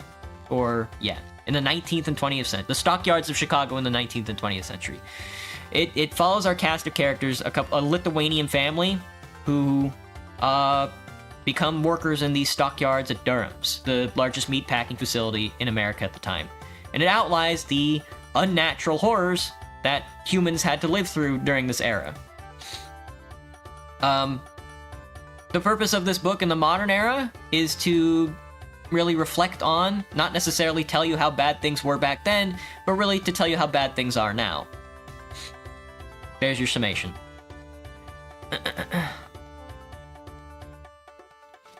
Like every viewer, they always come back. I don't really get it, Graham. Graham, you've seen it at this point, right? People just disappear and then they come back. It's really strange. He was working in the steaming pit of hell, day after day, week after week, until now there was not an organ of his body that did its work without pain, until the sound of ocean breakers echoed in his head day and night, and the building swayed and danced before him as he went down the street. And from all the unending horror of this, there was a respite, a deliverance. He could drink. He could forget the pain. He could slip off the burden. He would see clearly again. He would be master of his brain, of his thoughts, of his will. His dead self would stir in him, and he would find himself laughing, and cracking jokes with his companions. He would be a man again, and master his life. Because they still make meat that way, still asleep bad as back then. Well, nuts. Yeah. Because, like, a lot of people are not familiar with... Because, like, people know about food regulation in the States, in the United States of America, but they don't know exactly the details of it. A lot of the food regulations that we have is dedicated by the FDA, the Food and Drug Administration, but it's not clean. It's not clean cut.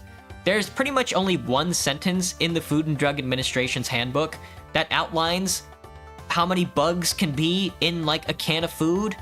And if you guys have ever seen that handbook before, it's not good. If you guys have ever actually looked into the depths of, like, what exactly it means to have, like, a clean food producing facility, it's not that different. They don't... In most of America's bourgeois opulence, rather than regulating the actual process, they've regulated the workers. So instead of the process itself being churned in a way that is like towards cleanliness, it's instead the workers who have to come in and be clean and stuff like that. Not saying they shouldn't, but you know, nobody shuts down the machines because they're dirty. They fire the people.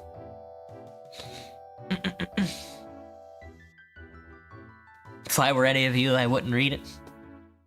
It was not an easy thing for Jurgis to take more than 2 or 3 drinks. With the first drink, he could eat a meal, and he could persuade himself that that was the economy. With the second one, he could eat another meal. But there would come a time when he would eat no more, and then to pay for a drink was an unthinkable extravagance, a defiance of the age-long instincts of his hunger-haunted class. One day, however, he took the plunge, and drank up all that he had in his pockets, went home half-piped, as the men phrased it. He was happier than he'd been in a year, and yet, because he knew that the happiness would not last, he was savage, too, with those who would wreck it, and with the world, and with his life. And then again, beneath this, he was sick with the shame of himself. Afterward, when he saw the despair of his family and reckoned up the money he had spent, the tears came back into his eyes, and he began the long battle with the specter. It was a battle that had no end, that never could have one, but Jurgis did not realize that very clearly. He was not given much time for reflection. He simply knew that he was always fighting, steeped in misery and despair as he was. Merely to walk down the street was to be put upon the rack. There was surely a saloon on the corner, perhaps on all 4 corners, some in the middle of the block as well. Each one stretched out a hand to him. Each one had a personality of its own, allurements unlike any other. Going and coming before sunrise and after dark, there was warmth and a glow of light and the steam of hot food, and perhaps music, or a friendly face, a word of good cheer. Sorry, there's children out in my hallway. I don't know if you guys can hear that. It's very funny. I guess there's a party out in my apartment hallway right now. Should I go out there and tell him to shut the hell up? Should I go out there and tell him to be louder? Jurgis developed a fondness for having Ona on his arm whenever he went out into the street, and he would hold her tightly and walk fast. It was pitiful to have Ona know of this. It drove him wild to think of it. The thing was not fair, for Ona had never tasted drink, and so could not understand. Sometimes, in desperate hours, he would find himself wishing that she might learn what it was, so that he need not be ashamed in her presence. They might drink together and escape from the horror. Escape for a while, come what would. Yeah? No. So there came a time when nearly all the conscious life of Jurgis consisted of a struggle with the craving of liquor. He would have ugly moods when he hated Ona and the whole family, because they stood in his way. He was a fool to have married. He'd tied himself down. He made himself a slave. It was all because he married a man that it was all because he was a married man that he was compelled to stay in the yards. If it had not been for that, he might have gone off like Jonas, and to hell with the packers. There were a few single men in the fertilizer mill, and those few were working only for a chance to escape. Meantime, too, they had something to think about while they worked. They had the memory of the last time they'd been drunk, and the hope of the time they would be drunk again. As for Jurgis, he was expected to bring home every penny. He could not even go with the men at noontime. He was supposed to sit down and eat his dinner on a pile of fertilizer dust. This was not always his mood, of course. He still loved his family, but just now was a time of trial. Poor little Antinous, for instance, who had never failed to win him with a smile. Little Antinous was not smiling just now, being a mass of fiery red pimples. He had had all the diseases that babies were heir to in quick succession: scarlet fever, mumps, whooping cough in the first year, and now he was down with the measles. There was no one to attend him but Katrina. There was no doctor to help him, because they were too poor, and children did not die of the measles. At least, not often. Got slave work tomorrow? Gotcha, Huffy. Have a good night. Now and then, Katrina would find time to sob over his woes, but for the greater part of this time, he had to be left alone, barricaded upon the bed. The floor was full of draughts, and if he caught cold, he would die. At night, he was tied down lest he should kick the covers off him while the family lay in their stupor and exhaustion. He would lie and scream for hours, almost in convulsions, and then, when he was worn out, he would lie whimpering and wailing in his torment. He was burning up with fever, and his eyes were running sores. In the daytime, he was a thing uncanny and impish to behold, a plaster of pimples and sweat, a great purple lump of misery. Yet all this was not really as cruel as it sounds, for sick as he was, little Antinous was the least unfortunate member of that family. He was quite able to bear his sufferings. It was as if he had all these complaints to show what a prodigy of health he was. He was the child of his parents' youth and joy. He grew up like the conjurer's rosebud, and all the world was his oyster. In general, he toddled around the kitchen all day with a lean and hungry look. The portion of the family's allowance that fell to him was not enough, and he was unrestrainable in his demand for more. Antinous was but a little over a year old, and already no one but his father could manage him. It seemed as if he had taken all the mother's strength, had left nothing for those that might come after him. Ona was with child again now, and it was a dreadful thing to contemplate. Even Jurgis, dumb and despairing as he was, could not but understand that yet other agonies were on the way, and shudder at the thought of them. For Ona was visibly going to pieces. In the first place, she was developing a cough, like the one that killed old Dee Antinous. She had had a trace of it ever since that fatal morning when the greedy streetcar corporation had turned her out into the rain. But now it was beginning to grow serious, and to wake her up at night. Even worse then, that was the fearful nervousness from which she suffered. She would have a frightful headache and fits of aimless weeping. And sometimes she would come home at night shuddering and moaning, would fling herself down upon the bed and burst into tears. Several times she was quite beside herself and hysterical, and then Jurgis would go half mad with fright. Elzbieta would explain to him that it could not be helped, that a woman was subject to such things when she was pregnant, but he was hardly to be persuaded, and would beg and plead to know what had happened. She'd never been like this before, he would argue. It was monstrous and unthinkable. It was the life she had to live, the accursed work she had to do, that was killing her by inches. She was not fitted for it. No woman was fitted for it. No woman ought to be allowed to do such work. If the world could not keep them alive in any other way, it ought to kill them at once and be done with it. They ought not to marry, to have children. No working man ought to marry. If he, Jurgis, had known what a woman was like, he would have had his eyes torn out first, so he would carry on becoming half hysterical himself, which was an unbearable thing to see in a big man. Ona would pull herself together and fling herself into his arms, begging him to stop, to be still, that she would be better. It would be all right. She would lie and sob out her grief upon his shoulders, while he gazed at her as helpless as a wounded animal. The target of unseen enemies.